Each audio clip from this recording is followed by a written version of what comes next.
Runabout. We are told, sir, one car from Burkina Faso. Articulated track kakraka. Masa accident be a car nenya el Santas runabout one in Nyansem Ketwa. It is reported to have happened around 2 a.m. and for Nyankopon de Bedana say isi anajo. Nyame onye ni bibi akwa. Accident na isi was Santas runabout no. And Kenya na jo ene si ya minua ebi ankasamre ye kasem kese pa Ghana ha kwhwe kwan articulated track animu asia condemn just a butan kakraka bi wa itumi fro ye aka na condemn da ho na kan ye ne body no menya na ne tini de aye nyame dia because I know a accident na no shipa. Anyway, sports bebas right after news with Eugene Maradona. Obe update here. Our stories are who clubs. Mobile matches now weekend they train with Zoma breaking for international football. Anti countries ni na ABC akabi boy Europa, UEFA, Euro League no. Ebi so kwa kobo World Cup qualifiers. Africa has said here World Cup qualifiers. Ghana, yene Chad airborne Friday. Ewa Accra Sports Stadium. Tini na hon report wa how they ba. Na newspapers mun semwa hired beba no pay the Daily Banner reported Samia Wuku appointed SME Global VIP. And a Boku conflict and also the Daily Banner Edem report about the military commander shot dead by armed bandits. Wow.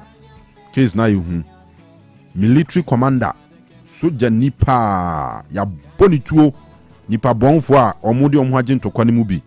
I say akode pa na ekuta omo nyasem ketwa oma bosoja ni penyunu tu ekunu according to the Daily Banner omo front page banner headline da ho eno no na nchemo na CDM blast Mahama over mass dismissals.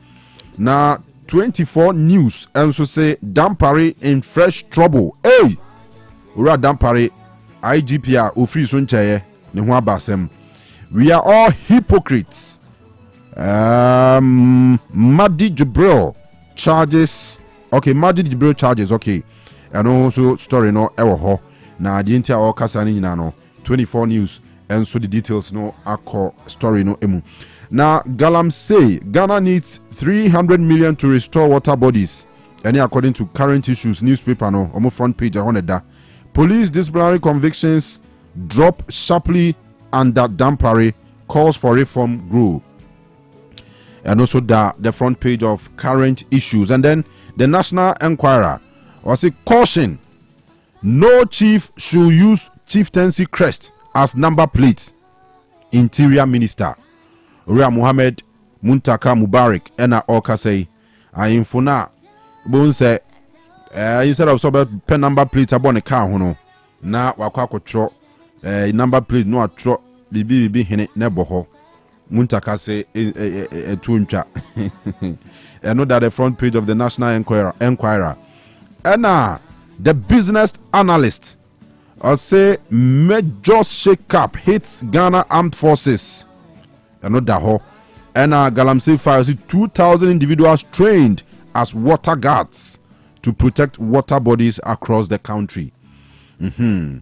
Supreme newspaper say government unveils blue water guard to combat river pollution. And Ghana feed say Samia Wuku appointed vice president of SME Global for Africa. And no a reporter Ghana feed so Eddie Abba and afe o dan wani Eddie wani chirem and so Wuku akrata and Patriot 2025 budget statement proves NPP left a strong economy and according to the minority. And omudi we atuja.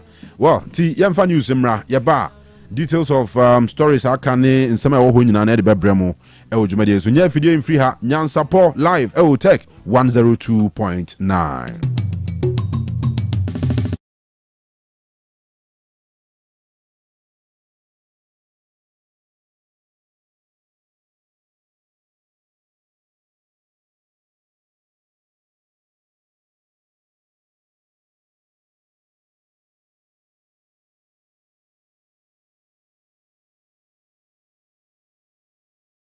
Nine ya jebre semfo wode ne ko twa utwa semu na ye so bekin kan dia babo anopa no de nsem no de bo pehwam na afamwe horo pa ma ya jebre tumi akenkan dia ban ba bia obutu abia no obehuru de edi akotene ebie de ntentan no so no online for nyina wo mo atabiri ko bi live radio ya wo mo Spain watabiri bia wode mamamfo wo mo akiri benche ya fe GM radio so wonum ewo London abrochiba mu partment kwa radio UK aba radio so ewo UK sada sanso na mansa radio so UK sa Brain radio UK na wo sanso na Kings radio ni TV Paris France abrochiba mu dachi man radio wodon so ewo Denmark Rockus FM Belgium Sahara radio so ewo UK abrochiba Sky enso ewo Columbus Ohio US abrochiba mu ebusofo na ya super information centers wo mu nyina tabri wo ya makom market word one so community radio ho atwema tachima yonko information center so on carry Jesus is coming again man so pona fe ko ntintan ka do so a Facebook ni nuanom YouTube nom Twitter nom Instagram TikTok Otec 102.9Fm enzamro doso de demo wo mu a ebo achidom sano penye branking kan ye no ye ntumi nkwati word mo kra bujanfo perfect service wo manu a e de ejira mu die so de aso mo ni bonyam sanso wo na me tefo akra be ko tojobu yes edna kase perfect wo manu e ye kama pa bo akra no wo mu da chie e no mo enkan kro ye wo English language ko anko Jesus free no ho sanso na OAP award people KG1 ko be 6 history of Ghana me aba ko 7 na betwam so mavro no wo mu be 6 ko anko 6 no e no 8 akotende ma wo mo pa arremi e de Yesu kakra Muhammad kakra ne nanum de no so tatro ya ye konkan ye wo mu wo besikwan kosi frɛ no ene ho edima wo mo computer no stage 1 kosi be 6 creative arts e don so basic 1 kosi 6 ada sanso edna science maths di nyina da perfect na dia bo wo mo wo preschool me kire na 0 kosi kg 2 numeracy language and literacy creative arts phonics computing coloring and writing nyina da ko ma wo mo kran kenkan tia se tumi bo wo mo pa ene wo mo enkan ekro wo mo wo JHS 1 kosi JHS free no you English language ene ma wo social studies so ho de ma wo mo science RME computing and career technology after some questions I wrote so put one edit my war edit to proprietors edit proprietor for no headmaster no ni mom kan kan ho a church for nyina kan ho to be man kwara don kan ye mock exams I wrote one terminal exams no midterm exams wo kuma se ne nkwado afuto je presentation wan kran so na dan so man first of all man mu hwe ye fa na ba bi entwenhia so ba bi tonto busu awro bia bobro mu perfect man no ebi ho number 0243299938 and 0540755465 na woni to kese eruza ba centers medunu aba eboa moda se nya hoto soronko erunti mesha de capsule so edwa no soronko kura dia ba no bi wate na hoto bra ye nwada bia sifa ko titupa do ba foi mo so kura no makese fo anom doson erunti bu be fine afi koko ya de tua to se kiri oba se hadwen ensem fata kan ni bakura afi bia wode de compass wode no atiko na nzen de yi mejine sa na agire sa ba se hadwen afi wonam bia wo ba mfichikuro nse dan ko ya du saduru no ebe boawo mala hebono de entonton kofa mosquito kwaku wonu kofa se de ba ye betu ase e de amakura fe wonum na to aduane e de tumi ni bie ebuafo bia na honam bia wo so de wa hojo eduza mala heba boawo wodi appointment ne sra de twitwi prako peduma na ho tonsom afa sra so na ho to tumi aba kumase ne nkwado mu no ebuafo of Fredmans obi call na kobi Osons pharmacy sanso e na Costa pharmacy dani heba PFA wom nyina wo bi o mentwensa so be bia heba ne pharmacy shops awro no over the counter wonya bia tumi ato wo mo so ekese kumase so me Macro go filling station one na one number 0500110115 and 0557009824 Clapac natural mineral water no eye abojo ensuo ema nkwa eno no ensuo we de yepa program bia we bia fra ya best supply bi dia ma the sponsors ahodo companies mo fra bebre mo bi bottle de ne such as de ni nyina da eye Clapac wedding bia ba ye bia ba boto pro conferences ahodo mo fra ya ni nyina ya di nsuo ni bi ebebre mo e bia na person di mfo nyina trade ahodo bi bobo ho a customize na be customize bi bia dia ma little angel venture dunkwa woni bamboo sports ne na hwe ani mo kini be ventures ma mo ma nso nyina da momna data no nambra magemo de ewo ho ye fresan masoya company limited na sani duduo mu 0244 041913 and 0558 001765 Faith Homeopathic Clinic se wako India brochi mama kwa kwa fidie na ba fidie bre na be fit utiri so besu na asem wonu akiro yade ha wonu asa kire nre mfama wo nti emfa yade ne ntena fie de ne typhoid hepatitis ulcer na diabetes eni yade ne ha wa na sa wo de ne yenemu yade obo ha wada so de adwuma kakra bi na poso yade ya siatika yade na nanyo yade stroke ne ha wo memia massage bi na wo pani nyina de ye bi detox ahodo nyina da ye bi faith na de bia ni wa wo de ba feta yentumi hwe wonti fabra ahenema kokobin Geomas company 18 junction so ho ahoma ne 0244 583859 and 0275 969414 unya fra feti beje wo so na enchechemu ahodo bia da wo panu atumi e de agba nwumako ya da wroma ena bo so yasene na anopa nsem ahodo ni nyina de akenka de amamo asomfunum ni yemienu medin mamme adwoa nyanta tando menin Azunaba ohene kwabena boaten Africa sia no emu enchirimu Otec 102.9 FM, the pride of Ashanti. Azunfo ye frase na ye diabro hasuo na ye ko mampani jontomani mama akachi mampani a ya pan foforo dwan babiu na ne de ne mpanifo atwetwe brodi apia koma wo ye CEO na to so na bia wadwen se bi kura no sisi kura de ne nya de aya ye be yu afiri wadwa so a ene ready pa wo hwa ne be de krata be to pron so be hwemu no na chese bra na Jubilee House ne mpanifo koto kese na chese ye ma yongon na yongon no bia koso amasabre nam so mpanifo afoforo bia bobo mu din ukopie mu asra dwuma hwenu mu sisi ya meka se ya panipa wono ne yedi no na nkote adwa so pani General Thomas Opompipra sabre wono de ene wo kokora chese de krata kotoro proso amedin foforo ya de ya beto proso a ye betumi ade aboa na se bibru se benya do atumi akrakra na bambo enzo atumi ayire pa na ni nyina se de nkankro no man se be ya yentutu ya mapa no betumi abana afa apan foforo so ba bia wono wo obi a wono mu ahwehyebu ogidi se na dwuma oba be no betumi no aye eno kra ne nam so aman ne ba na oyi pa foforo eno tinipa be ensia anase nunkra no mudin apiedia pani bit say Brigadier General William Ejapon wono e de you so act no be hwe say defense staff wo pani ni din atodwa afi Brigadier General Lawrence Kwaku Patanu wono edin apiem wono so army staff ni anase abodi din say wo kro no akwa hwe na afi ni po hwe nso e de man diva staff no Commodore Godwin Livinus Blessing wono so e ka ho bi acting the man air staff nso Commando Eric Agin Frimpong wono so edin ababitu dwa cheson so abuni din a wokohwe kiri ho afi acting Chief of Staff wono so Brigadier General Glover Ashon Anan wono so din ababi piemu na bra ya mampani edin sema avro anase ni padi atutwa do chebu se wo mu din no de sensen ho ne mum je se odin panifo na pamfo Council of State wo mo fa adwuru mu na eja wo furu sempani edin avro ya mabro so anyibia muji wo mudi wo betumi abodwuma de se de empanifo ehwe kwan se nyame yato mu a wo de ko kire wo mu na se agitu mu na chese se ne yato mu din sa no betwa so edi wonjuma na enraja ena ebeto jasa abaya tisui nenhyehyɛ yahodo de agu akwambo sane baya the fight against illegal mining galamsey betumi akono wade bibia ba ya wato din blue water guards sa water guards yi eye enkrofo bia ya tete bonom na wamo wonimdie ewo ensuo eho ensem eho asisi agana ba bia ensuo wada nkrofo atena so a eno bekọ na excavators chamfine ne machines ahodo sim yade to gala to ni nyina da saafo yi ena bebo yensuo ne ho ban ede free galamsey no eho eno ada ena ebeto dwase wo kopie mu ewo atoye mantemu a ezelebo eho ena entitiye no ene parade grounds na kwa so kama yes isi nipa be 400 ya tete bon mawie yes isi a wo no mba be ya adwuma se blue water guards a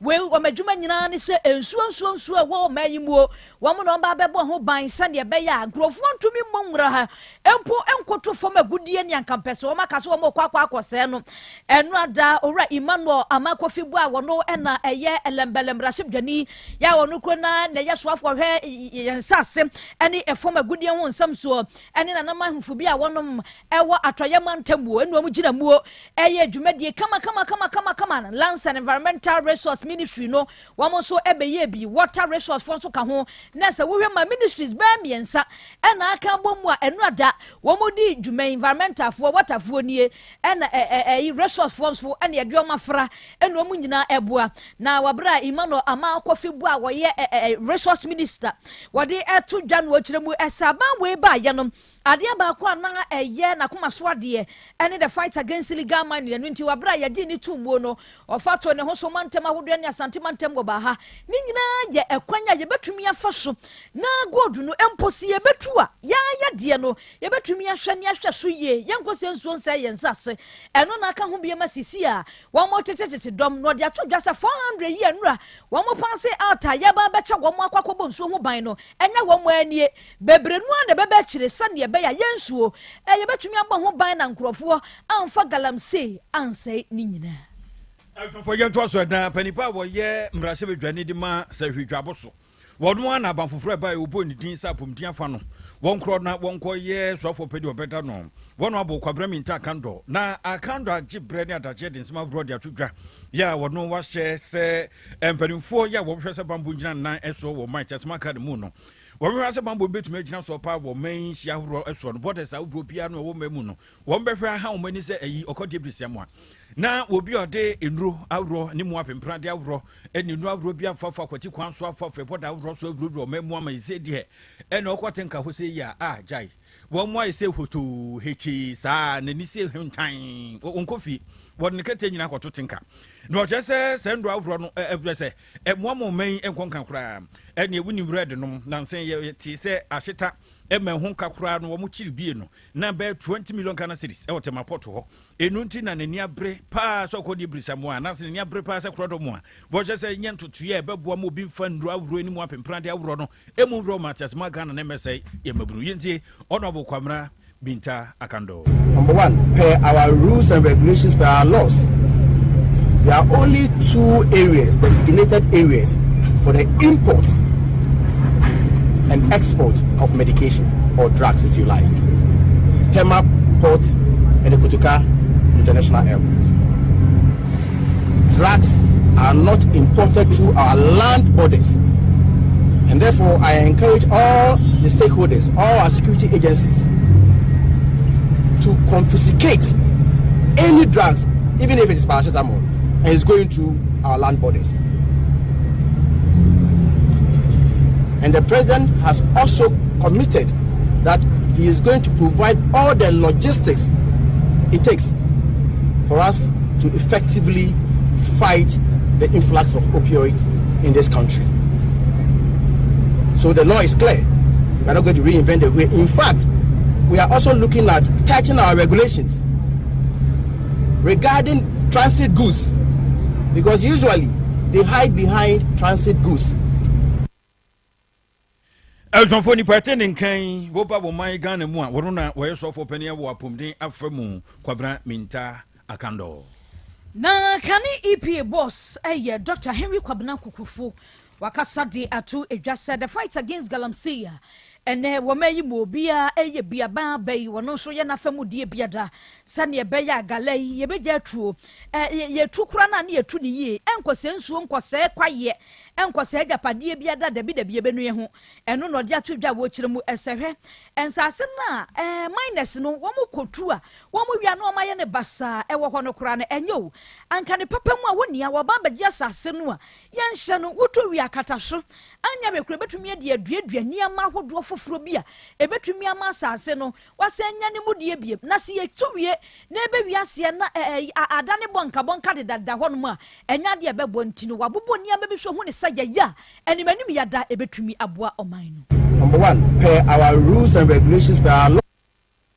Small scale mining company 1, 2, 3 juma wa bra reclamation bond omuntuae enti you explaining extra public accounts committee the modalities ni adenya enti me sector minister sabre no Dr. Kokwe Free share anase obraye ema ye engage small scale mining companies ni say it's about time omudo post to reclamation bond the calculate ama ye no mo stakeholder engagement ni manema nyina wie chamber of mines eso ebuaye woman ankasa small scale for nso chamber your boy na ye modalities ni nyina wie implementation na ka be a week or 2 na ya implement and I'm the free office enti ade say EPA tokoso no mo ye Minister of Environment Niana me aketwa minister we die bomodina fa na sifo na ba bia ye kuduru ye no EPA and say EPA CEO ye Professor Nana Makruchi on for sifo na small scale miners imposed reclamation bond indeed one of the major adiekra ebetini e discourage the pani bibria etu mirika ko mining mu no eni ayate ye eye ora Henry Kwabena Kokofu adehye anopa yi do nsia prim kase bo de nyina poma ha asomfo ne ye bienu agibre ya no fafa de bomu ade kon edima wo me ye be ma medin edikan asonaba ohene Kwabena Boatin na no pe bene menua ba mame adwoa nyanta tando ago pramazo kwa me Eugene up next or the agudi mu nsem ebre. Yes, and I don't pay him or BBH at the Nyansapo so a brasso.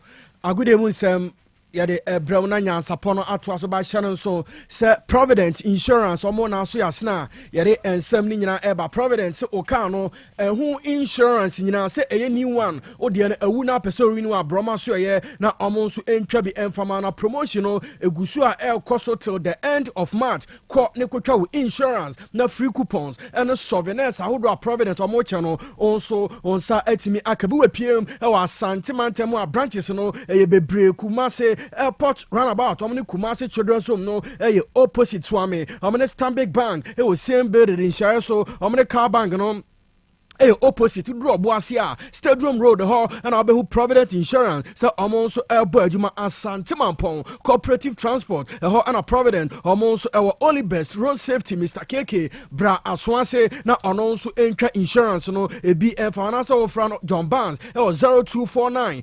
220247, 0249 220247. Provident, man, you are covered almost and a cream and seminal Brahmana Shannon. So, sir, March day 24 Ghana Premier League I say Fatal Dada team of the week and also Etimi Ababo and Timrante Dubakwa also Emademo and so and say and also Esitia Frederick Asare Asante goalkeeper and also Etimi Ameki team no urem defenders na Raman Raf Osiakan Edema Young Apostles Razak Simpson player Edema Nations FC and Nicholas Asante and so ball Edema Dreams FC way over the weekend Ghana Premier League games are about no Fatal Dada players are and also almost defense no modern more and so 18 SN Uram or midfielders na Kwesi Ponsi Akan at my Heart of Lions Lord Hilary Adabo a player at my FC Summertex 1996 Ali Du Mohammed and so see Akan at my Legon Cities and a Richard Danso and so Jim at my Nations FC 4 players way and so at me room a team of the week na attackers no 3 players Kevin Obin and so see Akan and my Adriana over the weekend on your good Adriana and my Bibia and so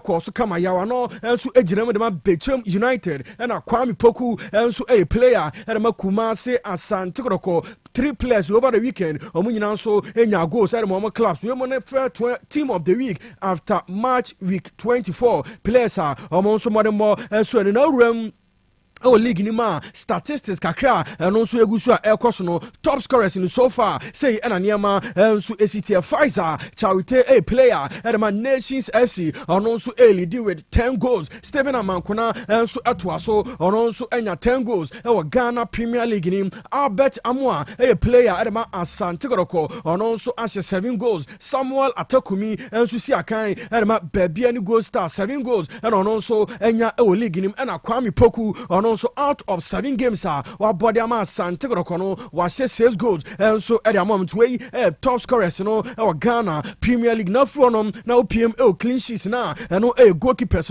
said the performance and also Esitia Dari Aziz Haruna and so Adam at my Bechem United this season 13 clean sheets and a Dari Aziz Haruna and so Etimi Akipi Benjamin Asare keeper at my house of folk and also Diano 12 clean sheets Emmanuel Kobi and so Siakan at my baby and go start and also 12 clean sheets and also Etimi Akipi post him Lawrence Osei Pando Heart of Lions and also 12 and a Masaudu Inusa and so them at my Adriana Football Club and also 12 clean sheets and also Akipi at the Ama Club no room or top 10 home wins now way club also Atenefie arena matches no do Asante Goroko also Edikan 8 wins and also Enya home Heart of Lions ɛnso ɛtoa so ɔmo deɛ no ɛnso 8 wins Bechem ɛnso 8 Brekum Chelsea 6 wins ɛna ɔmo atena fie ɛnso ɛtimi ɛnya Mediama ɛnso 6 House of Folk 6 Legon Cities ɛnso 6 wins ɛna ɔmo nso atena fie a ɔmo nso ɛnya Baseke Holy Stars deɛ no ɛnso 5 ɛna Nations FC ɔmo nso atena fie awene 5 games na owuram ɛwɔ top 10 away wins na clubs a ɔmo akɔ away ɛnso ɛtimi ɛnya wins no House of Folk Nations FC mom ɔmo edi kan 5 wins and also enya ewo away hands enso etoso mienu 4 wins Mediama etoso miansa 3 Asante Korokodia no enso 3 Karela 2 Heart of Lions 2 Bechem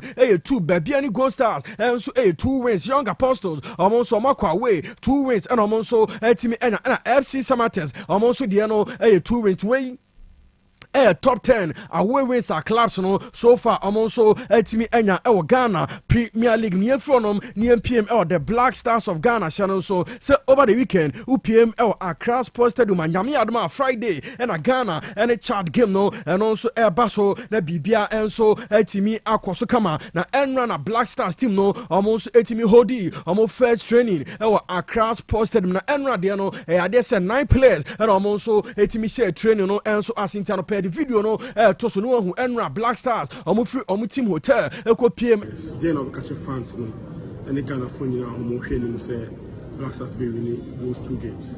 Yeah, I think first of all we show BBR this John Benzo and let's like I say the way yeah supporters in say Omamete especially our first home match against Chad Omombra a must win game and so support no yeah, because you are my empire. The World Cup, a buy in the World Cup, brings a lot of opportunities. European doors with the investments, yare toso na on said the Kofi Adams ekopi hono said the niema enso etimi ekwaso nti video no enso eda so Kofi Adams sports and recreation minister and so said the niema enso esise no owie no and on also addressing media on Friday Ghana game yane Chad enso ebono. Let's all rally support for the team because that is the team we have. The players need that high spirit. They are in very good spirit. We must not throw out words that will discourage anybody. And so we need to give them encouraging words. The technical team are also. Yes, I know. Sports and Recreation Minister Kofi Adams was Friday. Yes, there's a Ghana technical team. No, any players linya. Also of Chad. National team. And arrive. Kotoka International Airport pictures. No, ebisu Kwego be arrive. No, enye asem kweta na ohwe Chad. National team na. Colors ni dia wan hwe abeka say a House of Folk and a Black Stars. And so and Chad national team. No, also ababidra. There's a Friday and a game. No, and also. Baso na bibia enso etimi akoso kamantisa ene no nso esiti Friday Ghana ene Chad game no baso na bibia enso etimi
coming up in our pay here with Jumedi. So and Tuesday, and of course the 18th of March 2025.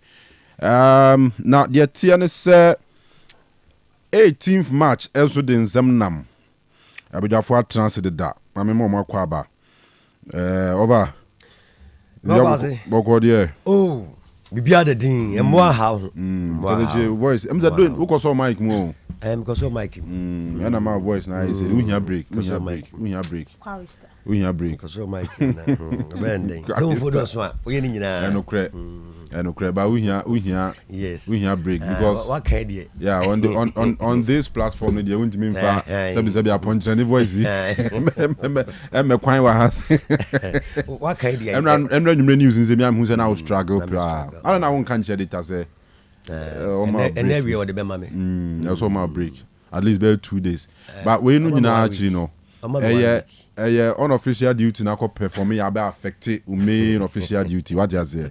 And the editor can decide to punish you. So your first our voice na but I think say moi moi young listeners in yeah. Ko mutia me sure so almost struggle say you struggle no. All right, so Kwana. Yeah, Bibi aboko there. Hey, na the military top here. Unse ha. Yeah. We need soldier for appointment na. And then say me can come 170. Oh, okay. Yeah. Say bibi aboko. Nice one. Adwa. Senior. So kra there. Dade yala. I'm good. You are where there. Hey, unso there. And adwam zu importem ho pa accident bi esi ho no pay. Nya sam ketwa. Burkina Bay car bia on Santas runabout no so. Jack, accident wo kugina Kanu wan ha badwene wa wonti ase. Omo meti ase omo anu mugina ho esi ye because kwan de ne fa so si ye. Anyhow a car na say displace you location ho no. You don't know how and where impo baby a can free ba anyhow we see ye. In fact, you take it time shoot a very short video bia e be yama man for ahwem. Say he must I can see an entire radio man for nhwe mo nam Santas runabout no so ba no so munya botre because accident bi asi wo ho car tintin kakraka bi amuni da ho amazes ewom say enye kwan no mo so there but I mean as a man for extra careful with omo driving no yeah so video ni nie enye too clear do so say na enkania no enye lighting system on ya na o hwe the way a car na ese muni da ho no ni the way a car no ayi no ni ti no ni ti dia condemn o car ni ti dia condemn condemn for granto because I condemn more than condemn beyond repairs anti mo amunam sa stretch no so nyina mo very very very extra careful with mo driving na yen save lives ye da nyame asese see time e see ye no because we see daytime and can can't something different. Oh yeah. Yeah. Say ho nan kofo hwehwe mpabo mton. Mo. Man fo so gina ho fa car ni ade. Nti nyame na empapafo nanim ho na pavement no mo hwehwe wo ho na afru pavement no. Ampa. Ama light ahoma bi e wo ho de agrabu ni nyina egu fom. Etoye. The daytime the anka na baby da. The daytime so the anka we dey. Because hoy boys ye tete ho mom totompa boy hwa no tete ya. The daytime mo wa botresen anado nante do. Ta anado wo kwan. Kasi ni ho nti opentem mako. Emu da ho nti. Yeah. Per daytime obenya botra kakra. E feel you na feel and found the daytime in the night time here. We welcome na feel no. Anyway, well 18th March enka kai ho kakra. On the day 18th March 1937, and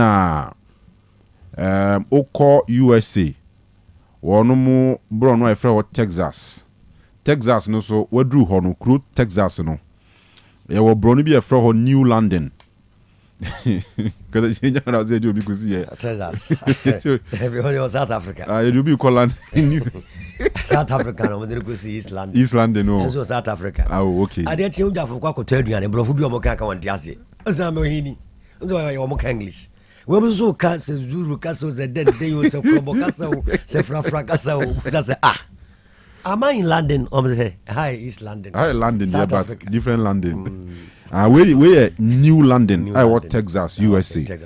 Now 1937, 18th March, I also BC Emma, which I say school mu gas leakage be echo so ma the explosion by Emma school kwadano do na fa so hwem kwan school kwada bro be 300 and on that day sa gas explosion no Emma on musu free mo na ya rehosem ye pa.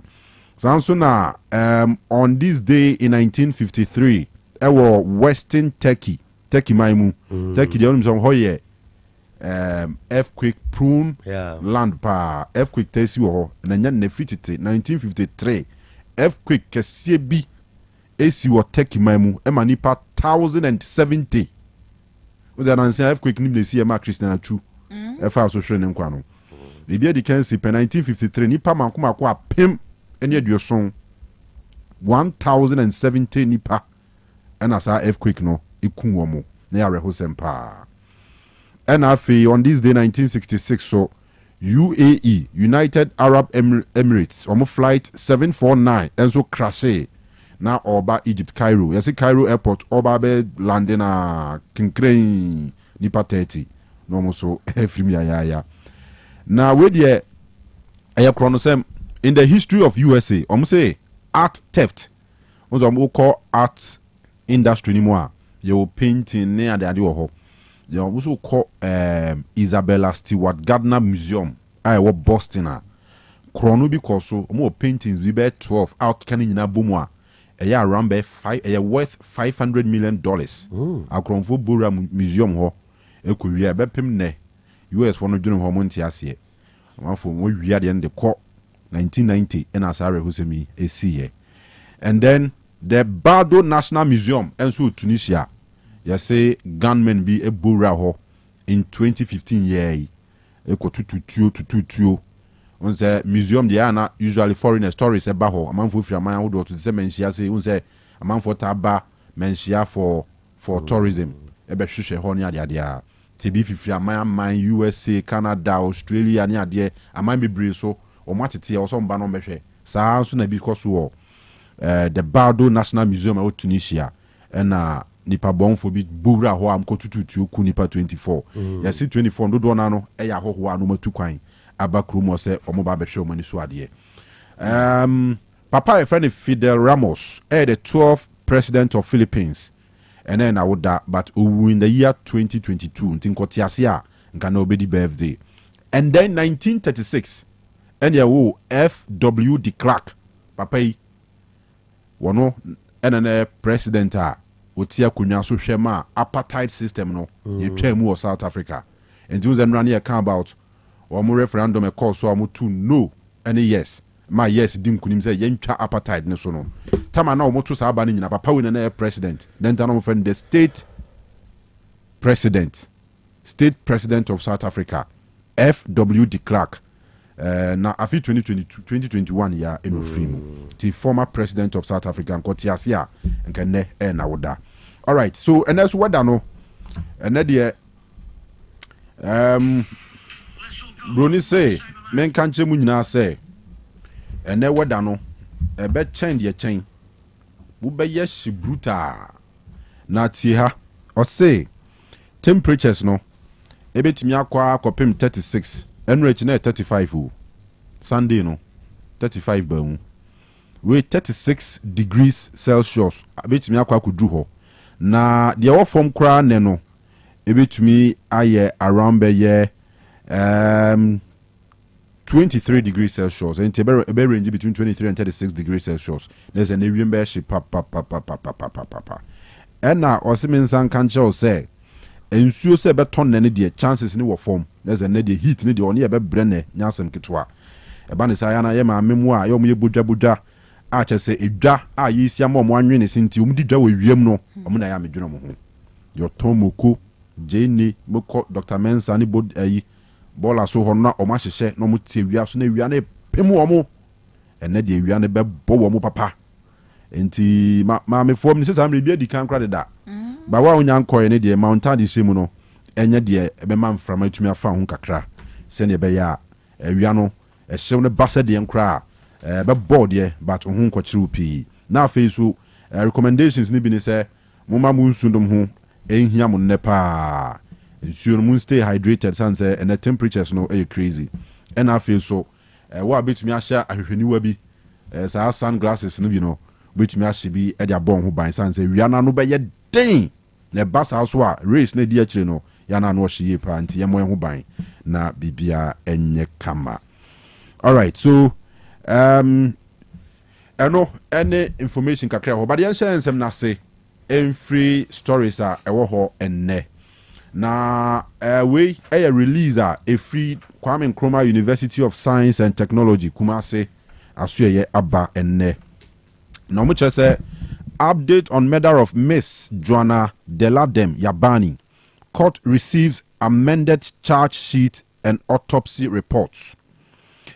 I'm already releasing just 3 paragraphs. Be short. The prosecution team handling the murder case of Miss Joanna Deladem Yabani has filed an amended charge sheet and an autopsy report before the court during today's proceedings. Enrana release by today means Enrano.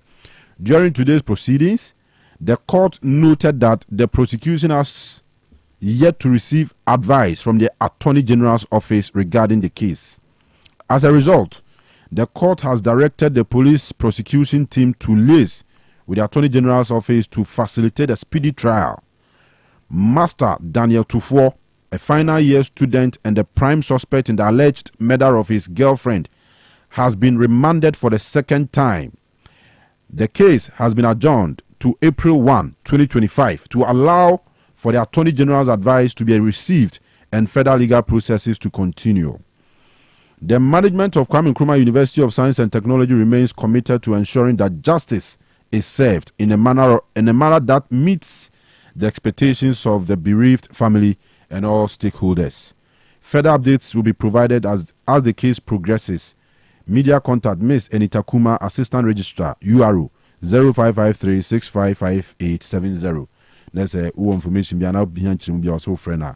Tikratei Dr. Daniel Norris Bequin, Deputy Registrar, URO, Kwame Nkrumah University of Science and Technology, and Aninsa Eshasiye. Emunchemu. Elson for Yanko, a year Kwame Nkrumah Japon Mutek, and Yamo and Fembra. What the crate BP, Elson for Nche Kran yet Professor Bakon, a 3. Ewo Kwame Nkrumah Japon Mu. A year Miss Joanna Deladem Yabani.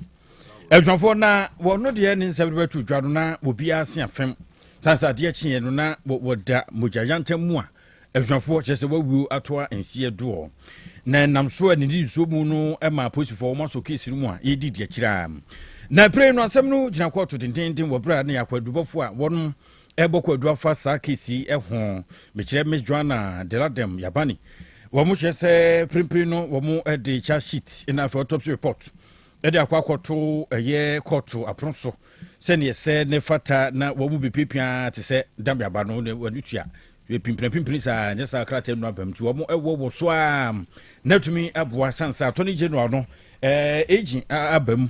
Yes, a fata say woronso ninsem kan ba kumiri me so be tato me yefunu sensem no kwata dance kwadwa ne wonipo masibre papa. Ne beka Master Daniel Tufuo wono na isusu se ne girlfriend ene Mrs. Joanna Deladem Yabani yesusu se kwadu bi wo kira ede bono sansa se ne humpon mu kakra timpanimfo nwemia ya wo mu yo ne nam so asabire nam ko timpanimfo ehwese ebetumi aboa na sisi ya yeka se Attorney General na ne futu ye hwe kwan se betumi adimu akotre neja yetumi atoto so papumasi brenti court no remande ye abranti impremi nukrania sie kan no ejesa sɛm no ɛbɛwɔ so nyame yadoma efo so busuma na se praboso ne de kan kora no ɛda wɔn bɛ san so bu nkompa kokɔ to bibu ni apen pomasi bre ɛrunti asemi epenifo ehwɛ sɛ wɔn betumi adi akyiri na aboa atentene ne bɛyɛ adwuma na yɛnkwati mmra no hwee yɛ bibia bɛyɛ adwuma pa sɛ bɛyɛ abusuafo no so wɔn hwɛ kwan sɛ bibia nkotrudo ne nokora kwan so no atumi akɔ ɛde amanti Dr. Daniel Norris ɛyɛ Queen Deputy Registrar URO ɛna wɔde kratai apie de nam ne office a sabre nsatumi akambi. All right, jina hwa na san so fan chemu ma efa another murder case ho. Ye nyina be ka about 6 years ago na nsentro ne efa na metwale. Npa bonfo bi kuni ya bepem ne ye hu nipa kro police no mo feel uninterested because mo twa asem no so ye nti omo nka bi but they say no o ma san pagem no say police arrest suspect over murder of investigative journalist Ahmed Swale. The Ghana Police Service, in its quest to delve deeper into the murder of investigative journalist Ahmed Swale, has arrested an interested party connected to the case. The suspect, identified as a close friend of the deceased, is accused of selling him out by releasing his photographs to a popular politician in Ghana before his murder in cold blood. Ahmed Swale was killed near his family house in Medina on January 16, 2019 by unknown assailants. This was after he collaborated with the BBC on an investigative story. The two had worked together at Tiger IPI private investigations before Tiger IPI before the dismissal of the suspect from Tiger Eye. No. Any Kanu mame fanchire won nto aso e. Ehwefo sabre ya ye ka say posi sadom no adijuma soronko ebi na wiase se ye se ejanum ya enka se etimi nso. We nyanum ye mpanifo se na wo mo ye no fen se border soja. Ebo ne na moase a Ghana Police Service no everybra de nhwemu ye ya wo mo ewe ye fa ensentwani ba ko a na odi akotre ebo mamu Ahmed Swale na wo mo bo adwuma papa wabro ko sha no kwanhia wu ade ade chi no so wawu ade no fi nchen pe sabre ni pabonfo bi esusu se no ho bon mu ebi efa ne wo no ho no aposifo aso no pa chi kabo ya wo mo de abanka ba to ne nsa na wo mo echirim se wodo na wo ense Joseph nuanom Joseph ni nuanom no so abia na abranti ya wode Ameswali okoton ma na tamfo asabre ya ma watoa ensie do no na ne fie wo Medina na Ameswali adopa bi ya wo sode ye ne prekopedum a to hu a chese ya to ne dima ya wo watoa nanam ensie do ne beka ya wo branhwemu bi ekoso BBC nanka wo ne wo moto kese fase behwe asem bi pa mu pefe ne hurudi tuachiri tini nhwemu no ekoso no sabre mu ana ne ma watoa ensie edo Nebeka ya no ne Tiger IPI ye Tiger private investigations na wo mo ye adwuma soronko a na chese ekoba ne saa ekofa bibio na damfo no kra no ne no an ye adwuma de ma Tiger ye friend Daniel Usu Krantin dodo no friends akosi amache kwa amache enu atutu na mo ete saa chese ode ni mfoni ede mampanimfo bi a wo mo bonkomo a wo mo ye atamfo de ma Ameswale enu wo so chese suru joben wo no bia sujo ben papa amache enode enfuni ema bomu a ti ye ni no na chese bibia demu esa na aposifo a na se abia wonum ewo US abruchi mem yemo mabaso se Kanu omufrase nyina no ahwemu ekoso no na wo mu ehwe nkomobo a abrante ne empanifo bia didi ni Ameswale nso adidi nu ade wo bra ansa ne wo ni besie no asa adwen kire bi nu ade ase o man kwan bi so se fase yi keka kan san semro ntia manu hunu se aso no ne pia na koto ne wum na namso ma Ghana for opposite ni FBI wa abruchiri USA wo mu kan ti de pam ho ma yefuru se na branti ne ho betumi abomu asabe de ko mo se e ba ne sa na mo pe no mo udwane ko she niki enti last week ha baby no sneaky ba Ghana na police for picking no a kire no onze krum ha what people don't know is say pe wachi wa na udwane free oman ni mu a ye di danger borders ni na to the moment we be touch down no our records be chese wa ba oman mu pe na immigration for na report to police say akwana ba waba wodon society di wo ba bia to we dey onya ba oman ni mu nkwa no nka so meche wo dia you beche fast kra ti afi na investigations no beto so yes ye hu de be ya hwe na unim ade ba ko a wo hwe atenapoye toso be nson no a hwe ho no say the arrest of the suspect ho no kakra no hwe ho necessary point the arrest of the suspect has been met with some ill feelings as a top brass police officer is pushing to interfere with the investigations, pushing for the suspect to be granted police inquiry bail instead of him being put before the courts. Eljon Fontiano no contract killing no ya na chain when him who be no ma plan ya so what you say and no one can convince me say now police in interest for this issue because your kun centroni story a fly across the whole world we are see BBC Al Jazeera, name them, CNN will be a reporter. Now, as I'm not die off simple, sir. Enti Bola Suja. No friend. Enyane. Oh, see who you crave your woman, but me Ghana no. Ye kuni pe wi aya na. Tell me ka say bon ban no bi enku. Ana hwehun ye no bi enku. Wow, no bambo for penny. Yeah, hwehun ye. Because they say ye be CBA no unya justice cry on sorry. One kwanso na award boa. Ma waja uchiri ni. Anyway, for bet to medium voice notes aba. It was 0505-225578 0505-225578 and just centered around your discussions nkwa na yenyina yemwa the better Ghana agenda no enkwanim kadaji mina katachi na banesa ne say private schools ye beche school for afri aban school mu e dey go private senior high schools no emu njiremu ne zai emu njiremu nyina ne se aban no ayan hyehyeye ya hyehyeye na waye no o kyerese adisuafo maako empem wa ha aduonum 150,000 and sebre de odo amoko eye private senior high school na free senior high school na aba de da kono no omatimi adi hu mfaso na de akwa yare se school maako be so ha aduesia enwotwe ya sebre o me private schools no and odo omo eko ensema ebeto odwai National Council of Private Schools opani a wono no wote adwamo edemo onom eye obemfo na nakwasi jetua wono no nsentro for bonkoma wone za asemi tudwa na ne cheche mu nyina ne se o se aban suku no edurum na bia adesua fotimi kobo pepe so too much e ba sa na emwa enu nti na aban na hyehyeye se de beye na omoso nsa beka bie na niema atimi akoso na ngobesua atimi atu eye empon enumu asem enu no. All right. Oh yeah. Yeah. Gadaji. Very officially.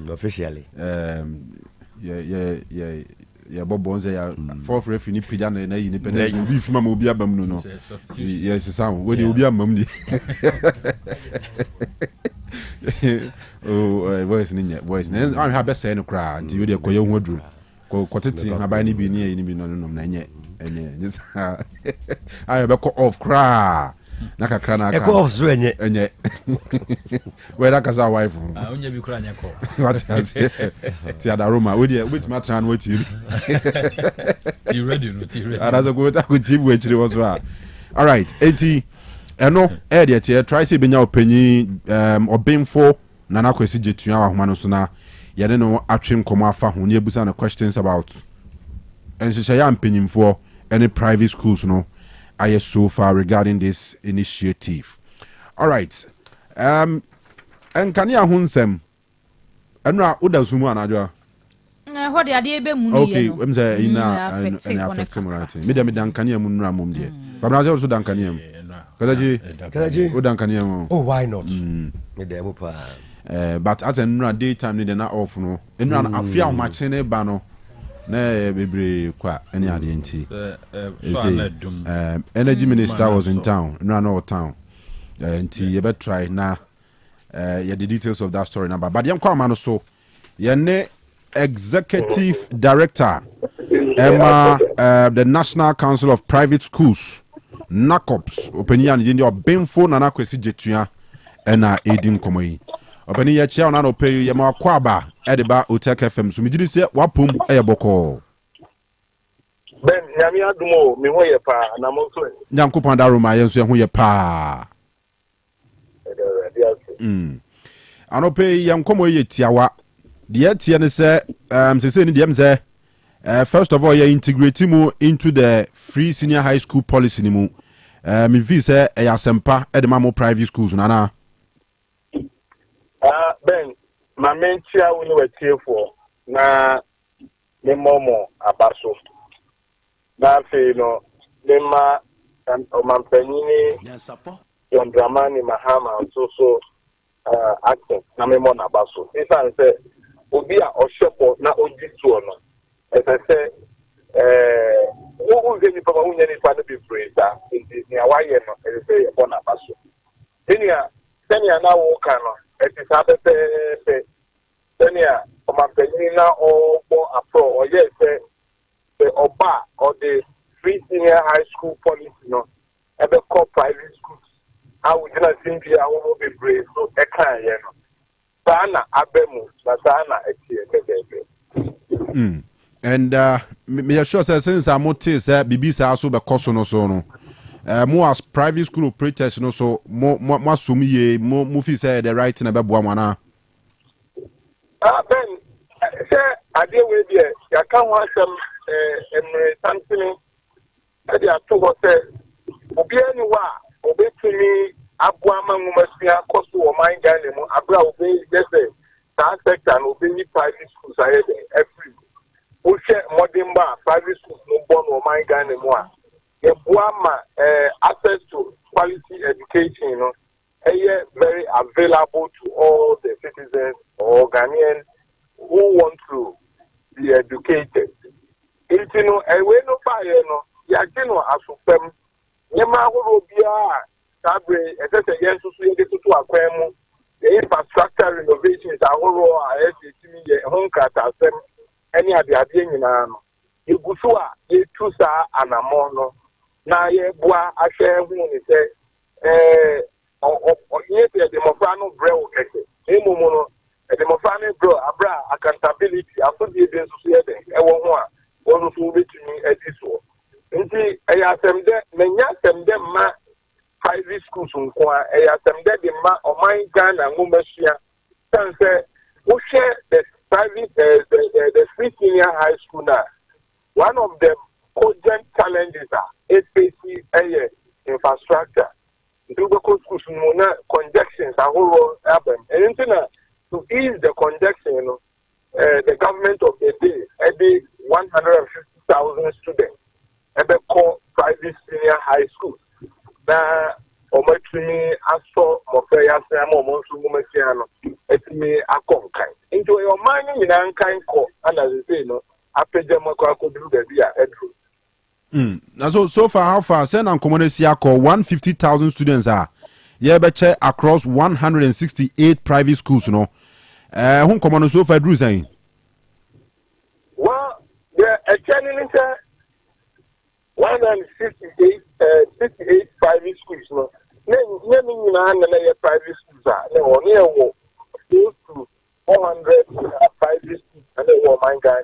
And if you go about the car, 168, Now, near a 10 minutes, Obia is declared the number of capacity here, obeying AFA. And I asked him to more infrastructure, no, maybe ACC or NRC. I have to even drive to certain schools to ascertain that the school is in existence. And then, you know, in a council of America, so many, some schools here also many. Umudi and Canlis, you will share 150,000 students now, and we check the matter of schools that are currently running now. We did a case. We go to here to tour, and the government has also decided to pay exactly as they are spending on the children in the public schools. No, coupon reset. Abofane ba ukutani coupon. Na government sika coupon so now they are born in home ebra ama engumechia no akọ nkan.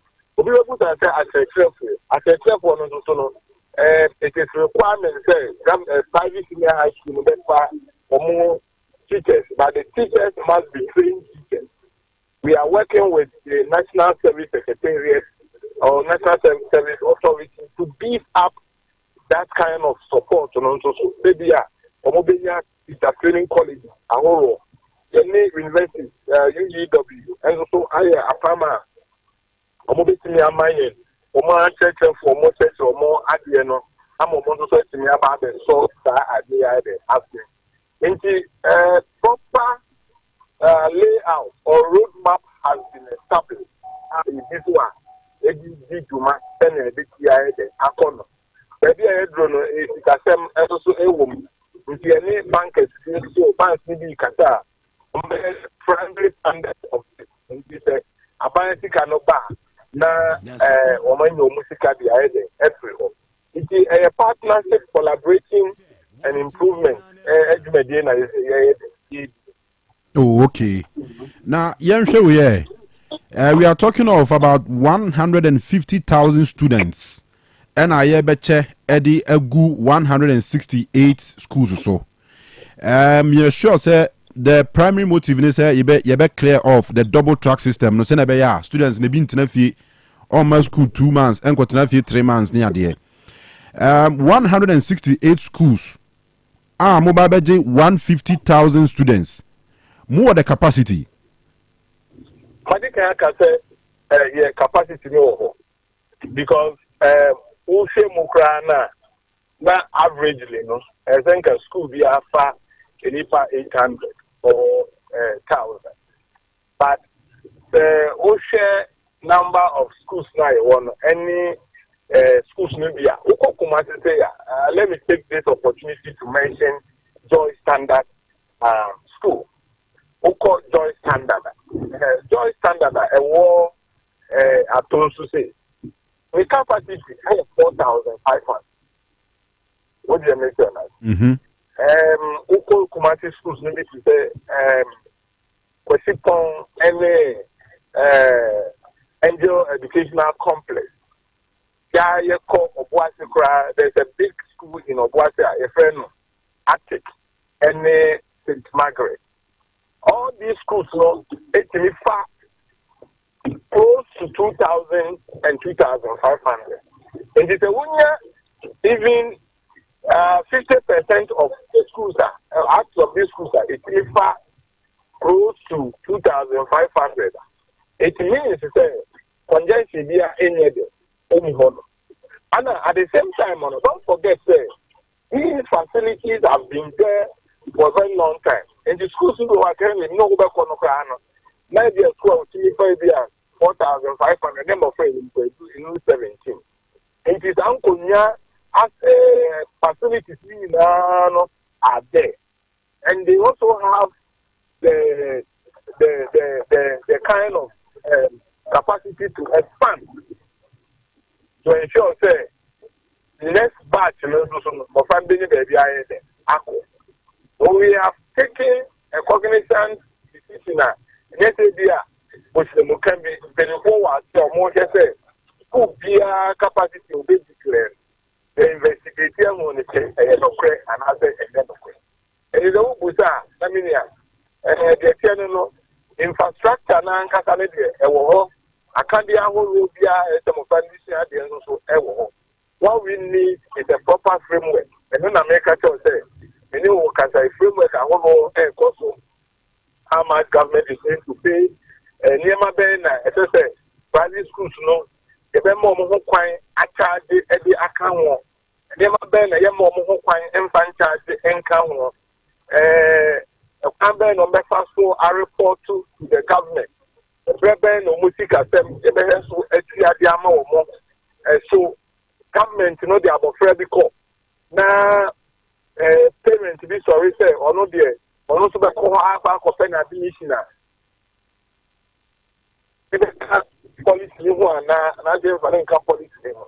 We are putting all these things in place. A teacher for more certificates, I did licensed teachers. And one say, study work be and I'm not a private school. A strong contender to find out even the outcome of free senior high policy vis-a-vis public school delivery and private school delivery. Now, when we say over formula, school no, JSS primary no private school do more modern power. The way that government ever sponsor now to me abu na private schools now become autonomy to run the administration to instill discipline. Meaning, if they draw area, I see another same how can now the person or mama ever call private senior high school because we know the quality of education is between wire and other. Even also private schools will be a declare or intention to run the TVET.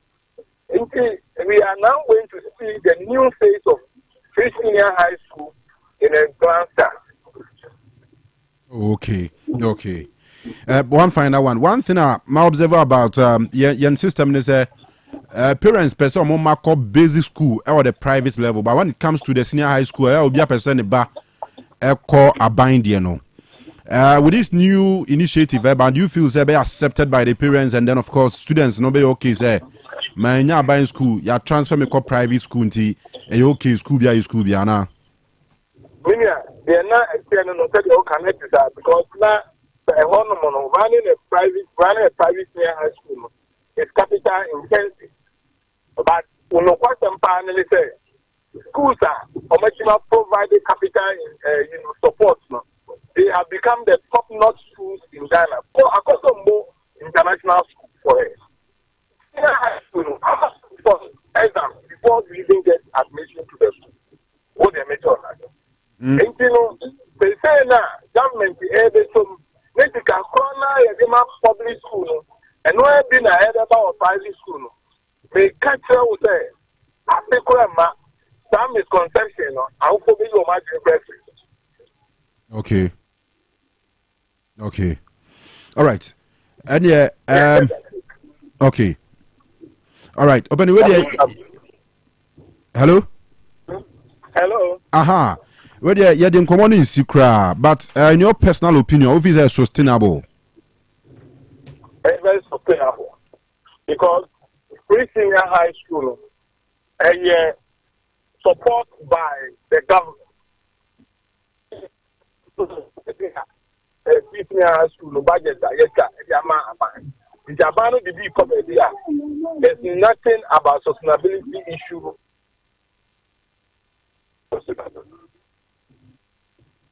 Otec 102.9 FM. All right. Obaniano pay bedaso for your time. Been put on hold. Please wait. Too bad. Mr. Network na ngasa krana gen hu de dante. Yemfa nkomo nsi. Opanyina ne din de Obenfo na nakwesi jetua. Wono ena oye executive director ema the National Council of Private Schools NACOPS ena yene no atwen komo no.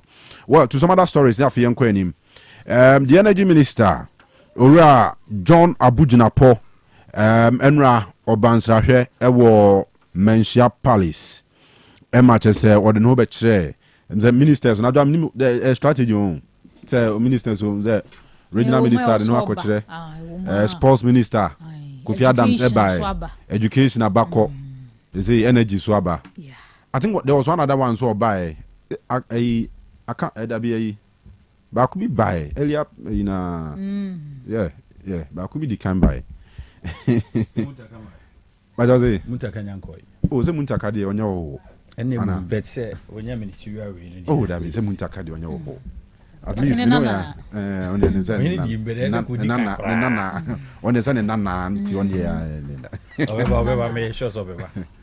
aha Amakufibua right yeah sure apia me that say yeah Amakufibua so by yeah there's a unya position as I don't betray na ujinshira it make sense pa all right now adwa ye na sinra e o menjia Honorable John Abu Jinapo wono ene yeswafo a wo hwe ye nyina mahoden eho ensam so anada bepie mu ewo yebura na so na ni nyina da ena masantemantem obeda sore na yadum kan yadum na enra wabra wo ba na nyo no kwa na nenam empanyifo bi aba ne kan ya ho nsam ewo mayi mu a wo mudi mu akotene panyina wono na da grid kwa no CEO ba bi sanso ena Electricity Company of Ghana wo CEO nso eba bi VRA omu nyina ka ho na Ashanti Regional Minister Dr. Frank Amakohene wonu lead delegation a wode omu kopie mu ewo ho na waba no de beto ye wura ni mu se no kresa na nsem mantami mu obehwa na nadum na no kwasi adakra de ne mantem ase ba bia off saa nanso wo mu etu eho anamo enu nti na wo ba no wono nko ama mpanyufo kukudamu a wo mde dade nkane aso ya no nyina wode wo mu edi akire eba ya wo mu ba bekeka wono madwena bom do mbeye bia makane ya na edundundundum no yatumi ahwe aso ano enu nti na wono aba na wa bra wo kasa no Origina Ponsambia wa Ditruja eni. The kind can share with His Excellency President John Dramani Mahama for a chairman so Yama Yaminana, Yamaka 2-4. Media, Yabo 2-4, Yanana, Samebahana, Mabafi, more Francie, Mamma Santima, Pona, Mini, Samaba, Nanima, Mapa. And Yinta by this minister, no. SME, Bami Bachami Papa, Mede, Mobashanesa, Juma, no. Nyansapo Fuji, Uma, the Ultra Sanozo, using the church, and our Dama. Senasa Mechiaka, Wakala, Wafremina, Waters, and near the dear party to Paris, Masade, Santoration, a Yamoncaniano, Mouse, Sebe, Osume Bear, Nawatri, Equi, Caniana engineer. San said, a chrono Cassiana, a demand so very increasing. The demand increasing as a dear who is Tiwa, as a Tigo de Sio, no use to articulate. The great for a new transformer, 145 MVA transformer. They replace Yene 63. The night is a more at double capacity. Now a Timiama and Caniana engineer. Now, if you give us a switch every old one, that animal could new one. Ana challenges kakra wo nti omawie na enreda asa omoye edwumadie kakra no ma masi matembe bre edundumye make me aka say na ko kwada wo ene o kasa ide sa challenge na omo aso ano a show say kanya no ebintina yi na enye no kwa na yehwe say ye ko yelim no kanya na ebintina yi ye speak the Minister of Energy. Because I mean, Nicola no Emma, near medium many, number better transformer, media or motive. I'm a cop. That's a question to say, the Amania Akoma, His Excellency President Muhammad.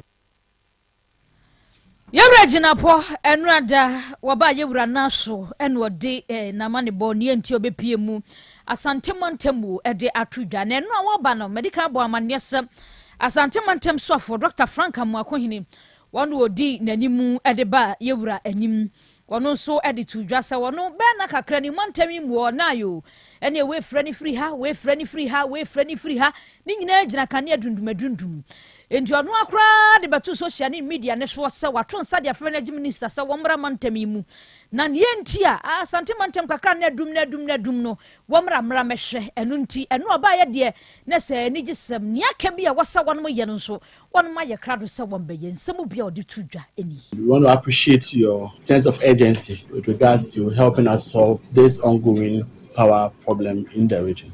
For some few weeks, if I may, maybe some months, we've been having this erratic power supply. Others have blamed it on sabotage, others have blamed it on a lot of reasons. But the last time I met with the ECG and the power sector players, what I noticed was that there was a communication gap between what they are doing and making that information available to the public. In times where there is even planned maintenance, you hardly get to hear of it. The only thing you realize is that your power is taken without recourse to anything. So I met them and I encouraged them that as much as possible, communication is part of the work. So if there is a challenge, let us know so that we can help you to be able to resolve it. Formally, they've not been complaining about any problems. And I'm thankful that you are letting us know that even as far back as December, they were shedding over 750 megawatts of power. I think that if this is known to the public and they are aware of the steps we are taking to resolve the same, they will be understanding so far as the issues are concerned, so that they will know what is ahead of us and how we are working to make sure we resolve safe. Yesterday was epic because it was almost all over the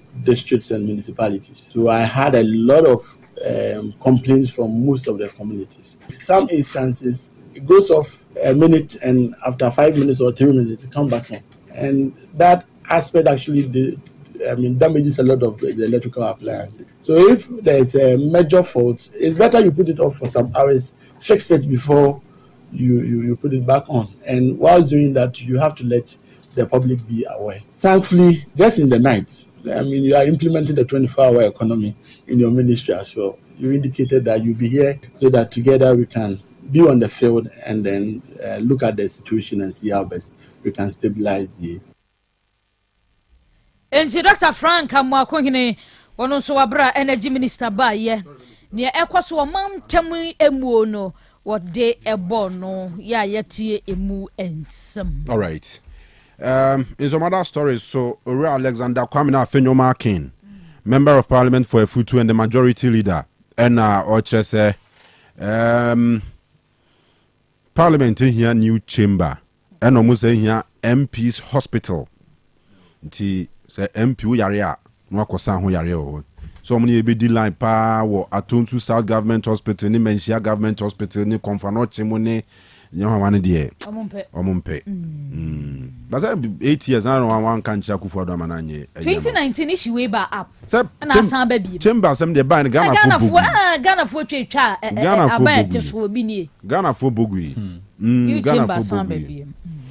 Chamber, dear, himself, Yahunto, I am primobian. Debbie, Sisia de Mundi Munyambo. Yenya who is opioids. Kwame. The newly substituted player no. Boom. Bakwe from Bakwaba. Opioids, you know, so I buy 821 more. Almost approximately 20 million Ghana cedis of worth of drugs. And on my interceptor or temaport wo say nam kwanso nka Niger na Niger so no say boys no so almost far red in say animal bi wo hopa tramadol ne tapentadol ne hwan do ni na enti wo mo hwe nim say wo metu anamo na wo metumi asia no e wo man Ghana mu. All right, yanko anima na afi yanhwe kowa no mu nsem kwa me hya se ma me Kuwano. Memba kuwana so. Okay. Na meni mfonyini bia sene agency sensa beka saa enuro na oka ho asem no. On say trane pa ni red ni red. Abusia ka che mebun se hu se trane no nche se papa ntino ko no mbi. Trane se onoma trane for the wrong reasons. Yeah. Enti sa wote enka na ye bebu a saa ni red na aba no omoye no. Nye ne papa mu a. Ne bonus wa fi se onomo a say we need pedua and be no chere say nkrofobia be fa dia fa Ghana temaport wo yes or the twem akọ Niger na mpanimfo he bambo ho nsem so afa jare mpanimfo customs division no won mahwe ache say no bone no say found be ekọ de Ghana mo ma no nyi kwan say ahade obi kura no bone bia no na waye dey or the aba be fa ho fongini ana da afie ni so bra Facebook live ni so Otec 102.9 bra abambo for che one edini man no ekro no yi nrun bi gu form no en wote enka we no obayinum kra doctors na be a bibinti odimi aka se atwra ma se nom ya ene trama onyina se doctor ntwre ma wo a ennom yesraw anya sa ugina fa akon beda sa 4 years na ugina fa akon ebe se oni pedua ne penti ebe se na omanfo ahye ne nso se no boni anye. The one thing about this thing hame kese pa ne say first no better yes udru kumase a ana udru nkran a boys num wei udru nkran a omunum wei udru kumase omunum wei ba ze nya ba bia kumase ne nkran yo the remotest village of Ghana akra no unim red wo what you say so be business no be business baby akra o sha se a o de chiche boys no oko tuba o mu ntare we no wi adaka ba no chemo mo sa enya form pe sana cocaine no moton no aduboni bia no ezo mani pane ka hwe eso ni demo a no abe piska beto o ya addicted no sana so onyeska so no a sha ase tonton ne hunima o ton ne hunima nyina wi no a sha ase fa manfo de which is chrono da sen nyina no afa akoto sela so bi ko suo bi aduane sa afa cool pot no ko suo aduane si won ma cool pot no so awe okoton e akoto hunimre na ko Chinka Island a muton kwan nyina wo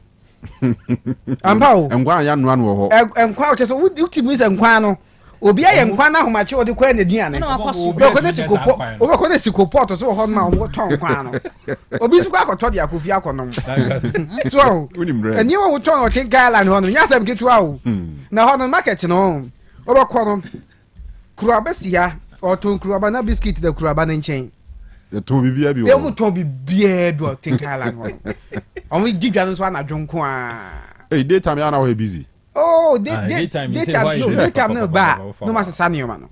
O say ya no occupy microphone space. Enti anope ya no nsia kobo no nsia ne fe kobo no nso no. O be sani ma no. Enwumre be se no nsia no mo fa sa mo nyoma. O be gine ma ade ache. Tinka Island. To why say abuwa odompo. O say ki di dwa na Japan ka bo so no so ska ntimi ko di dwa ma na ere. All right. Yeah, we be person. You know. Yeah. Yeah, krata no. I don't understand go. Ene abusian krata no de aba beka yensa anopei no yamo boso emfa emamo ewa ha. Me fazi chronicle de obokata no na media shase ewa ha. Chronicle de obokata no de kane photo samfo ken na yo foriata ni mfo nyina ba ena kisia jaben special prosecutor nso mfo nyina ba ena watwro ewa ha sisi a ayi oforiata ne kisia jaben entokwasi wo montam no nyasam keto akora obi a kire ne bobre obi a kire ne dibre nyasam we si we na we di atoka na we di nam social media ne so enti fa do bokata di chronicle anopai ne ekoso won montam efa fugitive ne omonsam ahodo no ene odi emu ensam ni bebrenu a abetu edwa e do bokata yi anim eno ada ye bo mama ne so kopiem e wo ezilebo ya eno e watoye mantamu a Honorable Emmanuel Ama Kofibua, Lands and Natural Resource Minister, Okopiemu, Ewa Honomua, ene, wamu di bibiaba, na Blue Water Guards, we and Crophobia Yatete Wonum, Eban in Shoma Jadia, in Shomunim Diama, Wamo Babe Boy and Shohom by Eddie Frigalam say home. Now, we never found a Brunibe 2000, Name and Radia 400 and Womavie. Enti ya rikutu wo medwuma ne se ye becha wo mo yensu ensuwa wo mo kwakọ boban na galano krofan kwankotu enti blue guards no wo mo eba bebo yensu ho ban enti enu abra section ne koso o mo ceremony ahodo ni nyina akọ so no e na ate 2000 ai but sisi ade 400 na me say na me say until our recruitment and as more say passing out to say the ceremony here course we until then no na maintain ho asem na obi ante ho asem I don't know man nye no blue water guards o man nye no on the low secretly I say am ye hunu because say ye hu say man for be nsu hu ban enti say no o prepare ko nsu hu a say o try say we physical say ho na what try say betumi a bribe ni pa no the police be check wow ni pa bedu a no nwane nboko chale nye izo nye ize because okay nsu no bi ho no mo wa pa me nbe bi ko gina ne ade de e na Ghana ha so emra foforo bi bia so mo bi yi tinipa ya recruit to me how well do we trust them gadus no be gadus be this oh yes ebia all right but let's see sir this time around will be the positive result am I because the fight against Galamsey ni there Charlie I know day all right come na enquire daily guide or the yewura mfonyini ababeto anu adansam a yedi tru dwa free senior high school no yewura de nanu atum wabra ura Haruna education minister ba ye no de ato nanim se awofo mbetumie yemo mu ndua why na ban no oha ni bi mfiri ni ko mu ontumi emu ankwade na so ankwada no go school na nuane ni ho na we no ya na hadwene enti no wo mo betumi atwia no ene nya benya bi mo betumi atwia wo mo mafisi pizza sika kra enti emu mo ho kwan na sa awofo ni nyina da wo mo mbrem no mu ntwia seska no na ban no so kakro betumi ayade aboa no ono nso entumi enyemwa ntu fa de bokata daily guide and opay emu ensam no ewa ha na enro yi a ya che wo CZ ya esom ready for no masifu yi tema porto ehun se maka ho bi ma akandra ni abreo so lance ni nyina ai di enro fa ho nyina seize bi anklosi ya ma ho kwa obi anfa liga we so no di ko ni je o ai no obi besie wa ha no dia befa kuntuna se akoni je ho eni aye ne system ne emu ye loose eni ya seize enti sia de ani ambre emu nsam no fa de obakata daily guide and opay wa bo amane e wo ahase all right John for yento so na yemfa punch punch anopay na punch ni mu ha panipa hodin ne boda no be pim ewo eye petokese so edi asantinya mekese edwo band na so besra wo hene na wo bae a na sim tititia wo ba besra do ɛda adeɛ paa yɛtimpɔ no so ɔbɛka me yɛhunu sɛ ahoɔden ne ɛwɔ asantema ntam no ɛbɛgyina nankoroma soɔ no atumi aboantu wahyɛ bɔ ɛde wɔkyɛ sɛ asantema ntam no adwafoɔ sɛ tie biara ne ɛbɛndwɔe ɛne ɛpa wa no ɛbɛba dumfon this time round ɛno nti anɔpa yi pɔnkye ɛna ɛyɛ John Ebu gyina pɔ wɔde ne nsɛm atodwa ɛwɔ ha nti hunu aha no a ɛde nyɛ asɛm kuma papa papa yi wɔdɔ n'adwuma yie adwuma de hyɛ ne nsa biara ne maama brɛ so biara ɔba ne adwuma hyɛ ne nsa ɔyere ne ho na wabɔ adwuma na yɛnkɔ soro no yɛ se ɛyɛ Jamana Forest yɛwɔ nkareɛ ɛne yɛ se Chinese fuo yi Kanu ayi bi ɛda start yɛ Chinese fuo ayi akɔ yi sisi wɔ yɛ oduafo ana Korea the blogger ɛsɛ ɔboase yɛwɔ no ɔboase okay nti China ni Korea fo yɛ ɔmani na mu yɛ man ya ɛna ɔne obi wo no nti hu na nimu a ɔsɛ Korea ni pa ba ɔsɛ ɔno kyerɛ damrama haban ɔno te sɛ damrama haban ni ɔno kyerɛ damrama haban te sɛ de bibi ɔmo yɛ o bibia bi ɔmo sa kentini adoa no nyinaa ɛdiase ɔmo de excavators ahorow bɛɛ yɛ adusua sister yɛ excavators wɔde bɔwura nkareɛ Jamana Forest hɔ a wɔmo ɛkudi na wuo ɛgyina ase nkuma koraa pɔnkya no pɛ wɔ no ɛna wɔde abanti wohwɛ ase nso ɔhene nsɛm ahorow a wɔde aka ɛfa free SHS ho no ɛto nso wɔm sɛ adwo aboro so biara mame ntoa so na menkɔ national inquiry a dɛbɔ krataa no mu buntaka nso ɛwɔ ha wɔdo na amanyɔɛ wɔyɛ so afo pɛ ne wɔda no wɔde ato dwa wɔkyerɛ sɛ ahemfo yɛ ne ɛbɔkas ahorow no bɛhu no na number place ahorow no yɛfunu saa sɛ ahyɛnso yɛ ahemfo ahyɛnso bi na yɛde number plate no kyerɛ sɛ dabi wei wakwati mmra ɛno nti wɔbɛhwɛ sɛ saa deɛ nyinaa ntɔnkɔ so nti yɛ ɔhena na wompɛ asɛm bia mpɛ sɛ amanneɛ bia bɛhyekyere kɔn deɛ no atwe ho ɛde afiri mu a mutaka ɛde ato dwa na wohwɛ fam hɔ a national inquirer Eugene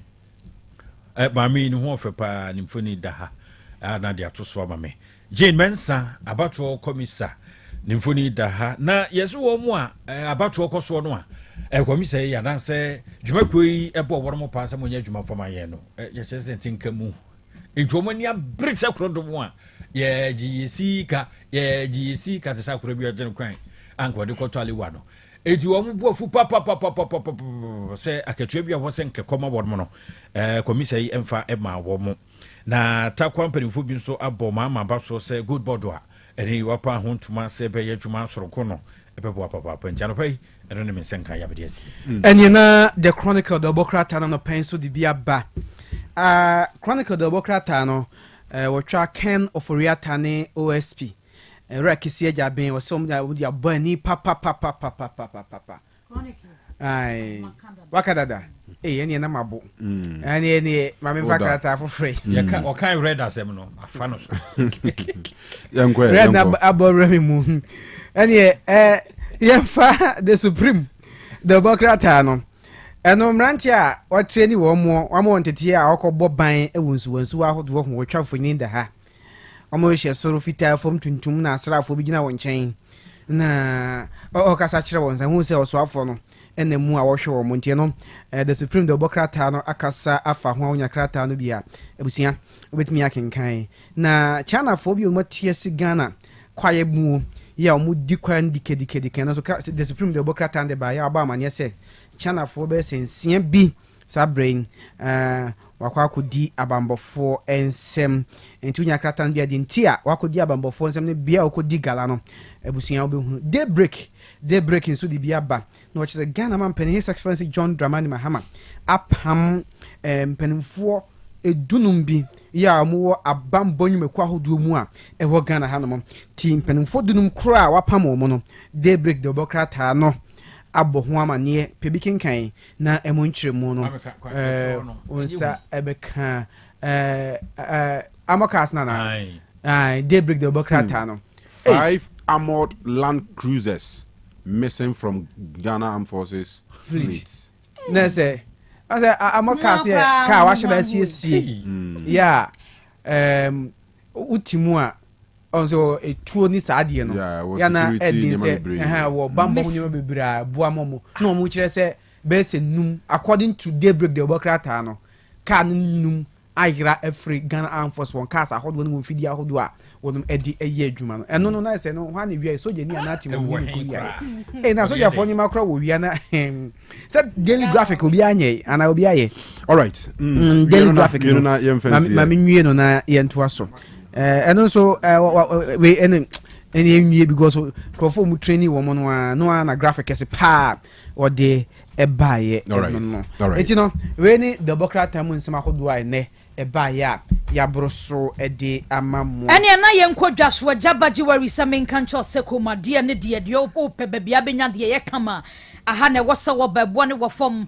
osan be ma wade papa oye polish no repair order sahodro ni nyina da wode ba obe head amount obi ho pese otworo ni din otworo initials bi gu so ni nyina jabasa wode fabro wo twen wo diamond rings no gold rings no engagement promise no wedding no obi wo ho a opede ode bebo life ni nyina da bi wo ho de adotwe kom ye nan ya sene kom ade ahodro ni nyina da ma set no enkwada de mema de ni nyina jaba wo bi ade bi afa na gudie de enu ani ajaba wo fiti ton ye nye enu nti no wonkonkoto ade bi enya mfa nko ofie wo bi wo bekwakoto bi ase na hu apopopo hye na ye basa eja basa ha de one touch nti enko ba bi ankoto sika mu nu asamba bra beto bi preko wo ba ba wade abra beje wo de sanse ye ho de mam bribi ababa bia gold diamond ye baby bia e de ama wudu ejaba house prempa the second street e wadum wo be hu ye ho na watumi ni aba bedi nkomo wudu menhia ha so traffic light he ya ejaba family house no ewa ha na homa no ye 03220 26708 and 0277 104488. Eljon for young to la to so much so to so no pay out no papa na dia ba la to se bre na no pay well treat to special to so hene na wo ma bribia enkoyi so wo site ho we men ko gina ba bia de kokobu na fe kokobu bia na wo pe kwa branch kwan abo ma na dia chempa cho ne oba na dia sawa shemasum minti mebu nu agumasum minti hura etitie ne preko na fe hunu kwan no kwan kire bebo wo ama wo dansu no aya kono Latus home was what the PVC pipes ahuro no diaba bend edit fittings ahuro what the take ya pron no do so po and what dia base po Eljon for na paints ahuro no so or the ahuro rope no amfa so dro no and what dia ba krodu amu a what the ebo what the man Latus the paints edan so no say well paint bia the baba fufura befo ba ko na wo paint na no we dan so na is plastic it is ho no edi nkura ndo mo nsanya fa ho say kim na bia wo ye yi a na ono aso apɛ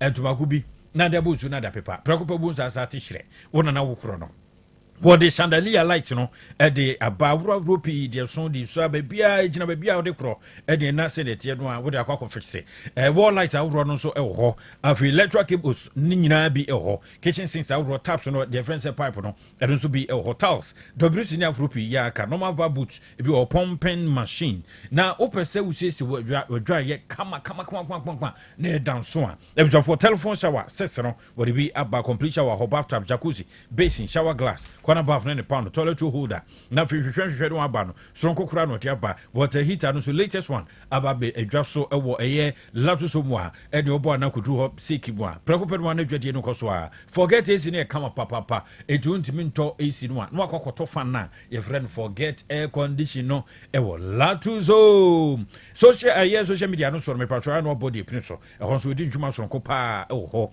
edum ukupie mu a asira house kwano so hono a eno hye odini djuma number no frɛ bafua na wone no ento kese de wohwɛ bia se fan dance won sensem de ene director mofamo number is 0242616585 0242616585 Donima City Complex ne busia danse onyema ha na akwaje de papa Donima se usi dan no a man ho asem emra wadwum free say oduru ho no mu a wono wotena se omo free technical services afutu ahodo be boa ma danse no bibia koye bi ode ma owi amane ma papa na de akoye dan na na si ho afebo de ode bo dan no so tropical long span roofing sheets o ahodo be tisa strips IBR starter kala bia opebia nso Donima ne obesi nkonwa no ayense de opepepe e di amount or tropical housing and have a galvanized standard sheets so or plain and all colored or Donima say the ordinary penny eman until bad a pono nya pɛkyerɛ sɛ ɔde kɔto fie a no dan no warehouse ana office ahodoɔ or roller shutter gate system so wɔ hɔ no automatic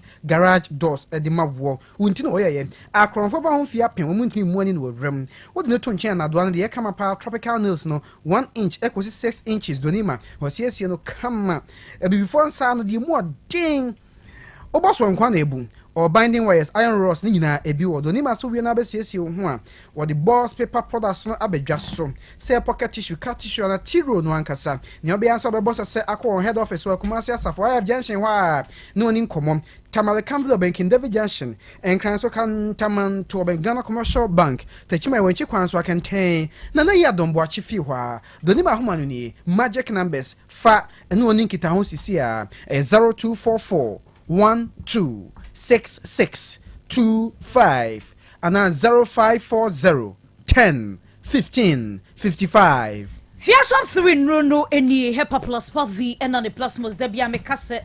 Won't know what say idea be Mrama Yimpo Numinroy be Bobina Hunto. Immune system in Yahudia, Ma General will be Nakwayan Kobesi. Messuran Chahoma Yadia Bia Metran system, Ayana Nekuno Edding. Tituni and near Din Kona back chronic for no or Mashodin Pa. Into my immune system in Yana General will be num NCA and Famo. Obo said the Bia Missoria some Nansen men saying Ayeti tree. Anansia Chemen who recruitment Yanans in Kobida Misro. Unya Nubia Babuapa.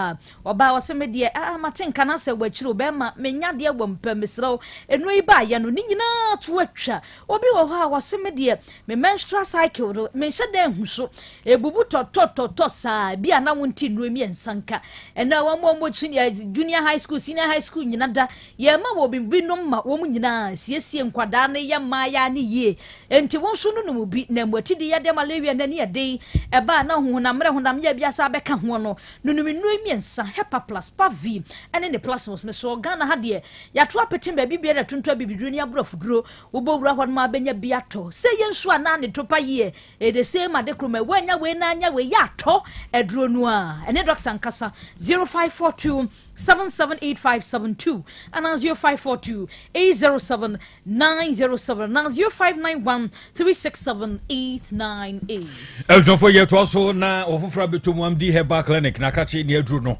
was enkwa hia awurade enkwa hia awurade amdi Heba Clinic was it stroke de ya ben pa wodi stroke run anti a church nchina mamu na wokɔ ha na wo ba ha sa na oni sika yantam so a wahwe agu wobra wanya so mfaso bia wode ha ban pa kan son na wode esi adwa no ama hototumi abada bitis ya de hypertension ya de bia wombra yo ya sabri abo akachi won paso no ba sa na ha dwepan buase so te na ba beda so me paso prostate cancer ni nyina da obehwe no yi e de firi ho wodi kopio mu amdi Heba Clinic ya de mfa nkonsa mfa madabi bi so ameka se na aye bibia wo akora anase bakora bebe fie bi so nge no aye din erunti adane etokwakom woyere ene okunu da bia na wo mu ede ayirim basa ne hadwene me pato amdi Heba Clinic se brantentem so wosi stroke de maben pa stroke de maben betumi aye stroke ho adwuma ama obehu nipa no wo de hye no nche na wanya hoto me pato bia na eye nisem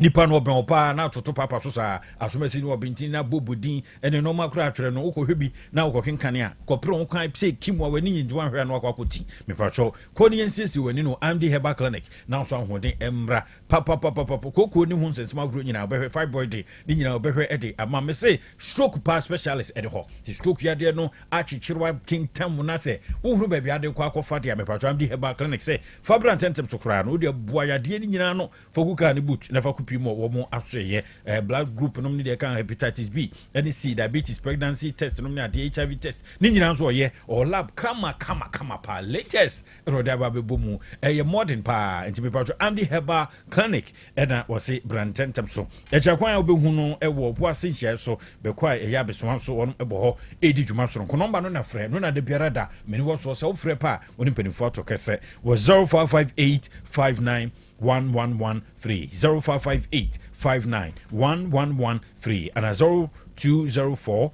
386174 nani amdi Heba Clinic atoka so sinkwa ehia ewurade abapamo nie abusia ha na odi drama ho aba wa befo kwan so adwade abapa shopping mall ho na akodi dwa wo kire se obeko Play Store na App Store download abapamo app no download wia na afi wahwe na ne ohia bia no atokese na odi abrel o download app no na bi mu a TV, phones, laptops, air conditions, ahodo ntade mpabo antuma nuane ahodo nyina abapamo ebi wo ho no abapa portable washing machine wo ho 399 Ghana cedis na dwade nyina so no mudi nkomo no wa abobo ano pe na wo edi abro enti ni nyina ne se me di number na ba betudwa frɛ abapamo fo anaso betimi akota fo 3 ma ho ma sakasaka park ne so na de kɔ omo warehouse wo no niam egu ho bebre delivery no see free unya tonye ma na wo fie no no edi abro na ope live band pa manager wania Hepa Plus live band omobo pa omobo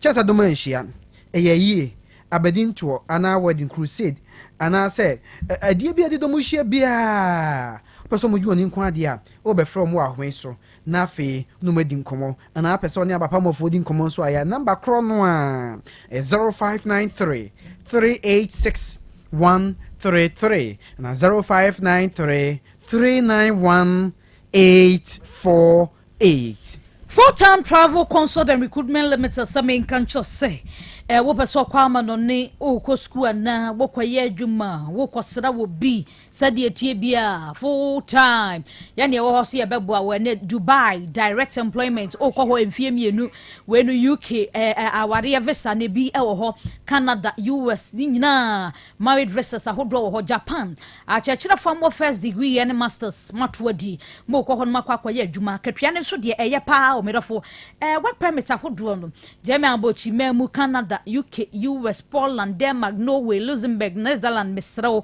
Ya wo nkronkro bebre no wo hono ma we adwuma abeche brabeje wo de nya saade a enkwafo akwaja na no papa bi ba ha wo baba badwo am number 2 to wo ji dien ya bobo number na no afre na wo so on ma boa wo pe won mo ma degree nursing afa midwifery degree fo no Australia man no emu main dependent mo de no be pekya mamusisi a mo akwa ya adwuma ho student visas ahodo no undergraduate and masters away at Bemamo. Now, singing visas, Lady Oba full time, 100% guaranteed when Sa Ebeka. Caregivers, nurses, they can't say home care for no. Musmajuma be Brenua, ever honma contract no. UK renewable, but may renew contract no. No time when Makwako ye ejuma. New Zealand so ya bacha chilafo, Emo Makwako ye ejuma, senior high school teachers a hoodwo. Main independent, Muya and Namfumi, Muya teachers, but to me, Bania Yadiamam, Makwako ye juma eho na we no obanya no nko a general visa consultation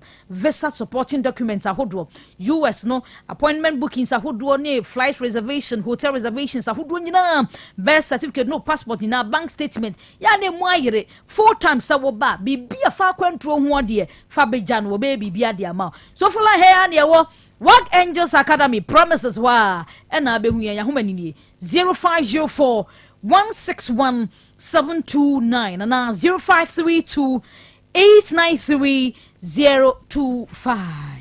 Elton for young na Kumase Technical University. KSTU homo jumadi frisia dioson ya womonya ena sabere hure ekoso sonko kwanso kra wo bra panipa wo ye vice chancellor adima wo doctor Kwame Adokofo wo ehwese tutu nyina betumi akoso na professor Gibrajomo wo no so eka ho ebi wo mo a ya boye mpanifo akandifo ewo KSTU obnyina eboa medmedi no tumi afantoma pa de efra wo mchese eye chancellors eye public lecture bekoso ena fe abakoso mo mabi so a wo mo anwon a ye pa ho entuma ekoso ya wodi asemti dia to so bridging the skills gap investing in technical education for employment growth eronya asemti eta pro so ampanifo edi braton sa Fred Daniel Macaulay Magdan we see you edi Magdan group of companies wo pa twumade no ase ebi ene atwobro ni apiankoma wo mo kan professor Ernest Kofi Abuchi dean of law school wo kan ho bi wo kan ho ya wo ba mam joma tumi adanso ofrin kran ena eba ejonfo na dwumade MC ya no ebehwa do so dwumade di ho chiame Evans Benson be free Joy from Joy TV aba Rona isina so nyame adoma match boss me de to so de no wotwe na dwumade no ekoso New Great Hall ewo KSTU wo mo premises wo na dwumade no bekoso duba ku bribu na chese bibia edam so tia tron safre impitri mpatra obi amfane no nyam emeta echiri na Otec School of Journalism and Communication Studies so na frefre we obeso ben centronic papa wo Ghana ha twere mo bia kenken ho sampa otia bobo ka samo manfo te wonka ma sam ni twa mentre no nkrofo ma so nkrofo nkroso a Otec School and Urban newspaper reporting, broadcast journalism, media law and ethics, public relation, marketing, communication skills, investigative journalism, blogging, vlogging, afe graphic design, video editing, audio editing. Nina busia ochro o tana kasa fediani kasa fo nyiso ahodo akasa mo manfa to nka oye sports bibie fans and chojo odru Otec School a wonu be chiro kama practicals no so de ejinem pa Nyansapo be fisi a chiro ku dama ben won sen chojo ben mu na che wade o studio be practicals no kuma se Otec af medrum ya ana wo school no na no edika so bontu kra SSC na ukra wase a 3 passes wo kwa na electives so dem A level for no kra 3 passes abrantem we na force na nsanya wo yam friendship aduonu no makro woni yin central man ho no so betumi aba na wajew wa home ni freni mpanimfo enika so bom 0547 823 005 ana 0243 842 007. Yo, Wango. The kind of all right. So it's only first here, Beji Ahome. Yes. Now, then, we look at weather, and then we date with Dr. Techi and Dr. Amanfo on the discussion table. Yetanya by more to come live on Nyansapo Otec 102.9. Apomode mapadie enoane hepa plus mixture. Apomode mapadie enoane hepa plus mixture. Unia, Pavi, and a Plaxmox mixture no malaria dronana. Anne, say an answer. Who be the same wife, you know, you're tested positive. Ya no be no. Say a cool malaria morning, you know. I'm in negative. Adia, 1 hour, Hepa plus mixture no. And what do you swabber? Cynthia, I was so immune system. I strong the beer. Anti Pavi, a support to immune system no. Na Plasmox no so, to malaria no good. Malaria symptoms. At a say, etipaye, a fear, one more tour, and 1 meranomsa. Achakura 4 days. Na Pavi, and the Plasmox mixer. 1 no, 2 malaria and asakura. And yes, I diaku doctor. For 0542 778572 and 0542 807907. My dear Grenady Pa Pavi Plasmox and Hepa Plus Nina. A painful about or more manufo and Quadawan in Fiadu Nunca. Our pharmacist and her bar shop. FDA aje Jordan Cratwayatu. Ah, Mammy Money Juma, would I ye fe? Mira me does say. Na somewhere no nako. I know the Anina home, mammy. I had Danya, ya boss of Fefe Nina. A Donima C complex. I will say, a toda, and we are ye the boya dance one. A tahunu, an asempo, emuta quokwa, a bassa, not dining you, and to the DSL are losing steel trusses. And Nadia, ye do go dance swabba, a debia utum di gusso. Elfo, and then you're not saying, and this out the DSL are losing steel trusses. A good dance we are now the Donima, NMK premium roofing sheets, and chancing a bosswaka. Oh, nature's a humanist, na NMK premium roofing sheets and chancing a Donima diabe, your mahudo, your NMK law span, Allozing, and the governance, IBR, and NMK nails, Emupianso, Saunisika, Donima, Emotrian Kakran Kakra. When we latest producer, Donima Diaba, Abeka Dadane. Entimen Kwahe, Kwasafu, YF Johnson, Obenjiari, Anafre 0244 126625 and 0540 101 555. Donima Steel Complex, Babia at the power F no. Mami pharmacist, memoir. Hey, where be him? Unyanguye. Betiasi. Heba malaria draw lepequeno. Mami 10 cartons. Limoja draw lepetone. And also mami 10 cartons. Na typhoid the draw and tarafa Freddy. Mami 20 cartons. Papa, ade. What's the typhoid ni malaria ni biom? And I say otun roton. Debi mwa tomi dada. A free mra menum lepequin. And a lepetone. Malaria na amamaye hujo. Menum no. When I'm joint pains, fever, tipaye. And ya warning na kwa. Wedi medical. Mama sorry for malaria the time for the how mopa mo mese ko so adi lepequin any lipitone one dance na malaria ha man for do typhoid the draw entra 5 no so sa na man for di one dance o mese enye entra 5 a anka ekutwa menso no typhoid nti eya dokutafo a wasua heba wo KNUST and aye research sronko adi nroyi abadwa so yanto ho nchia entra na wa wo hwe abibiduro pa ne packaging edi no kwa ne kumi lepequin lipitone any entra 5 e wo pharmacy ni heba shop bi Apemfo emma wo mo manufo no kwada wo nimfie dumie de won ka ho atufo fra 0244 827228 88. Obi a me job no match me now for say be me wedding papa bi. She ring basa bi a wakoto. Tatnya but I don't sweet as and then mama bounce sometimes so I would dear but we jam. Wo ka bia mama ana so. Be ka bia ma. The wife can the crew. Sa we ring so dey ne papa. Monko ejaba jewelry. E hon wodi pure gold. E ya gudie bia.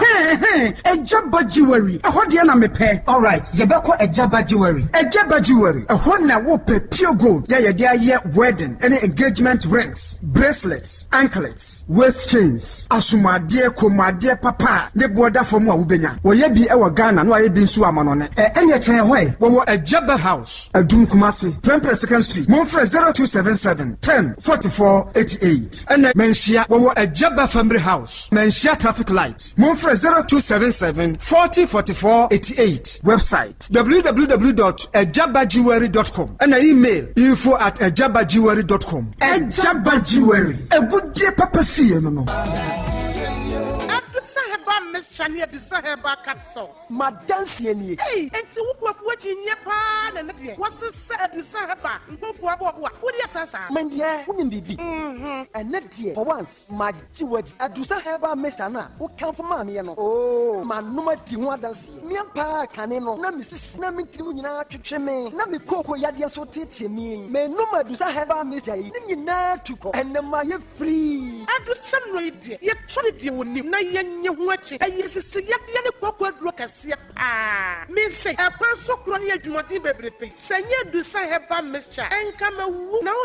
What don't I cry, Miss Mabuapasu? Nan say, Ujina Brand. A fire do Saheba capsules no. Say, Midina, who's a me a Bamamua. A Jenny, a young crap. I do some rate. Oh, be to me. I just a painful. A battery I won't down for. Anyone I wouldn't fit to me. Kumasi, at a phone out of phone call to say about Santa in the clinic. I was swimming macro. Go filling station down Wemu. And a swam a Pentecost I saw down. I feel I have a shopping from a CPM. 0500110 115. I do Saheba. Madame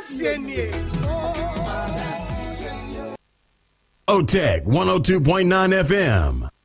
Otec 102.9 FM. The pride of Ashanti.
12 2 after 8. Aha, Otec 102.9, the pride of Ashanti. Yes, because I'm a voice notes, Nemra, Hepa Plus Adaruma. You better at the appropriate time, no be at Hawa. Then some of Kayano is equal. In fact, I am enjoy, especially when no more contribute to around your discussions now. Any stories or I am enjoy pa. See, Jai, NDC, IC, MPP, IC, na ye targeted nation building, patriotism. And name a bit mama in a tumpon as on mine. Any itima mufua. Visa no membeboa. Yes, so we'll criticize criticize because I didn't yet. Don't criticize because a party be and now ubi and our fee say all power and tears all criticize it. Sen can you anyone can you anywhere hard you so can work. But you don't relate it to political say a catch them say a catch them yes I know. You catch them of honor. All right. Okay, young queen anyway. Before that, no. Before I go is no. I was near can empenning on my bar or something here. Now, I'm this perspective. I say Obagana Hanomwa war and Kratas or the constitution in Dibu Mino. No, in reality, a Nimam in Nibu Mino. The seat of the president and the seat of Asante Kingdom. Okay. And yeah, na yes, Nima who do me koso menshia him fear a marbonting. Because you were too for the Timifa for no free World Bank impending for. Say Ghana my baby Timumwa or when the certain president in Ankasa Koyuman the seat of the president in the Koyeno, Ghana as a president in Koyeno. Omanfino. But the seat of Asante Kingdom Koyeno. Omutie at the Mwana na Ghana Mahiano at the boy. That is how come a certain seat is so powerful. Say the moment Obenya maybe a person successful no also alcohol. Na Ukoy who the chire or hene say or hene wadama mena omudemaba and edu baby a own. Yana consultations kosu. So what baby this how the two for the interest room. So no better be no actually say move for a new minister and for a new minister. But more the seat of the president in the crowd who said no. Was a new tune for input room.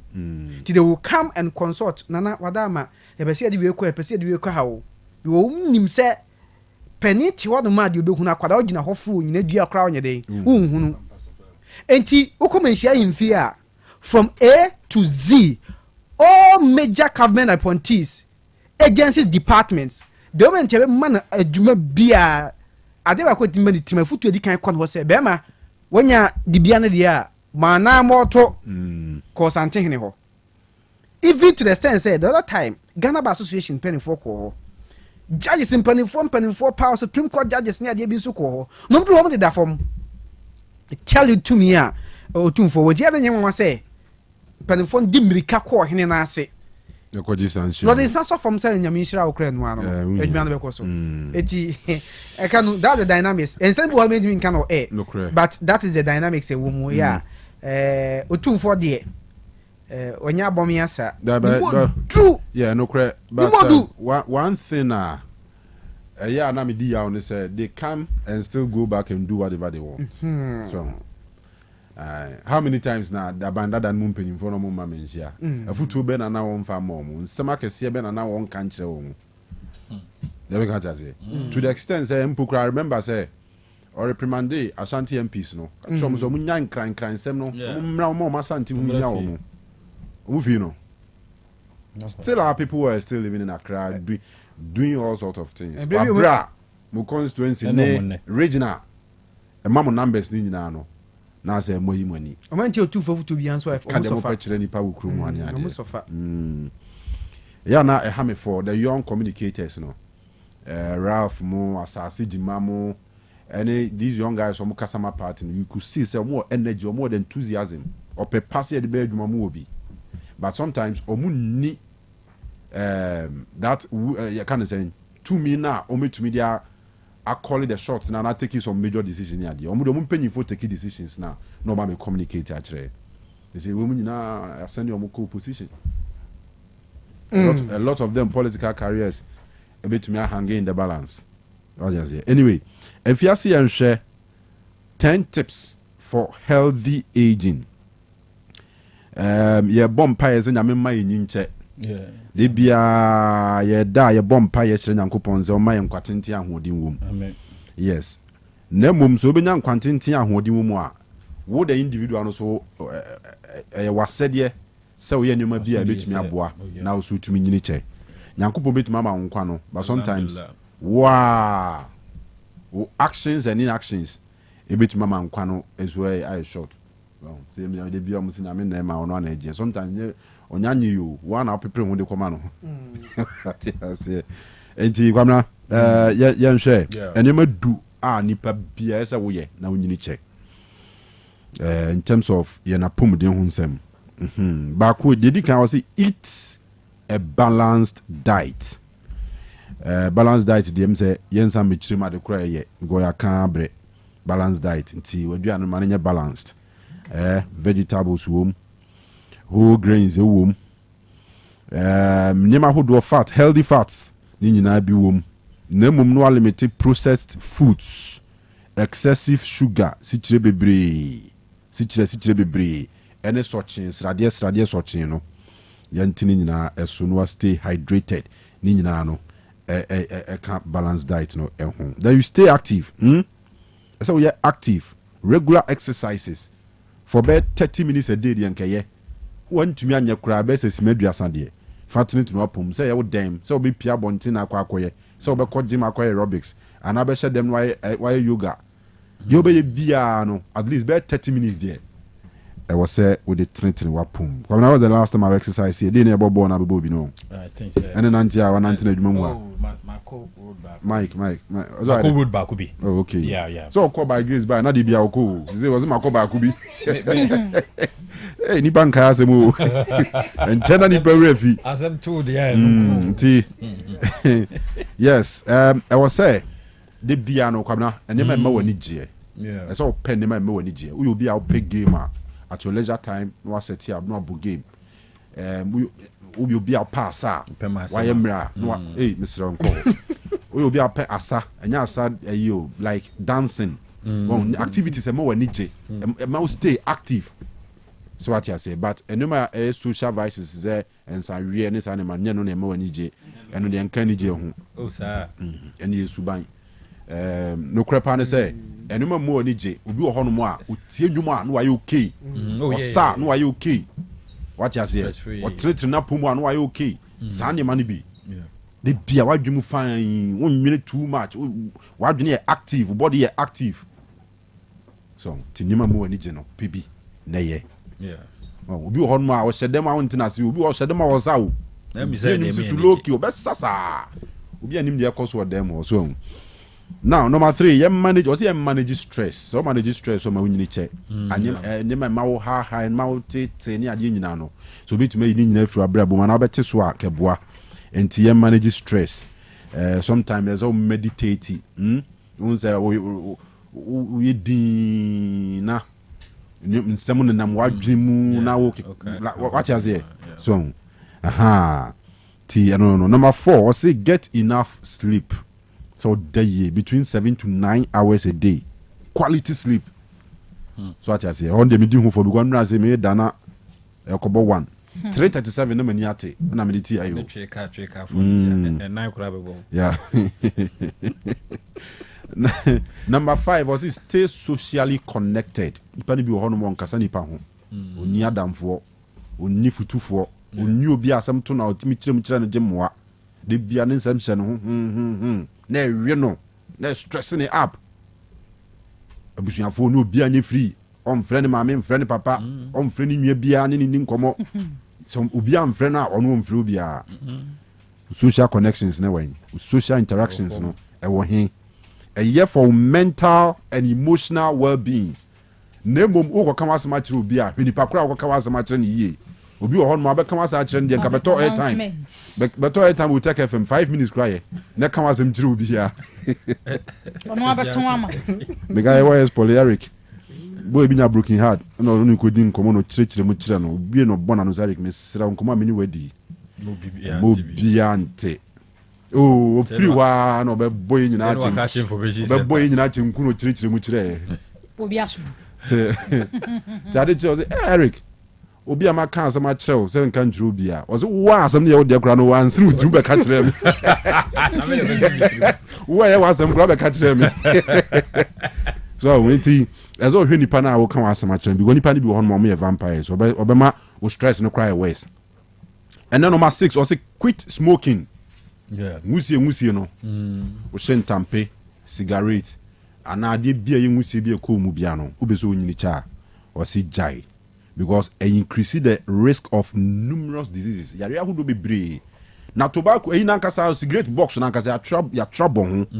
Say ade ne harmful to your health. Ya trouble ho. Say harmful to your health. And so kwabra need me dran nam na one packet pine. No they call shisha. He say shisha yi. Na guess it me twina na fumu ba mu se fi na sumu ba eh baza wara vo am okruma mo ye bi o adwa kusi twi ne fi na sumu ba emwa jai na o say ade ba ko no so say protect your skin bo hunamani ne ho ban ebi ne say na me kan say wia be bogidi wi be hye be si obi na o say ayi atade tuntum emu dudu na he no is advisable say obeshe long sleeves nibi. You don't expose yourself with skin to a real gidi no ness animal no. So be show long sleeve emu lights kakra be show trousers bi or chebi be show sunglasses bi a ni nyina no prevent your skin from getting direct contact to the sun rays. So say we are not ding. We are not ding pa we mo shepa enti yenhwe no so na yenhwe no so enso. And then also see your doctor regularly. On regular basis no eso ko checkups ukọ ni ehwe o kidney ni ehwe o liver ni ehwe o sugar level check bibia ema enti ukọ ahun sem you okay ewumu anu asan ko check on so you okay ewumu ada doctor catch us say dey bi we ni nti no eya ye say nti jai we na ye we ubenyina che ubenyina che pa enti bomodin se obehu doctor on regular basis. Say enu so den keska focus o me doctor yeah dey every kind of doctor say nya me doctor say me go we need doctor doctor bia me share ni bia or say and then embrace a positive attitude. Ghana has say yesuban ba ko ne say the bia ye hwe negatives accident as in mami adwa mami bi baka no ho ka accident no oba won say hey ni person na wu first question obisa ye we are so negative. You embrace positive mindset. You ma ya adwene positivity. Wo ye bibia fa tu tim se beye en kodwene se anye yi a ana enye yi da bi. Ye positive. Yeah. All right. And then finally, also stay informed. Say uhu dia kone dia ba say AI abai. Wo obi o phone so abetumi na chat AI. Ase me huna me ye Mr. Star me dan onu abeka kire so ye say ese wo sua wo panim de ese wo hu the way anime see ko health wise so you have to be reading more about enema be ma wa hoden che enema edo be ko wo na wo sua de film na ko anim so ati ase enti se wo yo bia onima kenkan ye kan radio sua no watie bi ye kan TV sua no watie bi so social media TikTok yamanfo kire nuro ni ade ni nyina eboa ma wonya nimde a ebetuma ma wonyina kyɛ nti mesrɛw enuma dui na no pay ye nyina yesua because ebezi enyini kyɛ wɔ ahoɔden mu so enti se benyina kyɛ ne benya ahoɔden ne akɔ adwuma so etuma hwɛ yɛma ama bibia etuma yɛ kama de a na ɛwɔ sɛ tie futu nyina na yɛhyɛ ne nso enti yenua de no so yɛhwɛ ne yie duba ko ne ya Bolivia Enterprise the future smart food no ɛno so yɛ nniaba ahama asodie na watwema hoɔden dia yɛ future smart food no eti wodi bia no be point number 11 the future smart food the aduane pa ekuta 23 vitamins and minerals 19 amino acids omega 3 inulin selenium high energy protein and dietary fiber or future life zero or future life oats future life protein future life smart fiber na mortar bella so for like haya no wo alignment wo ni mo ti home no na di hwɛ ni mo ahomani 0246 010150 again 0246 010150 and 0242 878 090.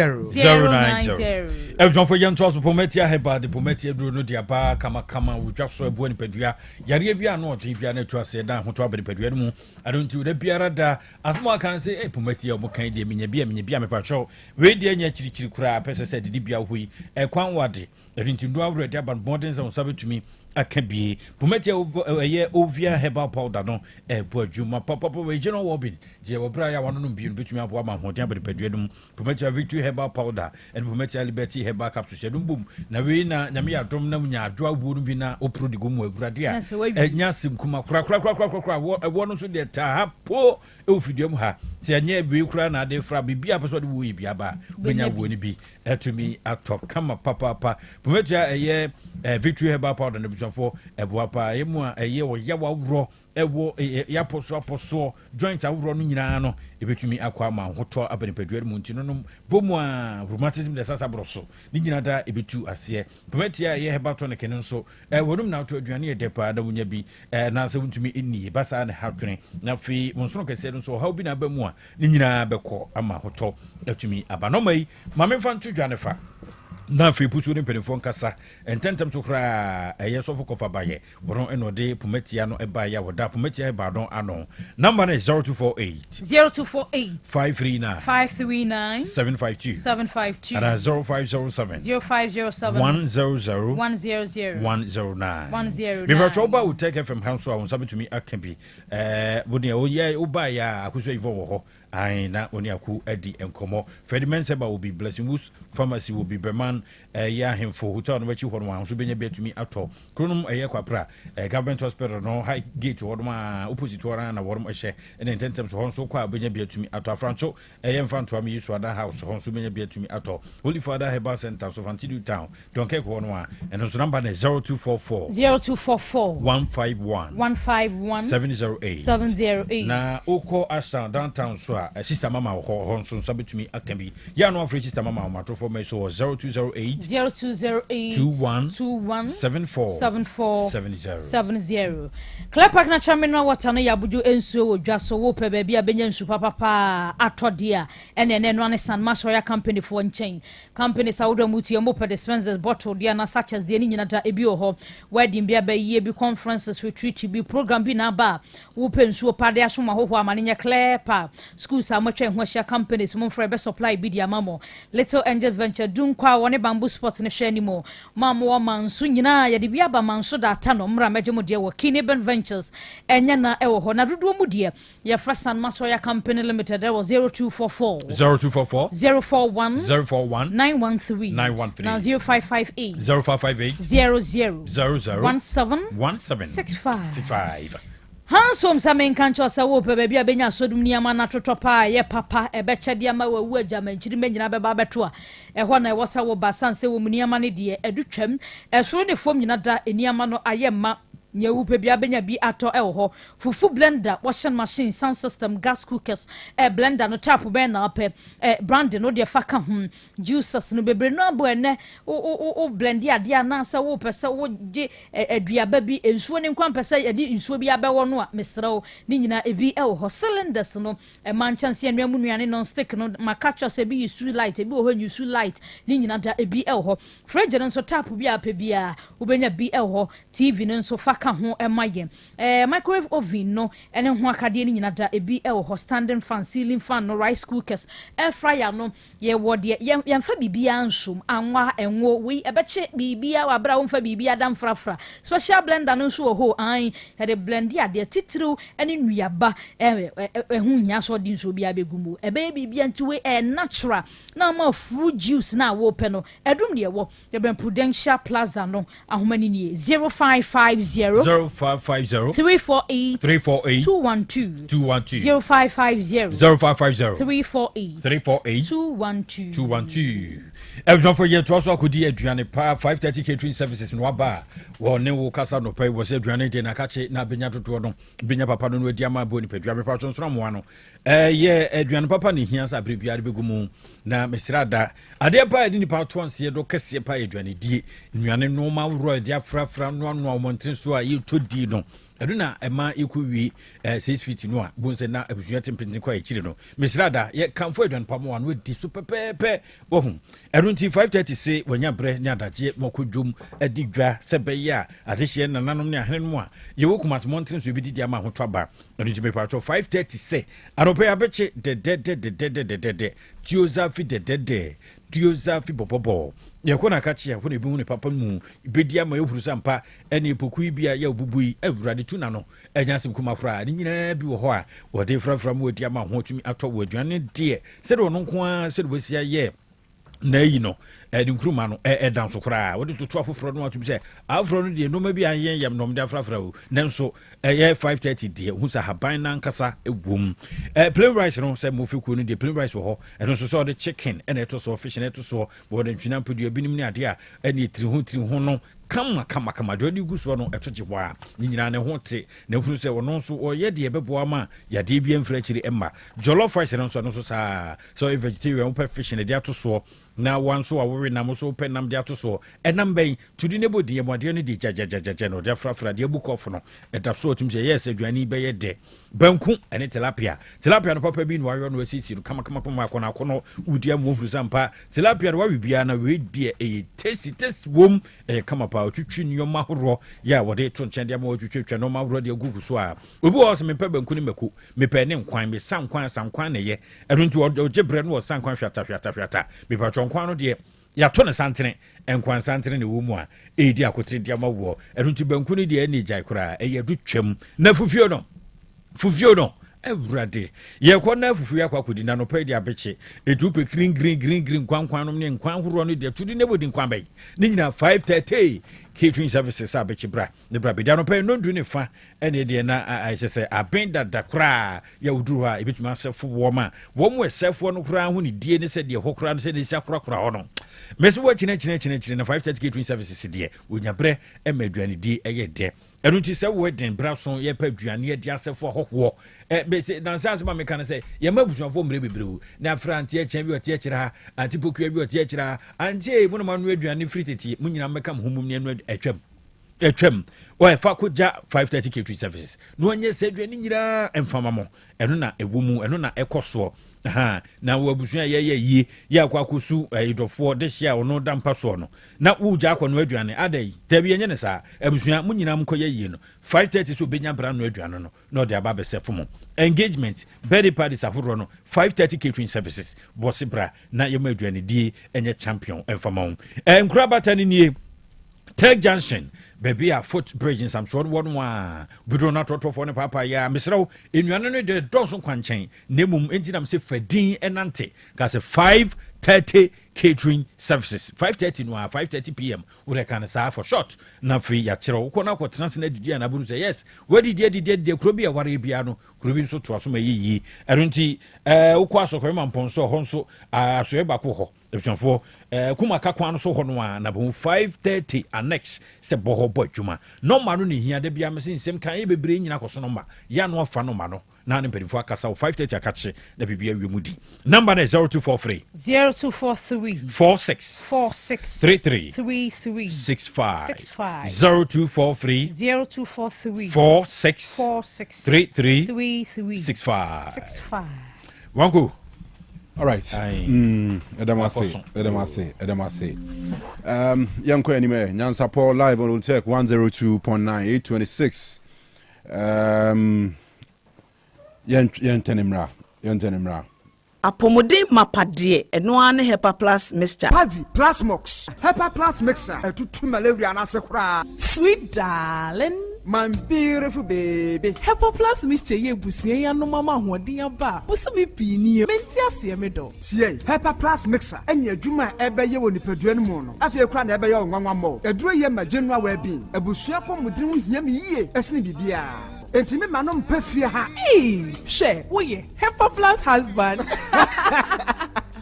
Ye de wa Hepa Plus husband. And ye wo so wo ye Hepa Plus wife na abo no. Hepa Plus mixer. Magie duro di pa. Pavi Plus Mox. Ena Hepa Plus nyina. Apemfo abato mo manufo. Enu kwada wo ni mfie du mienu nka ho. Our pharmacist na heba so. Etufo mfre 0542 778 572 ana 0549 297-463. Papa Plus Mixer. Mapobudra Mapa. FDRG Edwin Krasoya. Child smart food.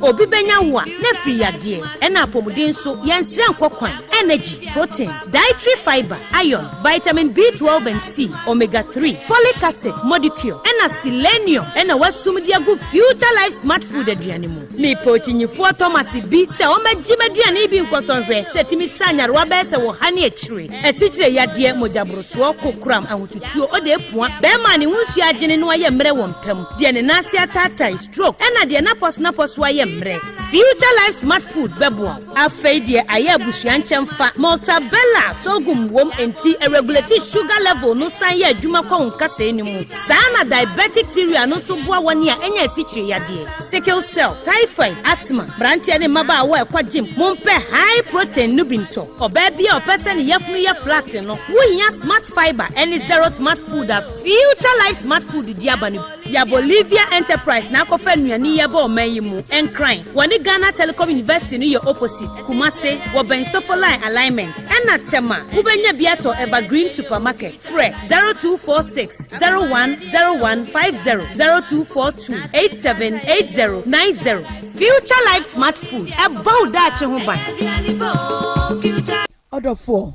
Uchuchu wosia eya moja fiwa no moba na unu munsua enyuna wosi ekikime ana ahyemese eya na niam bi hyehyehye sentem fifi ho se bi hyehyehye ho eya na enka efi wonu mu ba ti ukaso bi ho na twetwe ne ti kona chi ana wosi bi abu ana atu ya pese wusi na pese wusi gold silver ana mpo opese di braces egu se so ana se wode ne ye wo faase a opese yiyi efi ho de ma by Grace Dental Services ewo ho de ma eti fa wonum ho nyina bra by Grace Dental Services by Grace ewo Kumase Bremai DVL ne nchen pe Osei Akoto area wa bibia ni amenkasa 0244 97 68 05 0244 97 68 05 Yedamase.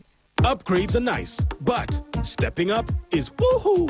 Because when you upgrade with GoTV, we'll step you up to the next package. Upgrade today to get more than more with Step Up, where if you're on GoTV Plus and upgrade to GoTV Max, you'll get even more with GoTV Super. Get big value, get big entertainment, get stepped up to even more with GoTV. Upgrade today on the My GoTV app or visit GoTVAfrica.com. Terms and conditions apply. Offer ends 31 March 2025. If you say nobody there for the boy for the street, I define for myself. I am the two ways I'm a man can me pen Susie can't see my Bra ne de kwani ombeka bia ye ntiase ye beji yesika ka wakoma to ye na nkrofo am so mo ye bada ye be kire mo nyansa aha boss ni nie oh Charlie cool down Mr. wa munya abutre akwanto ba ko da bia no ho story ye ntiase ye beji yesika oh Charlie ye ntiase da bia ntiase munya abutre menua e di asem jama ye twimodi o bra tie bi ma yo akwanto ba ko e pese ye ko ye tua hu ska da bia no ho nsem foforo ene mo kama koma ntumu yam na magye nkwa na ba me kan full-time travel consult and recruitment limited amamu wey there no libi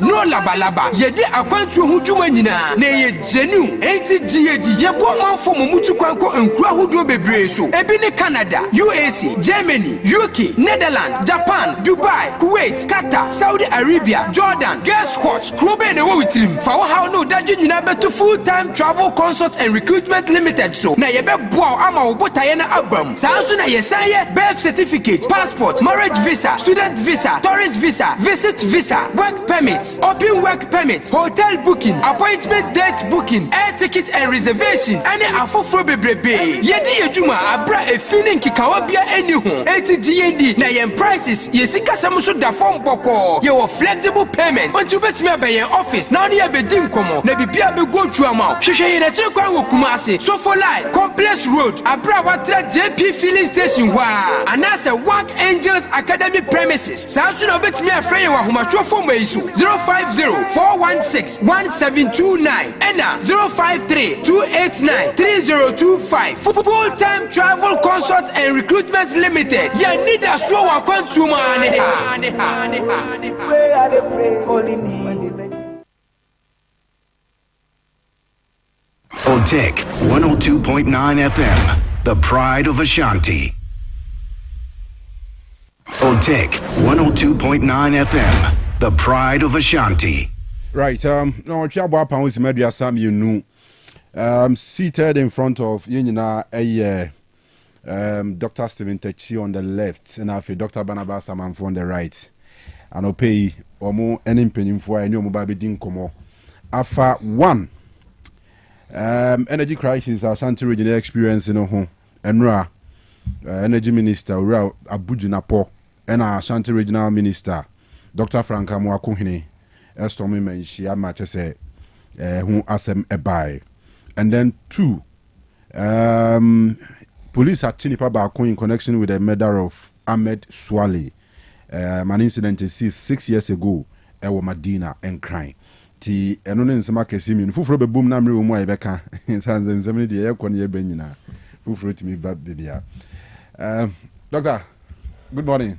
Good morning. Kanu boko ejisa onso hoye na mi ada room meja nyema ndo na ye nyamiase enra na metie obi video no say emse guy bi omo frɛ no Erica na Eriku so say Eriku yeah TikTokers ni bi we be see what say UK na Canada. Okay, yeah. Okay. Ana o say obi wa abrochira emisa ne say hotesen na hoye ebia so obi say nipa ne say ne body ne honam mu tesen dia ene ende oba say na hotesen o say sa question ni mi emusa hoye nti we de honam mu na me bisa no kre honam de ye pa honam de ye pa honam de wo was said you was stressed no but Kanu said doc atnasi ma menchia no na menkase toda ya na yabemu ye ebu ewo enkomo ayedi no nse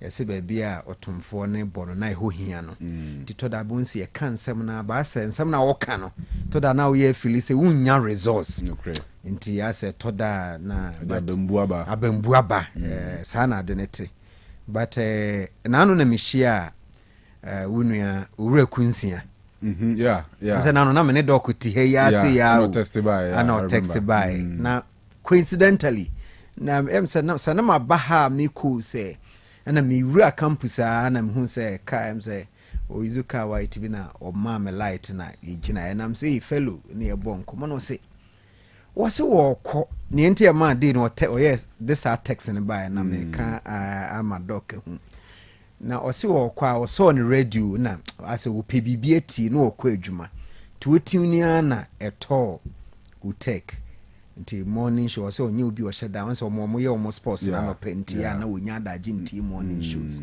nti eto ho no ana normally so say political shows no he conversation e tu akoma as two partisan ni ade nti ono sa na ma no nti but o pe baby kura tie nwum no nde wa drive akono o chim na na koto baby na otisi obi kasa ti mama choose me ways ye but that is how he put it was and people kasa so Kenyans asempa o and was say all tie nyina wo dwene say enipa no be kansem bia ma no ye afiri ho no wo twen say nipa no be kansem bia emfa kwan mu be ma na ye afiri ho twen te ne nsa ni si so but I say nipa no koso an wo kansem as wo ntimi nyi ya say ne nsa dwene ne nsa na ye Dr. Techi and was say kasa was say ti no akoheda no dinkofo kansa nti oya na o say edru say no nim say me nso no ha wonu nti oya na ku hu say nipa foforo nso aba nipa kro nso kasa na ave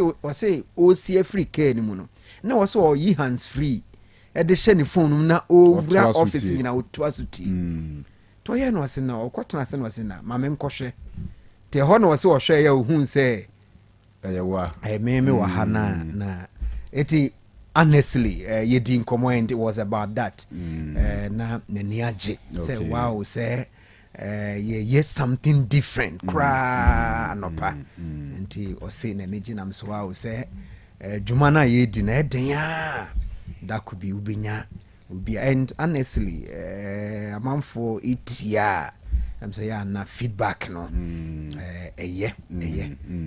ti Kanu ye be so abo adwuma no me a se doc so nkran na doc me da said am ye senior you know so as revenue chartered accountant. Yes.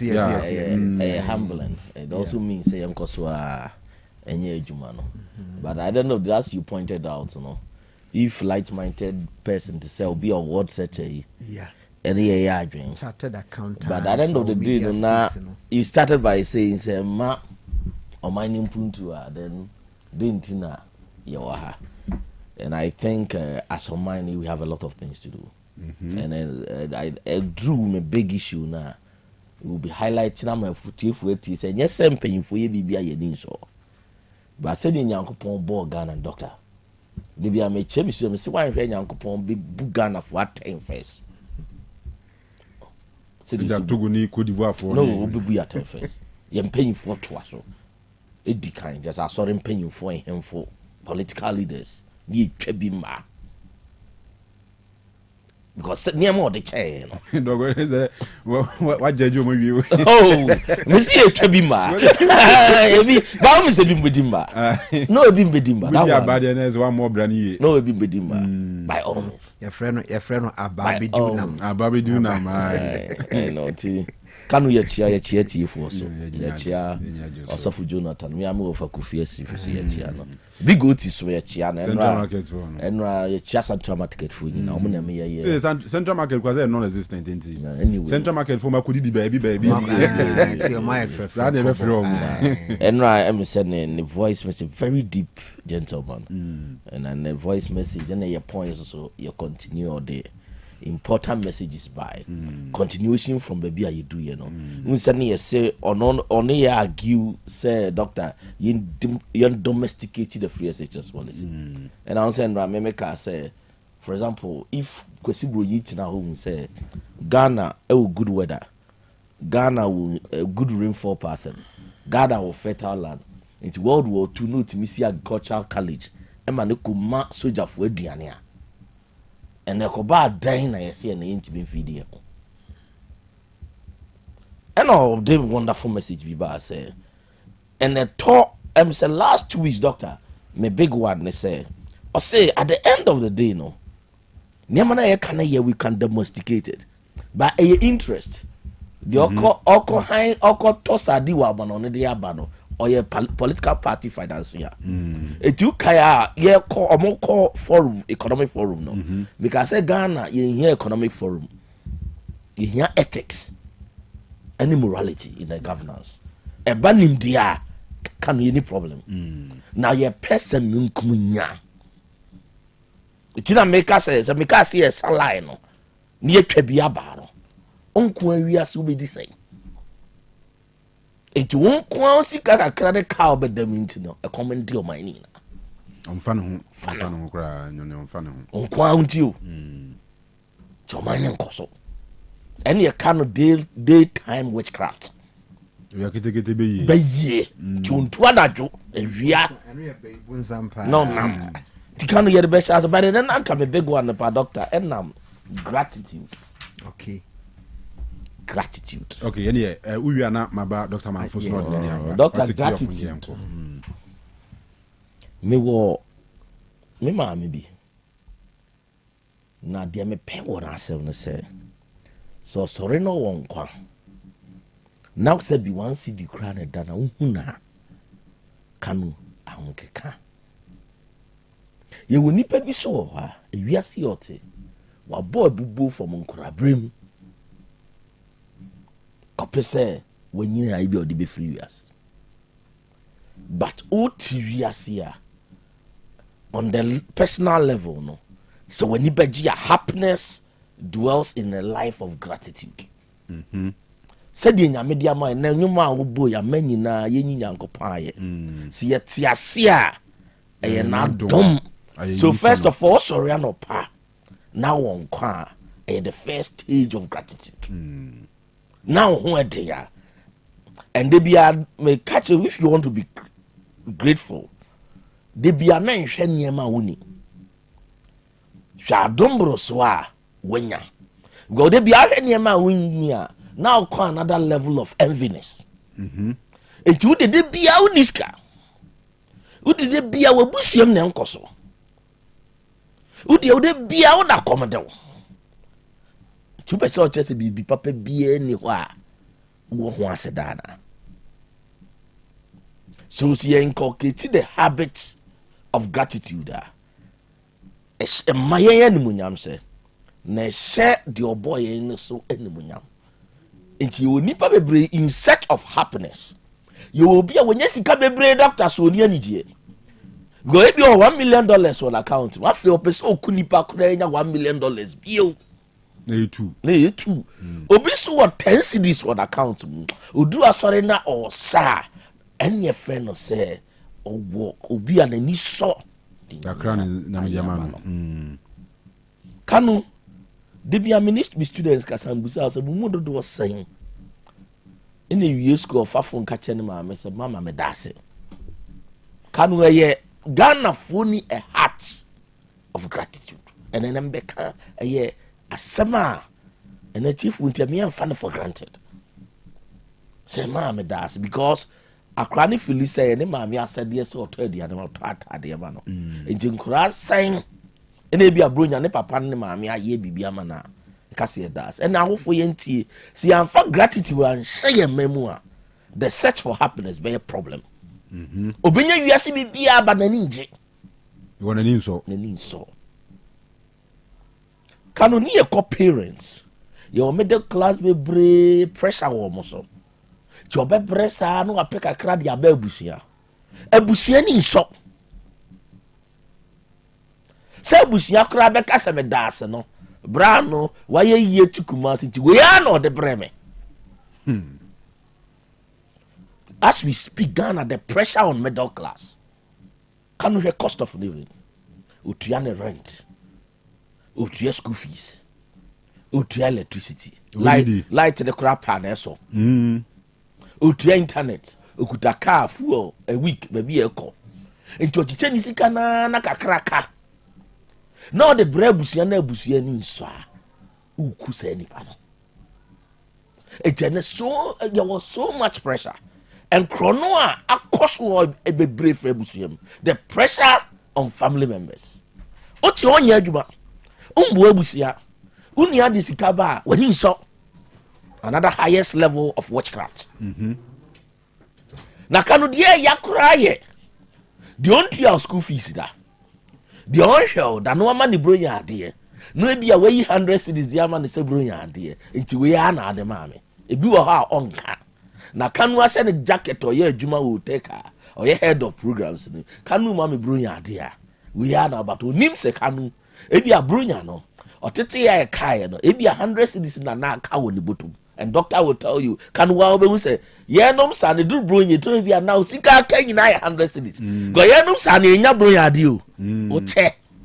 A 2 year salary, you bring your idea, watch her. If you 100 cities, your last aka. But him say, you're your doctor, man, for Dr. Techi Kanu, you know, oh man, 100 cities on back training. So, can we make can say, we should leave. We are so be to be at the unknown trying to we are not living a life of gratitude. Can we not Ghana do no? That may statistics be say, you see 80% of public service workers live on less than 3,000 a month.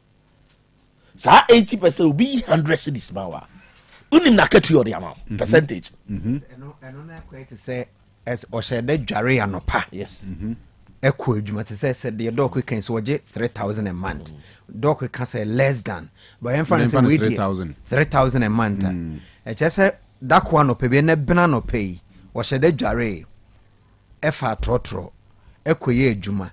Emane will be at 5 p.m. Esan fa Trotro Befi. Says Kano. You're making 100 cities. I don't know what you amount. Into 1 day in a month, no, or Juma for. The dog can say and Kanu gradually. Dog na whether blame the receiver no to some extent because they know example I mean so for instance 100 cities here can or the Sidum crowd they into me prepare and one moon another moon is still grammar a good point. Make I could see the SC of Ghana Oh, a fias one asanto a Singaton. Yeah. She made a comment, said Dr. Baumia, the other brain, no, ain't been to this or truth. But some of us, ya titi, say be a Dr. Baumia by, and no sense you my. Yen share economy ni adas. Kanu minim sote. Ya mamre, na sa mamre na ye twa gwa akosua bibia enye Ghanaian. Let's assume say Dr. Baumia bo man nsuo kura. Enya asema yeka. I said the word don't sem no dey dey. Adema. It can let's assume say economy na yetin. See na yet economy no mo. Na bia afia tete ne nsam mi momo ya emba yi. Mi bronya momo afia mfamba yi. Emma yi na watete ne nsam ne momo ya ba. 2025 obeka bom. Na me say afia pa we na ade brem. Gratitude. It yen hwe economy the fact say Dr. Amanfo adwene Dr. Techun, Kanu adwene Dr. Tefi adwene Dr. Techun. That alone should inspire you say obi dwene me ho. Sa brabo da forma en kan ko dibru nyade. Ka obema. It's the fact say genetic say brabo ne na for but the best me can say on my way the pressure on middle class. What would the rate at which middle class knew? Because we ya now but the cost of living.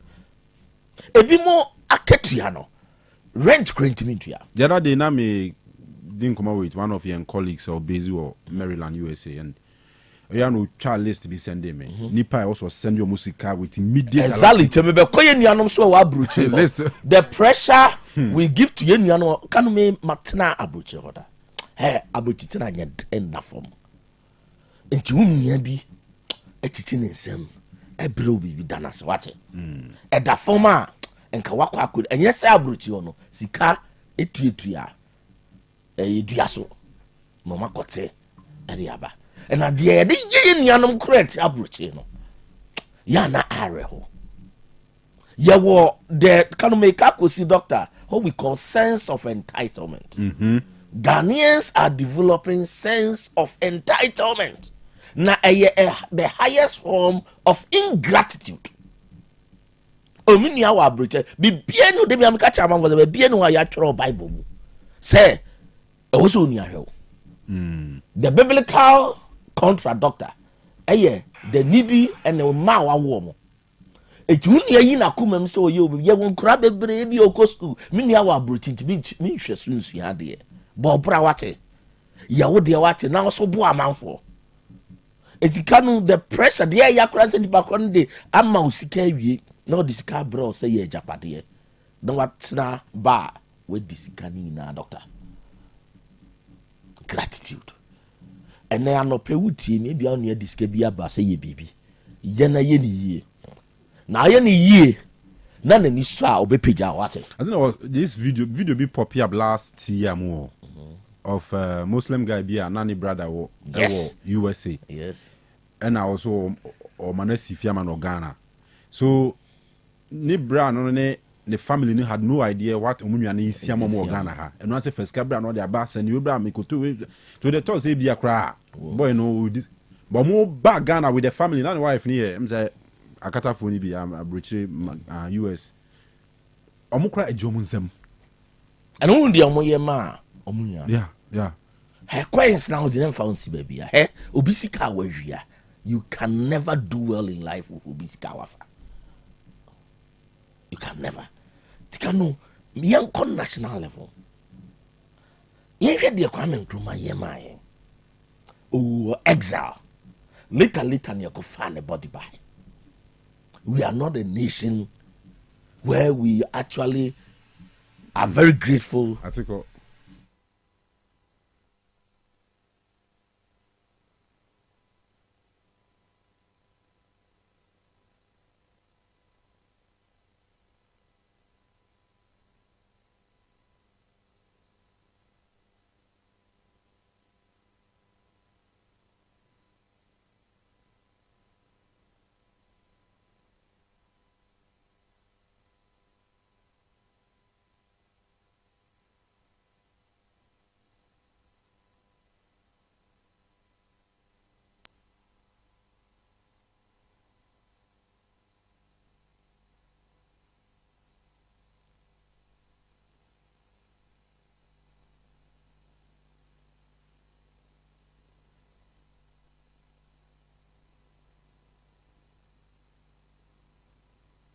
Otec 102.9 FM, the pride of Ashanti. Kanu ye teacher for. Nipa do say na pem da na mebo Mr. Usumen Sedin. Upi me class 6 teacher. Class 6 teacher no yeah. Students be bring him say ye teacher said yes or chirade we are no ko. Ye kure we university ye bufu kura ye. Nipa no we are on friend as a doctor das and what's up aba. We are not people of gratitude. Your students we obey dawase. Message AB or the we on ka. Now him the obey. Or shima 5 years as a doctor me here reference. We are not people of gratitude. We are not. Na can not make national level no me wie na doctor abem. Kwame Nkrumah won a flaws. Ba the hwe ni guasia egu no. The Biameka said the seat of government, a seat of sanctity. Let's assume say your papa nanado ye mistakes. Oko wasumi. Eni die bia ye woni bia ye mfama no. O mine no me bebreye because of ye ungrateful. Enti ankoye se wakwa na party opposition. Enti ebu ese na fata na me mfama no. Em say your papa mahama co opposition. Yet the tone ba me den ken na advices itia. Minim said or not here the ye na manemfa nyobi. Ye wo president Kofo mu ho. Eni di o mo se na mo fata no. Anya no. O ma di o man so da. Enti ebi kura sabi o twa obeti wa kwa sabi twa sa we memfa so. But you can get that advice through gratitude. So ye nipa de basa baby of fire or tehwe no. On kanchero. Kan na me de manusi no. We a sports person. And Kasamojan ye captain ya. A Juma Asamojan ye. Shenungwasia ye guna. Ato na ceremonial match crano. Yembobi mano. Menyashi your system na pia bunyinano. Anna esewose ye de momo. Na se say ye dudude ya yiso so. Na ye pesi ye hwese prophet bi se blasters aye say but me de megidie kire say if you are ungrateful there are certain divine blessings awunya. Now mining in an over time one and partisanship interest and they say you recognize the real heroes and heroines of our nation and need ni asede was ye de mani pe bi no ye fama and that no MC you could independence a man for profile the light of General Champon Jumedia Udima Ghana but now came say partisan politics and interest in the memory care kataso but that make catch me students say didn't ye good leaders and say because ye ana omo was ye ana we are not able to even study your leadership style. It be a champion with leadership style. Buzia with leadership style. John Rollins with leadership style. Let's not focus too much on their weaknesses. But can we pick almost strength near the actual leadership?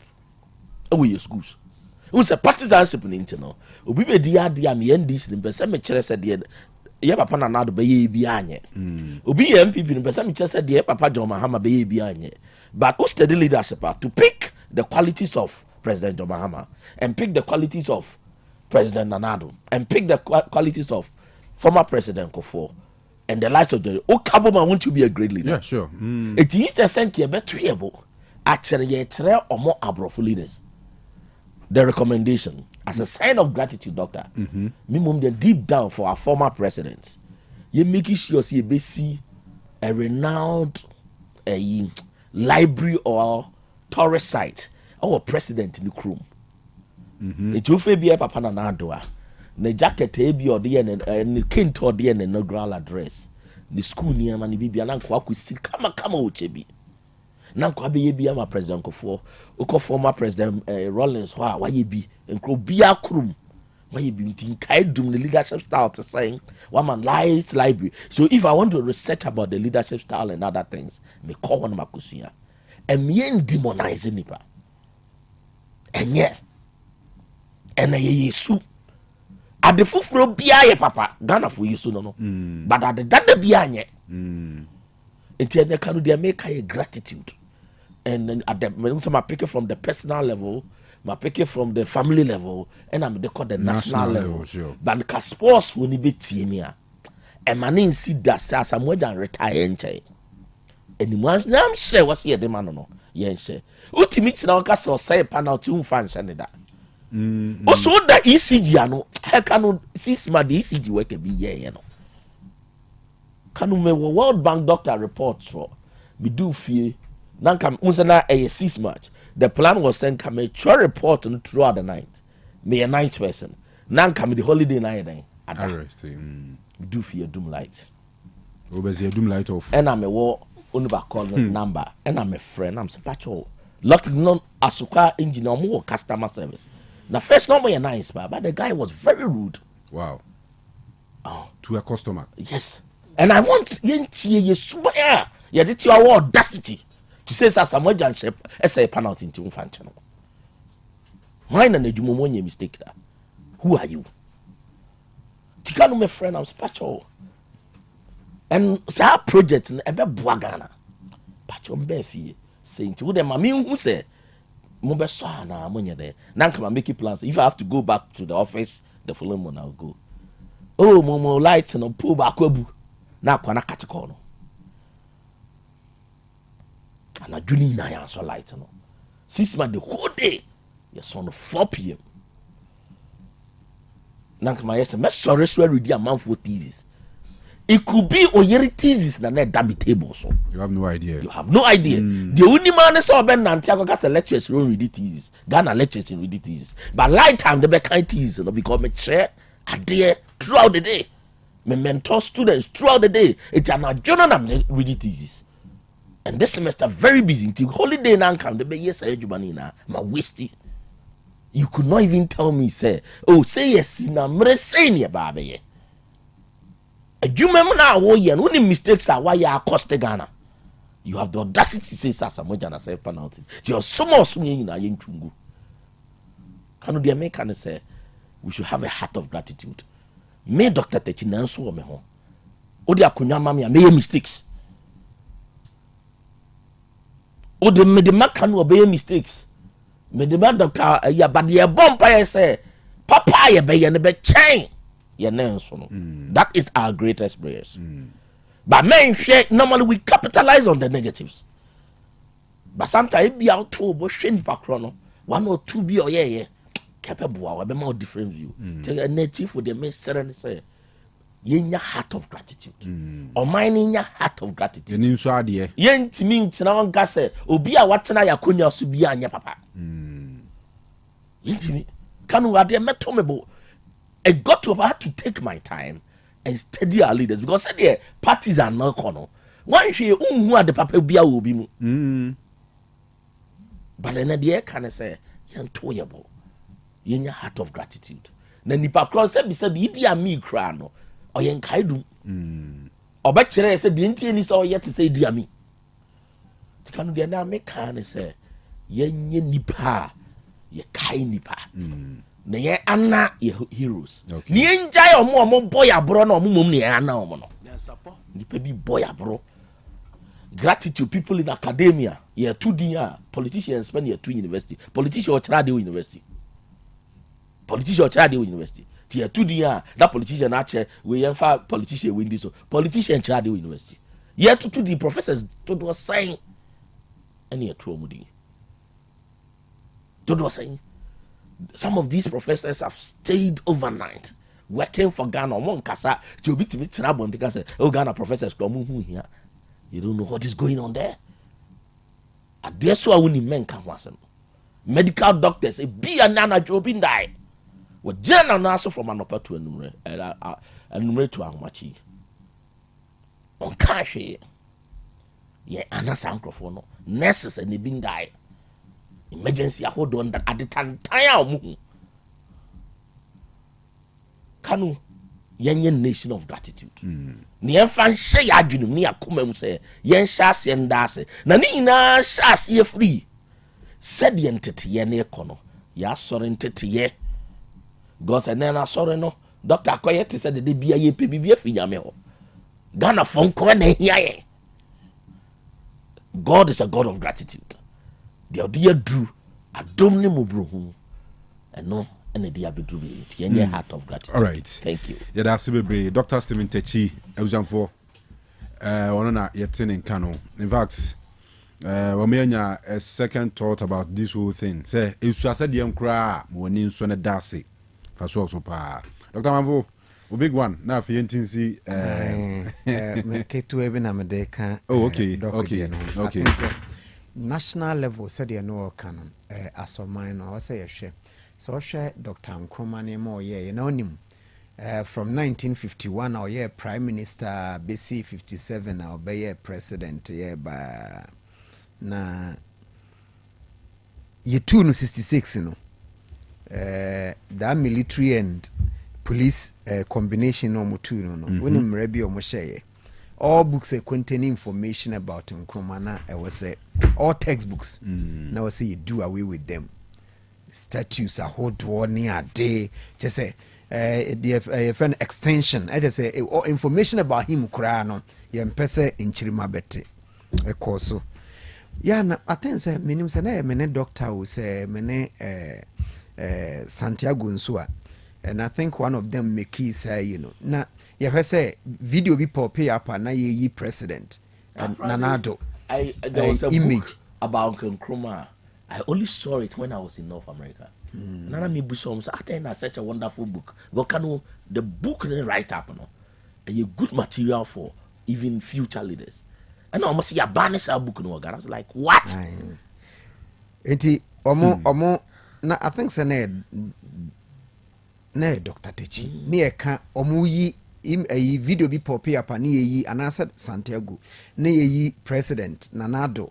Image every room be office be now you replace it with the portrait be now portrait I was talking about it yes good it e bia we said make say ye ba Nkrumah home information ye mpese ye better ye mpese ye be read books about him adena ye ntimi nya DC officer presidents aba nyina images inti president Mahama ba ne enka de ne dia beto na ado so. Why will you remove me who sa you say ye you know uko headmaster say all Ghana nyina offices headmaster wa be twam bia most the mama can say most of the offices are me a lot of them okay so poku area the wa be twam bia de nto be kona current one de no eto so se Kumasi Anglican wa be kona de wa be twam bia de wa be kona current one de neto so nti ada ne ntimi nya culture bi say and our practice be said do baby be an idiot near the betwaso the system of winner takes all some mentality na but in any way we have countries on where decided say president is mamon fam impo me picture mo ho fa wo yere no ma de ebo ho na wo di nsem hunu wo office wa kai say ye wo yere no ma ene ehwe wanim no o ye against them na nye president no enti I think say I support the Dr. Mrantian was say I support you with $100 of cement fully and someone doc Kanu yeah power supply any issues enra na ora Jinapo Kumasi Ashanti regional minister de tunanim straight say Asante Mantema say den kan ya asem de nkoyi kura se ne nyina enim no mo hwe ni hujuma no ma hye se omuguso the issue of doom so na ka say bia e ba be temporary issue but they can ko the dog ano ya ede ana Kanu meba so okay em say me de kakra kan dog de no wa fa ne say me wie me de okay na bi me de me wie sisi a me wie ni akọ doom so ne de yebeba so mamenya me big issue all right yes on education no amudi kakra na group be from the NAPS, that is Ghana National Association of Private Schools, secondary schools and our ababontin so omoni aban dinkuta ho se aban ebe ma omo mofra na ko SHS no aban be ma omo bi na ekabi e wose aban bo omo ho se bia bia Kumasi Anglican opoku are bia agona ezie bia aban ma school no akora bia their friend grant bia 1000 Ghana aban de sa so be ma private school no so de abo omo homra I think say Kanu ebe yesi ebedi ho nkomo because discussion no I am told egusu koso and at this discussion stage no yenso e wa kwanya bia discourse no we say contribute and he said they bia meka no ye obi obete and ye kan sempase ya we say omote we say omote and Kanu minim say yɛn nyinaa anim free SHS no ho ayi bi ɛba yɛ frɛ no double track nti yɛtia ne ni double track green and gold as yes green and gold we mo kɔ na we mo tifie na ne ade ubisa sɛ efia akɔ bia na senior woman ba efia we de kɔ ya de wakɔ efia akɔ green and gold di asenka say slopsa nti baka no yɛnim double track sem aban a abai hye bose oba obi ye free ho me ka kyerɛw sɛ na yɛ two major ways ana na yɛbɛtumi de yi double track na yɛ three one ɛyɛ sɛ yɛbɛkate the major one pa yɛ sɛ yɛbɛ expand infrastructure okay ɛno na yɛ the major and yɛ for me is the approach to go and I say two yɛbɛma deɛ frɛ no cut off point sɛ yɛ bie mu obi ekɔ bi nti na ɔma dɔɔso nti sɛ aban wɔhwɛ na wontumi mfɔ mu nyinaa de a cut off point ba bi bɛka akyiri for me I don't subscribe to that because sɛbi yɛ kurom ha no ɛyɛ yɛn hiafoɔ no woba me ma nso ne ntwe aso a yɛn ho kyerɛ yɛn no yɛn na yɛ ma no ntɛntwa ɛnyɛ sɛ yɛ ma na bon but yɛ na ɛyɛ basic school ɔkɔɔ yɛ no baabi ɔkɔɔ yɛ wotwa nsuo furu dua na wakɔ ne ade nti wosan de cut off point ne ba sɛbi o san de abesi yɛn ahiafoɔ ma no kwan nti for me that is me person I don't subscribe to that against the Catholic for the buy na yes because mo so suggest cut off points for mo schools ni nyina I na ntina me kan me say I don't subscribe to it if we nim the American if what you say up results ba yɛn konkohwɛ ahimfo na etwa private school mutimi twa kakra no Kanu ɛyɛ me ba ɛwɔ me ma nyinaa wɔ Martyrs of Uganda enti ɔmo bɛkɔ hɔ a ya kyerɛ madeɛ kama ɔmo bɛwia na me hu sɛ bi ɔkyerɛ wɔ Martyrs of Uganda obɛtwa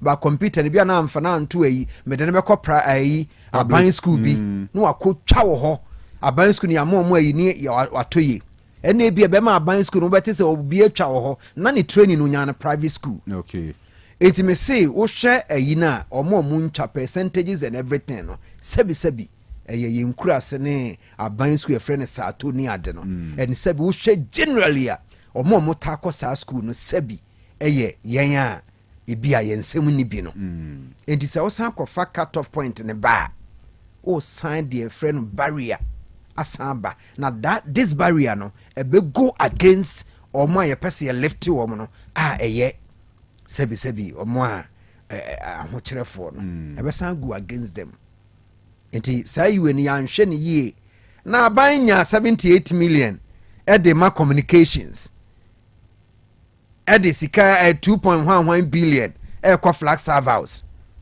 ne yɛsɛ yɛde bi yɛ education a asɛ yɛsuma aban a yɛnte yɛ ho ase but me say one way ɛbɛtumi de yɛyi double track ɛyɛ bringing the cut off point okay and yɛbɛtumi de yɛyi but yɛmi sɛ ho sɛ is that the best I'm not sure it is. That is me personally. No, you are doing two, number 3 way betim de yi double track no. Say private schools wo ho. Aha ye mintimi mu bodin be nim private schools ahodo. Senke bi advert wa kan bo mudin. Maybe emphasis Barnabas private school. Our Lady of Grace. Our Lady of Grace. Ana Saint Stephen. Saint Stephen.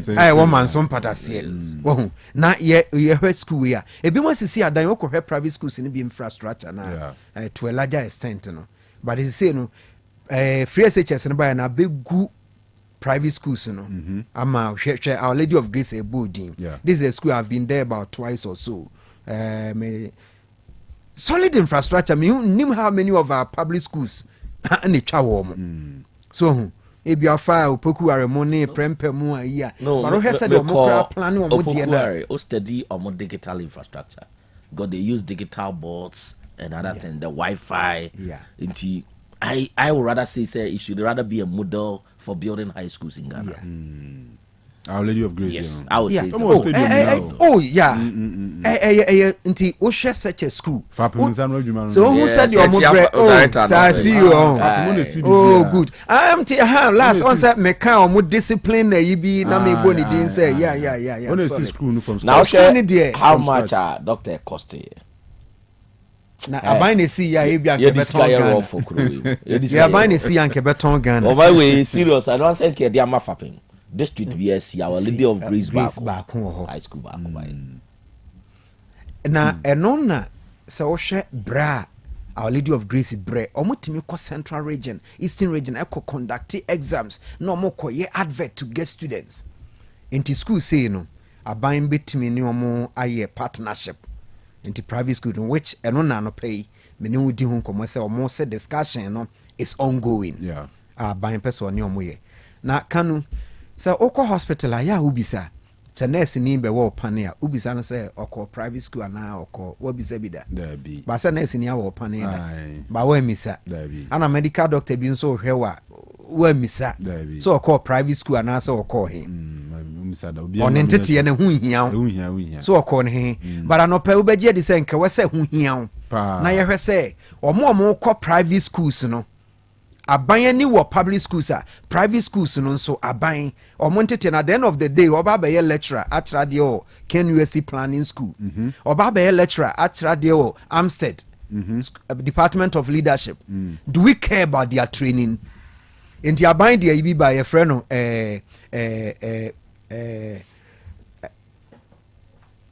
NSAT National Standardized Assessment Test. Yes, a basic school na class 2, class 4, class 6. Aban mo ye test bi de hwe o ma ho den. Aban ye no ye private school no yi o moja. There are a lot of policies yeah attention in your public schools. But so a percentage of people in private schools is here. Kanu enyasam ketwa. And you say we should be interested in how these private schools a trainee people ebeba bonteno. And Kanu I think say for me make say ya dwempa ban pese woni omoye. Omunye na omunhwe ba bia the friend middle line on as a compromise. Ne said the besi aboa obia. Ni amede be mo mo ne say omo discussion no aban ni omo agree enema we edos ba mebo miensa person ne aba issue. One, these schools now buying so oni omo be co partnership they should be ready to admit peoples irrespective of their religious, ethnic or race. Okay. So we a private school who can St. Stephen International School and oni aban be co partnership. Say aban de ni sika be ma won so aban be ma students na watete wo mo. So be a JW ni, so a Anglican ni, so a Catholic ni, so a Muslim ni. So be ye Eve or ye Gan or ye Asante or ye Bono. So be ye Bruni or ye Bibini, so ye Hindu. And what's we ready say obejeno. Number one. Ye number one. Ye pet ni entias ye. Say private school ni aban be co partnership aban be bo asene e be so wasene na obetieti obi fa ahudie so. Okay. Okay. Until they should take note of that. 2, I was say our monso yet ready said they will open their doors for inspection. So kwaji aban sika. I was so yet ready say aban ebeba be odete abehwe say aban sika ne ba ye no. How are you putting it to use? Say na we see a disca no. E die na wode ye scan ba ye na say na call ye. Into say St. Stephen International School. What you school? Nese mpesa aban be fifi nani abe sama we said the sama year enkwaji aban sika partnership no me nkobi nemu so so obegia e was say district inspectors of schools no enya akwanya ba wo school ho ebe hwese infrastructure something saying curriculum no say na mo implement no e dien na say na mo ya mo nema kana fa bon kwada no ho bra no o modidie mu etesen wo de bon sen until they should be ready to open their doors for inspection. Kruma private form person will be able to who asem no. And enkomodie no mu tin minim stage adru but the foot away e was a kum na whatever the MOU no omo agitum. Okay. The chat to Kanu the teachers in the schools. Yen in private schools me rural private schools ma hodo. And a buying policy ne say every teacher must be licensed. Enti ubua okoligon Otec wa anya education wa yana planning but person obechira de because omo na be economics na geography ni ade a omo timi kire. Enti ebia wa ye plan na ebia wa ye ebia BSc geography wa anya education person obechira de aban policy ne say yes eba content na they are solid but we say okoye education now we are professional now we are license. Private schools no sa nema we don't care omutimi fa obia ɛma ne kyerɛ deɛ ma yɛnka ne ntɔ masom sɛ wobɛgye aban wobɛgye mmɔfra na wagye aban sika deɛ a ɛwɔ sɛ deɛ frɛ no quality assurance standard no ɔmo nyɛ ready sɛ ɔmo bɛ meet earlier on any executive director Uri Obinfo Nana Kwesi J trading come about it Nana Woka say ɔmo ahyɛ aseɛ liaise with colleges of education universities ɔmo so produce teachers near there. I was asking say ɔmo the capacity no no say ban infrastructure more capacity because school no be on more target so be fan 1,000 ma be come in reality na nkra wo be 200 the spaces they be or yes. But problem no be teaching yes. And then also more try say ominya the right materials excellent they should make sure and yeah by force this partnership now say take place this year Ghana say yeah prepare sabu aban share bo na no mene mo nua mu bi kasa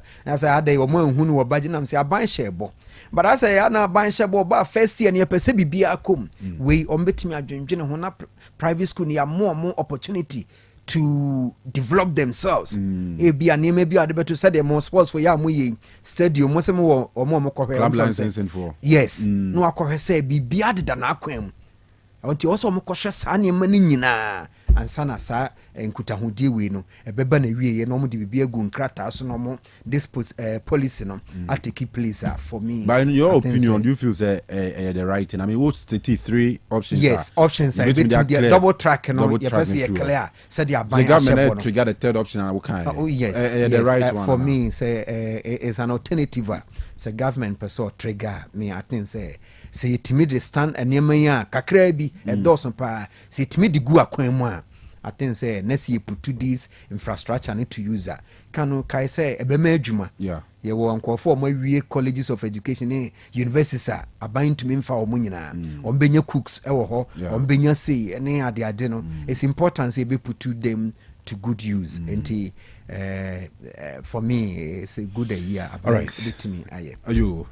Mate that's say mun se ma mo de ahia ase ama nyina mama ade a talkuma so yi pa as usual de bia talkuma so Dr. Deji any take you off with nkania ho nsensem no ne aban no attempt to resolve power outages in Ashanti region in particular. Say mama emfa me power briefly but my main focus on maybe I Dr. Warner I may disagree with you a little more doctor. Yeah, my name is Usamponsa Dr. Sesibe. Any team of researchers did a study. And in the research, it's online, those who are interested, it's Ghana's educational system and its implication to educational equity. Okay. Cited by UNESCO and other things in their policy documents and other things. Now, you study and you say educational system, no, equity manifests in different dimensions. So share free SHS are focusing on one dimension of equity. That is affordability. But the educational system, there are different dimensions of inequity, which the free SHS policy cannot solve. One, geography. Rural versus urban. Say, Obiwo rural area or a disadvantage within the educational system compared to the counterpart or urban. Until the baby tree yen nuanom no your fast no more in crass na be school crass no by virtue of the fact say we crass no compared to the ukrum no or what a disadvantage because in terms of facilities and any man no enyepe and no your friend educational inequity because educational inequity they say yen na ye exams back but oba KNUST GHS or ICT lab by the chen ICT ukomi krum when chinchira yeah, the born nature and ICT, but we nature exams. The same exam. It's your friend educational inequity. It's your that your bina said yes or be making sure say there is a standard mechanism. Only say by virtue of the fact so be a could place be increased in internal. We need the requisite resource and the solving that you don't solve it with free SHS. Only a standard model. The next one, the public versus private, said the Dr. Kanu. Interesting enough, we are investing even more money in the public. But still there is disparity between the public schools and the private schools at the basic level. We do SHS level now, the public schools perform better than the private school. And so Our Lady of Grace mo, and then Professor Ademo Diana, APJ, but at the SHS and the university level, the public takes over. Yeah. But at the basic level, the private dominates. Etienne Dr. Moa, the probability all the Babeko private. High, despite the fact that government is investing so much money in the public schools. Solving it, and the government say, we capo 30% of our mom public school. Enko. Number two, why these solutions are not. Then now you waba root learning in the study no. Your educational system no. If favor more memory based learning, root learning versus obi or one sanujuma or what talent is a football. We saw say coming out with free SHS in Kwan to say you are using it to fix educational equity. No, it means only all the dimensions of equity. And you have picking what we call the lazy man's approach to deal with these dimensions of equity. But their fundamental problem. I'm going back to the development planning process. You almost said the problem tree analysis. Or say, national problem to it is a and when you and I was term. And na asura na abear fruit. And planner says also of a problem. You should have your model I find the problem tree. You should tree mechanical no. If you don't look at the effects of the problem, it just said the DSO. No akucha stems no attitude fruit no. It's your problem the beside there. Abba. So if there is disparity between public and private, now by the policy obey my journey one say or back up it. Now public school and more entry into a yina. Unsolvable problem because the root is still there. Which is the root. One of them, yes, say, how are you investing more money, doctor? And then Dr. Mo can tell you why they can see education is now. They can, but our politicians won't listen. They can discuss why public versus private. There are issues. Public, school park or land. You're investing in capitalizing grant. And so you have a situation where the government is even subsidizing public schools, but parents want to send their children to private schools. That means it's a free one protected quality. A time will come, parents will prefer to go to private. Kanu the air can say, I support the Catholic Bishop Conference. Ultimately, in educational system standard in your. But I also agree with only doctor said there is a problem. I say from your paper and say the solution of the problem is and yes say because there is still an element of educational inequity. No free me when chinchira university at that level there is still inequity. And that na me catch was a first year student at Bamu say, Doctor, I'm not exposed to laptops. To laptop by virtue of that, only first and then to call. So there are elements of educational inequity. And Ghana, your biggest problem is that we like the lazy man's approach to solving problems. So the solution then, yes, sir, government at now say because the rural schools are disadvantaged, there's no cap on free SHS. Let's challenge our leaders to fix the problems in the rural schools. I might be a tumpon to the extent say they have a standard of what a busy school look like. Over architecture across the country. What should be the element? It's can educational policy. Much educational policy. It's not yes, paper no. Educational policy. Doctors say if we give you all the resources, the same platform, now outcomes a different. It's called acceptable inequity. Let me repeat it again. You're not the same platform. Opokuari, our science lab. High school Umikrum, our science lab, the same level of teachers, the same level of coordination. Now outcomes need different. You don't blame the leader. In policy, you call it acceptable inequity. There are forms of inequity that are acceptable. It's acceptable because if you're a student in the institution, if you're a time animated institution, maybe or yard for. So that becomes acceptable. The air can say, your boy, a politician, some more find the easy ways of solving problems. They should go to the root and fix the problem. So the solution between the disparity between the rural and the urban intensive free SHS will be uncle. They be a mekase here for mano. Name say here for but this cool. So if you want to enjoy free SHS, sit down and learn. One qualify your remedial. Ye ni eka disparity no. Tete no ubusa Dr. Barnabas ahode odi kom say dey be obey meet requirement no. Kanu yan hwe ya this is what I'm seeing. Ye be produce weak youth. Ye di timu debi so mutim. And yan sha see an quality and the standards ye be a group of leaders they will not even believe in quality and standards. So be actual was yes obi anko. Yes ye feli obi none in musa. You cannot build educational system like that. Sebi abrof na the democracy by no. And you be and the high school be they are standards. And they be a make catch me no more mundi be ne say. So only be now in baby out free. No matter how disadvantaged you are, sometimes you move beyond and I no crab a blessing for you. Yanko hesika for the door or move free say baby are no watching here. Can the Americans say for once I may disagree with what the doctor said. The solution to the problem, politicians no more find the easy solution and in planning you've not tackled the root. The root in a secretary class in the school said yet here. Obi team futurum ne school. Diase. We are the solution they say 30% no a movie. You cannot use inequity to solve a problem of inequity. I support the Catholic bishop. There should be standards. But the government should make sure say yes, set standards. No, any animal mutia class and the senefa. It's not anybody's crimes or cotton class. And we should build towards that as an China.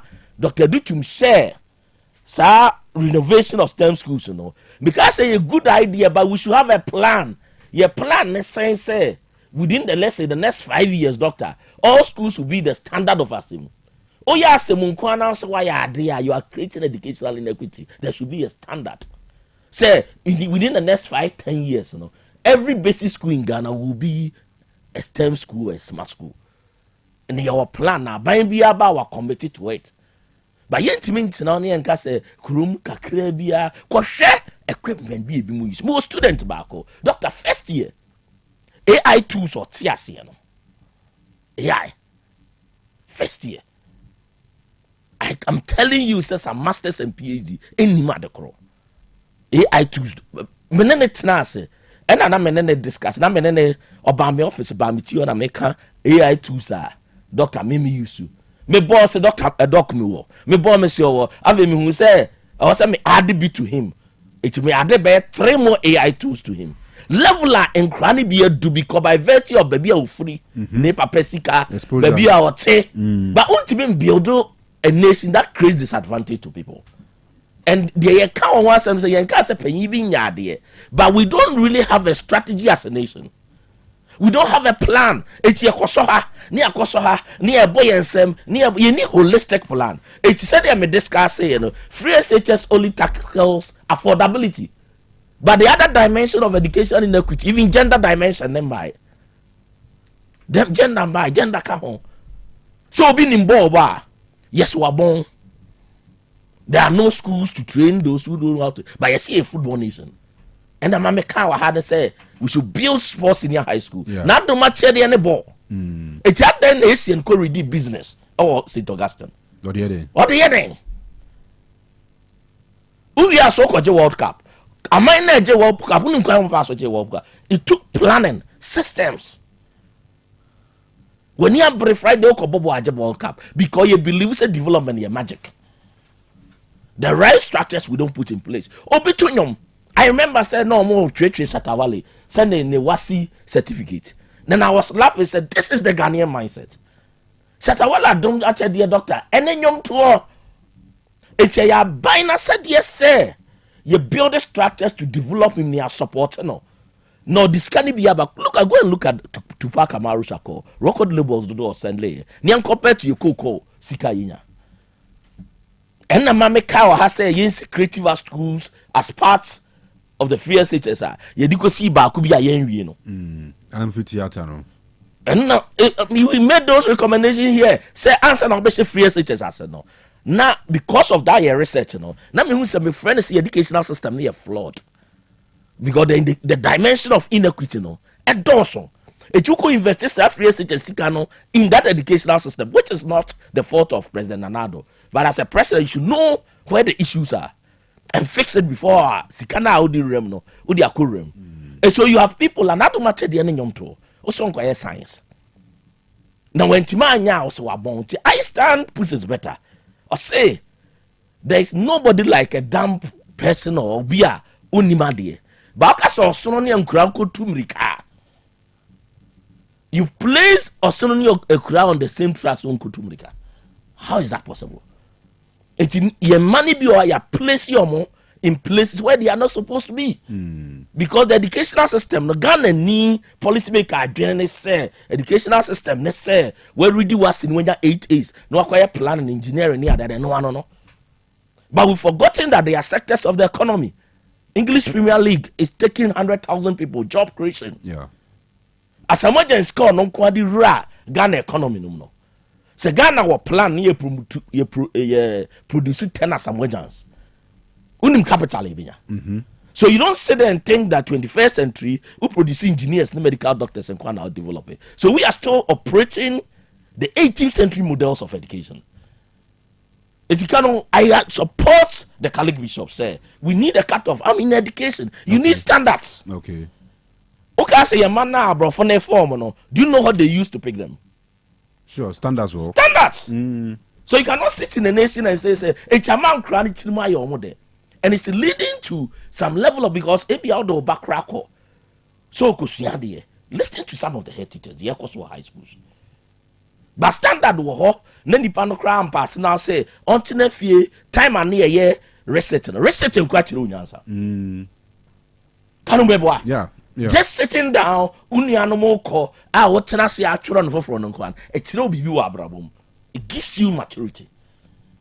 Can you intimate now see a BM, all right. Intimate now. And me, I'm as an education, I'm uncomfortable. Say, you did me taxpayers' money. As will be a great.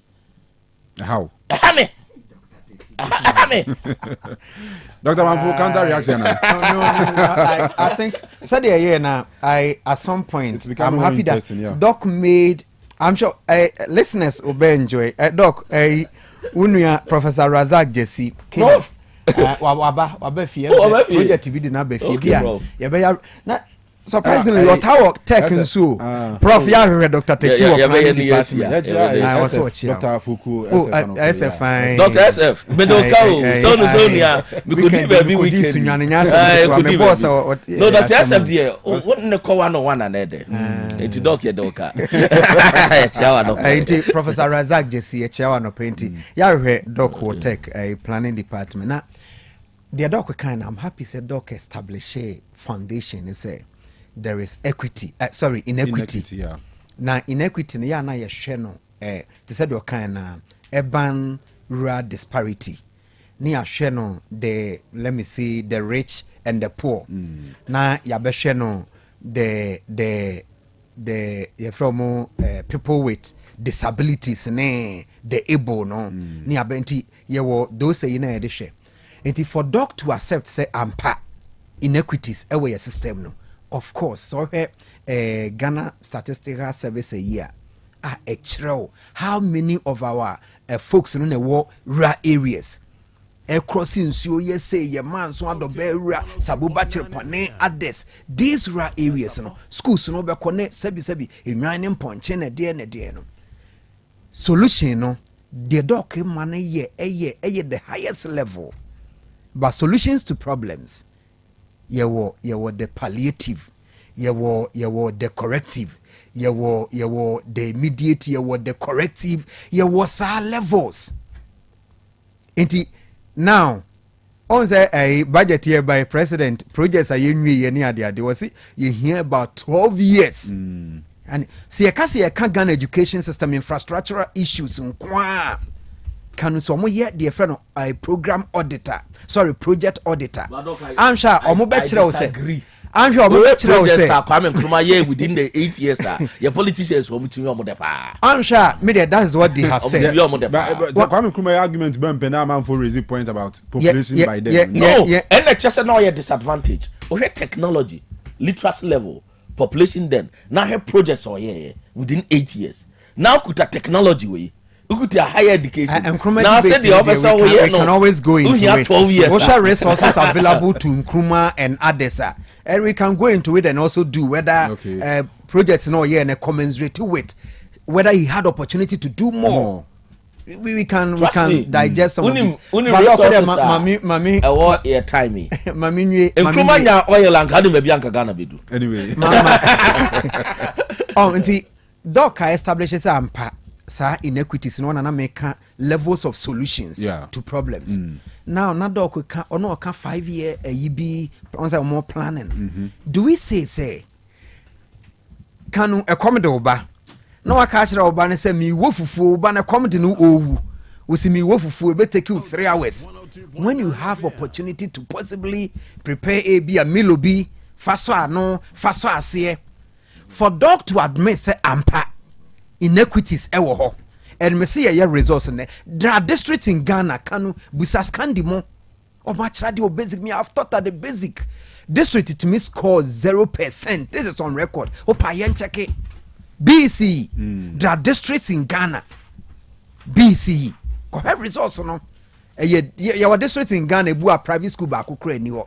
A ban school omun twahwe. And do we say in the next 5-10 years na ye wo projects ampa support doc. Ye basic school start tia pansam. Me say na me ma Otec FM on radio. Na me ni wonua Captain Koda. Me basic school media ye me yi ama champion yara.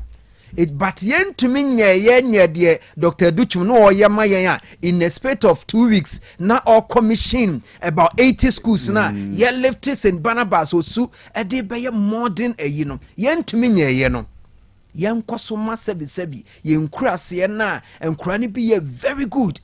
And so enam a opportunity when ni facilities resources our new obi oti easily go can make culture enche meko teaching practice. There are towns in Ghana they don't have television. Wow. Even in 2025 I'm telling you.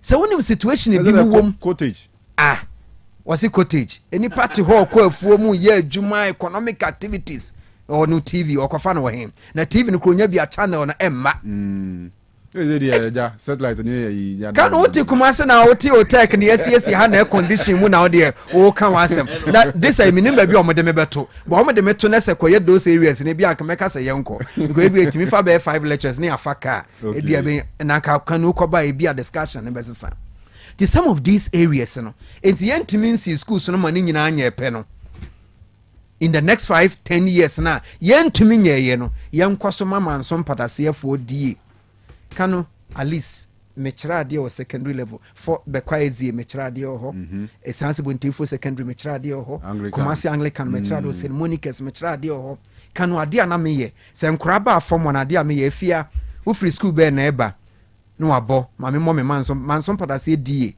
unya aggregate bu amikura paper 20 min chantro me am se u chantra udin wa ha no abo aggregate 27 manso padase die aggregate 15 Ebia St. Louis teachers be catch they do it. Obi okọ secondary school share at least 8 teachers na be catch mu ba ko yes ade no. Na more time. Ebu aggregate 32, 33, 34. Give them opportunity. Once the first time na ya school yi. Omo kra omo kan ayi aggregate 6 o. Oka 9 ones. 8 ones. Omo call private school no omo ba no. I guess na Adebayo was 9 ones, 6 ones, 7 ones. Or Chiroma moms are 6 no difference womb. Yeah. But Momunya exams, give them first term, give them second term. Once do 3 months on Padase D aggregate 36. Once na opishi by the time your schools to be opoku are I thought that some of these guys, you know, and they science and math quiz. Among those schools, it is our place say, and then we intimi nyama yenya sa equity levels, no, enti yamfa cut-off point. Anyway, I am telling you, secondary education, a binary policy, say it is becoming the basic certificate. Secondary education, and yes, if you have that understanding of education, I'm sure be a fraud. But one point to back Mummy, and you say. It's almost about grade schools, you know. Your grade A, grade B. Excellent. And that's excellent. Cut-off point. Excellent. Cut-off point for OBR. But Kanu, even the grading of schools is flawed at the high school level. Grading of school and also a form of. But America now Ivy League schools. No, Ivy League at the university level. The high school is basic. It's high school level because Osei Akoto I agree. That is where Kufo is Ghana, doctor. Me know ya agree. Me know ya agree, but me make also me levels of solutions. It's young share and prem na yen timinye doc they know yen ideal state excellent. I want us to go there. But yen timin ru hono. We are not planning how long to get has some this of problem remedial solutions for them. Okay. So, can a man for enjoy a conversation? No, don't sunny the light and but can the doctor there no in planning your war reactive and preventive. Into your back and say Ghana no. The entire minute doctor I said to doctor me okay, but me when say politicians no. Either the reactive techniques, I had the final solution. You know, Kanu how long has the problem been there? Your policy is saying, and your problem solving strategy is saying, your plan then we're here for. President Kufuor brought the model school concept. You're buying your talking here. Even his government did not even continue. Time after President Kufuor leave the office, if we had continued with the model school concept, of them. By this time, grade school. The number person with the bank and say Abrochino, the Ivy League school at the university level, but the high school level, no.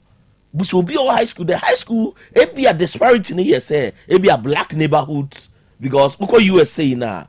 Most of these schools you go into within your neighborhood. It's your sphere of influence.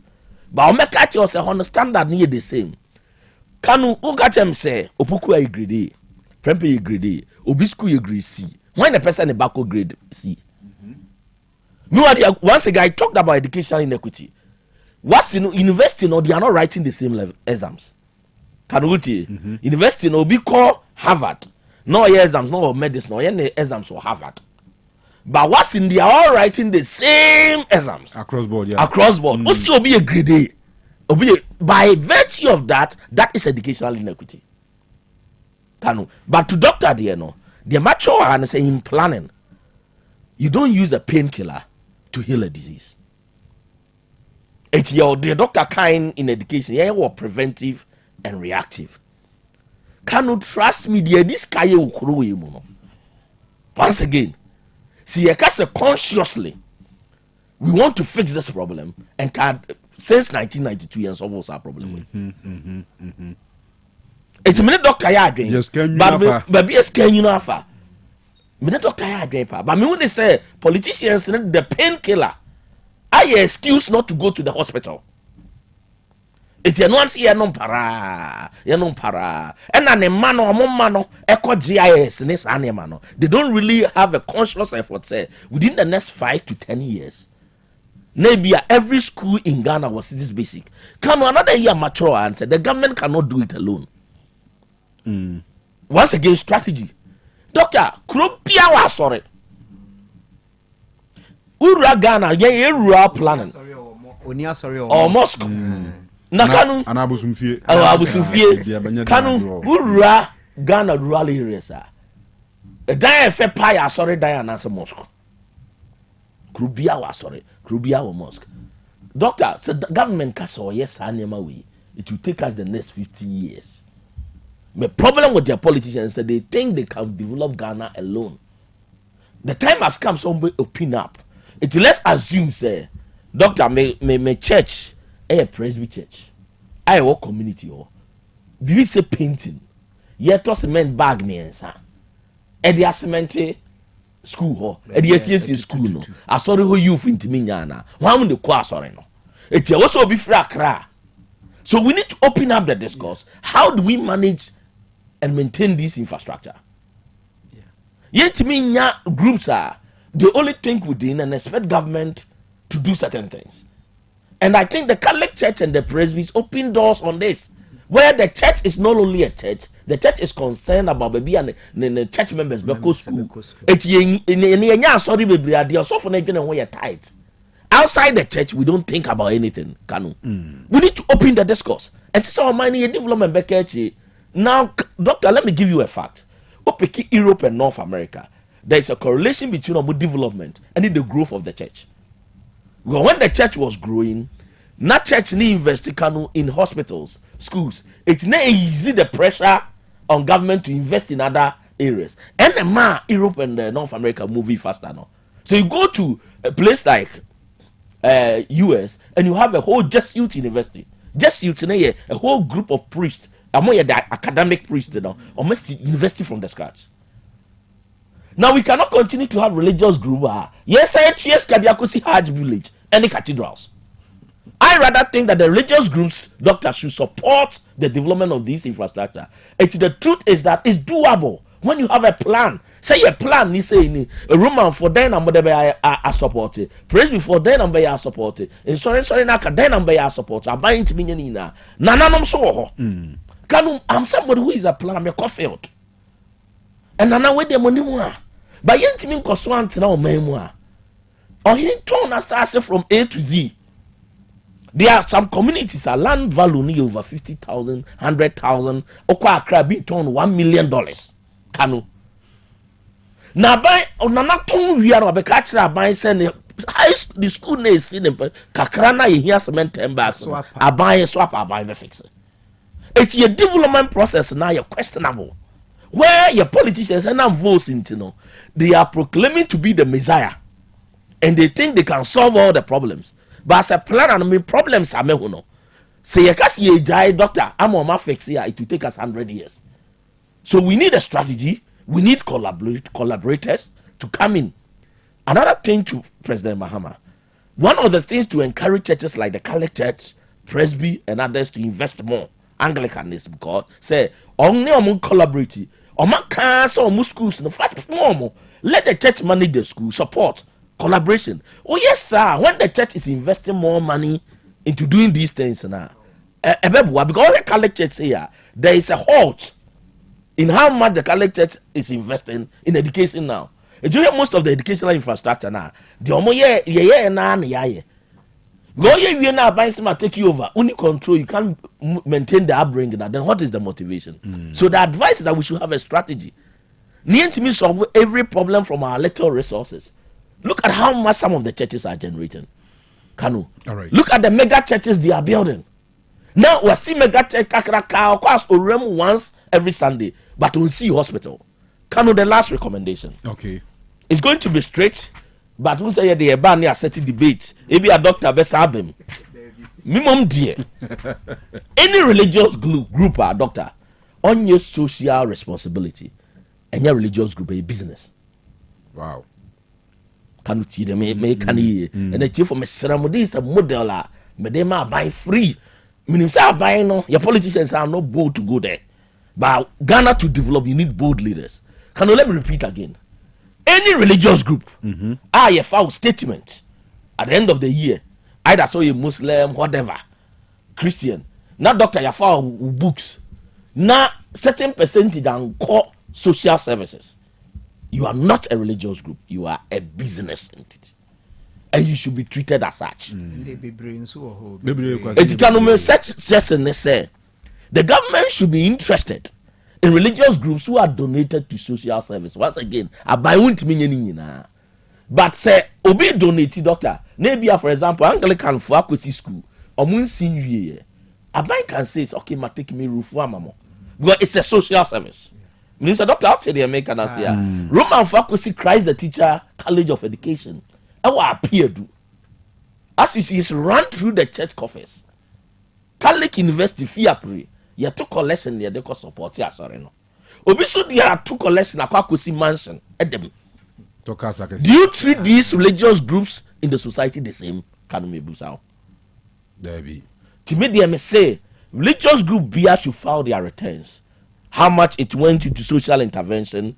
We see how send a call because your calculation of GDP, religious money, yemfanga home. Can you pay attention? Yes. Now we should start letting them file returns. Naturally, the major expenditure, capital, okay, yes, you are sorry, but percentage saying, and the charity. It's your share. Now, when you're charity, be any social, we should tax you. Dr. Bacho, ultimately, a controversial, but it's called incentive based policy. It, for example, say, be a Roman force, you could see a school now, a war as once, no. A bank can decide to even give you returns. Sana Canada for no operating. now but what you now we expenditure nyina ya sorry down a mosque no ho you should rather be taxed near the akwa support attempt to tax the churches also the bar say we are taxing the church you don't say you are taxing the church but maybe definition is a religious group on your social service on your business so you should be treated as such so this argument about it forces religious groups to go into social service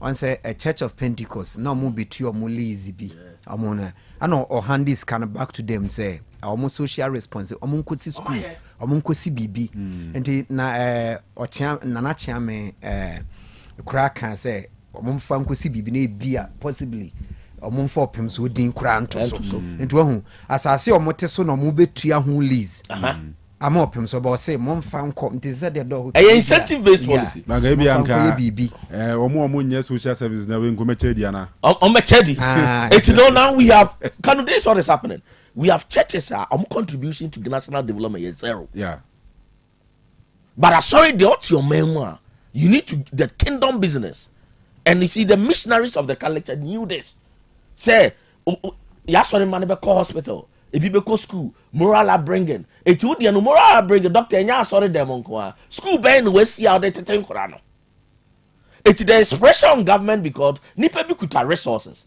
and you finding ways to push them it men konko ka say oh taxi sorry just say sorry I win your social responsibility you a business and you be taxed this is what it will do in plan your friend incentive based policy doctor it will force someone when your social responsibility to go into instead of paying taxes to go into that it you end up not taxing them what for some indirectly to invest back into the society anyway all right Penifo edibesi I don't want to say doc I like to the if one we are for the bomb can once and that light in I one suspect has been arrested in connection with Swali, yes. Time is 6 years but time better than never. Doc money nyon so full on say abans san e bia the fugitive say the fugitive abebro fu bia wizu anu ahwe obi o fugitive abans san o take advantage edi wura o mine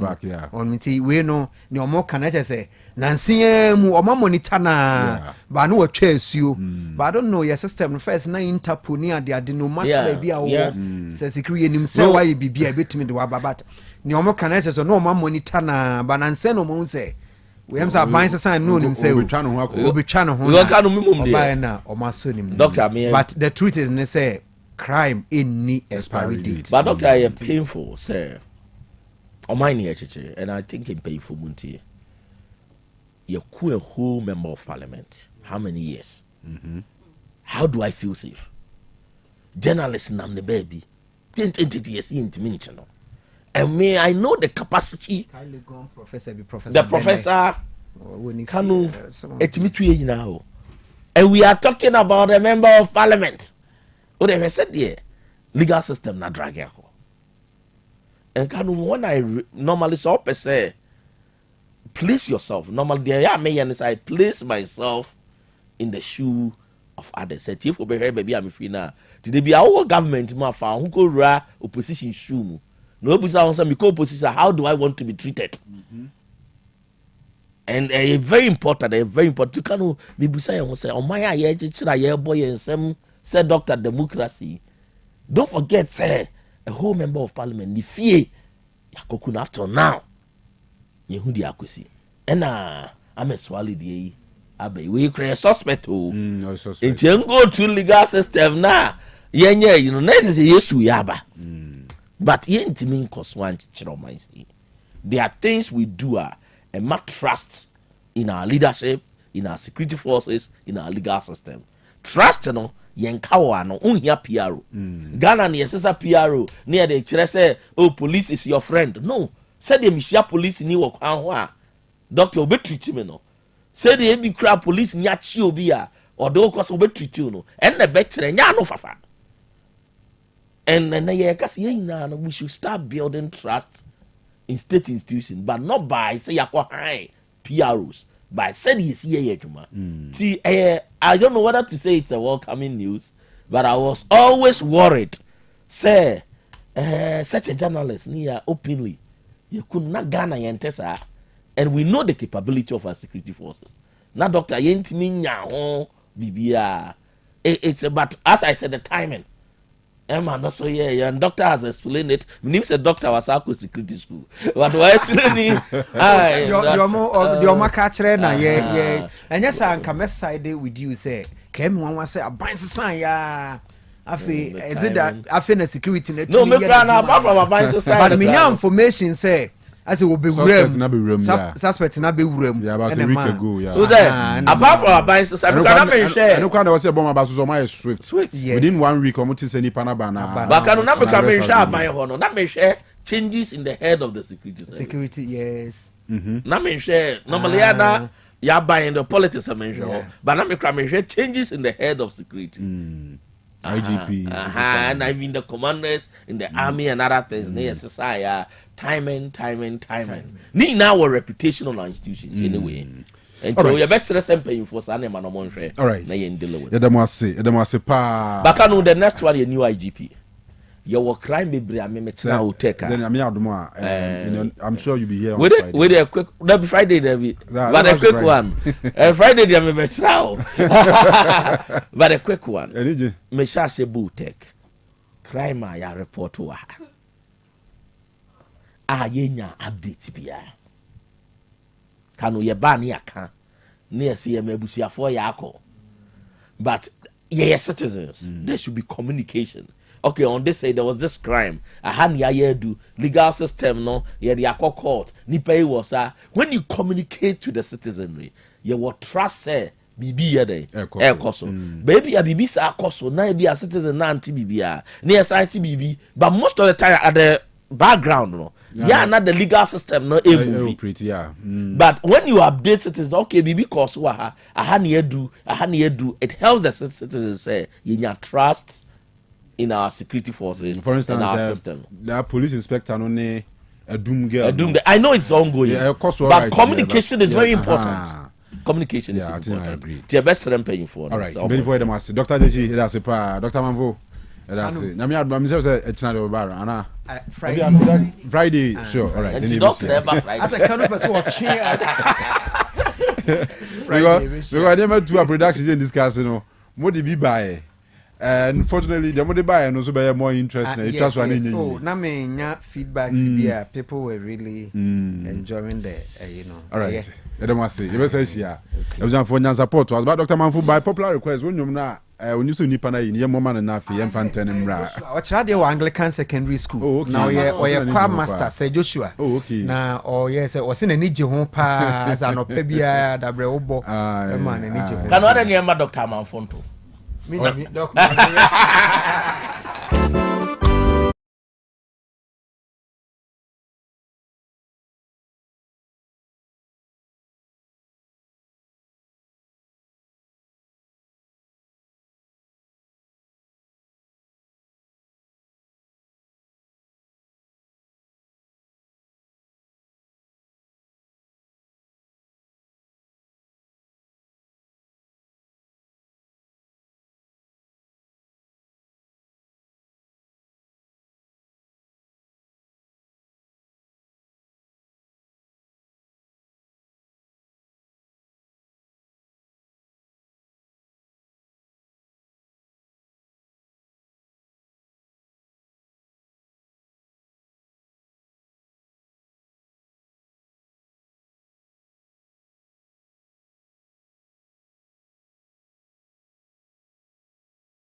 Nyansapo live at Otec FM 102.9. Yeah, streaming live on Facebook, Otec 102.9 FM page, and also live on YouTube. And also Otec 102.9 FM mega channel also. And after TikTok, which match live on TikTok. TikTok so search Otec 102.9 FM abehwe. Na wahu de corner de banyina. Yento aso e maam yedusa. Yes. Waba no de na waba. Oh. That was welcome. Aye. Na if you to say. Oh, Nyankopon adom. And now we look bad. Me that's pa. The suit looks so nice. Thank you. Me bro for your camera. Pa, excellent. The radius. Why fe? Me so me that say. Wo so why fe papa. Oh. Mama na do maso yen so. Lazy dem say Ghana ape bi ato a. Oh, na this anybody meju de ntete kopam. Na pokuru nkrofo na hedi this na so ma to eni ayera. Lazy so me to na Ghana heya o.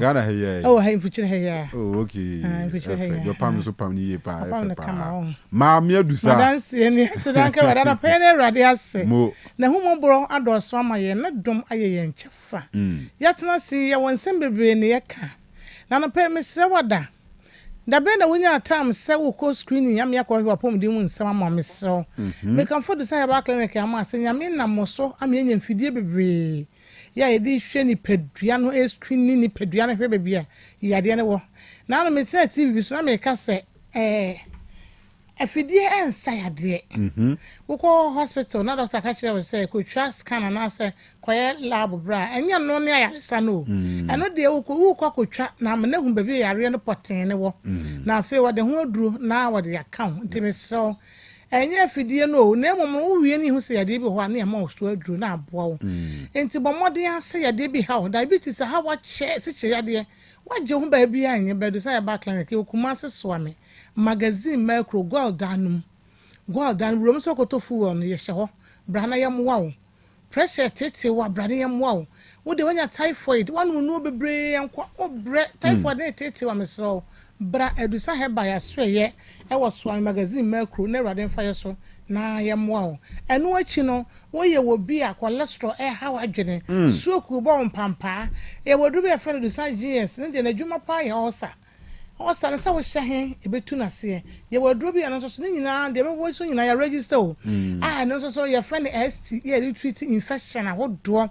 ye obi ye friend prostamite capsules ye treat prostate ahodo ye obi ye friend man nko na enom ye obi ye friend hypertension ye de boa ema obi a wo so anase fat one one person wo release fat no easy fat no fi wono ni nyina irade na me so eboa enti no de edoso pa tu abetu na mo aba ne hia okonkran a ye wa be kala pass ye be Las Palmas restaurant traffic light na se wa okay ye to a pizza man edano so awon achi ugo sunya na ye sunya ni tani okuma se de kuma se ye wo so me magazine macro go da ni mu ehwa na ye hye wo ba ye babo wo edusa ye ba me sha na edusa ye ba capsules abodwa so baby you try do be a heba shop drugstore license chemical shop be must me producer ba mesha any producer ba capsules wo benya bi ato ehho enye den drugstore bi an ebi wom fe wo be connection da kam kakraka poti 750 ml bottle mu ne wo edusa fe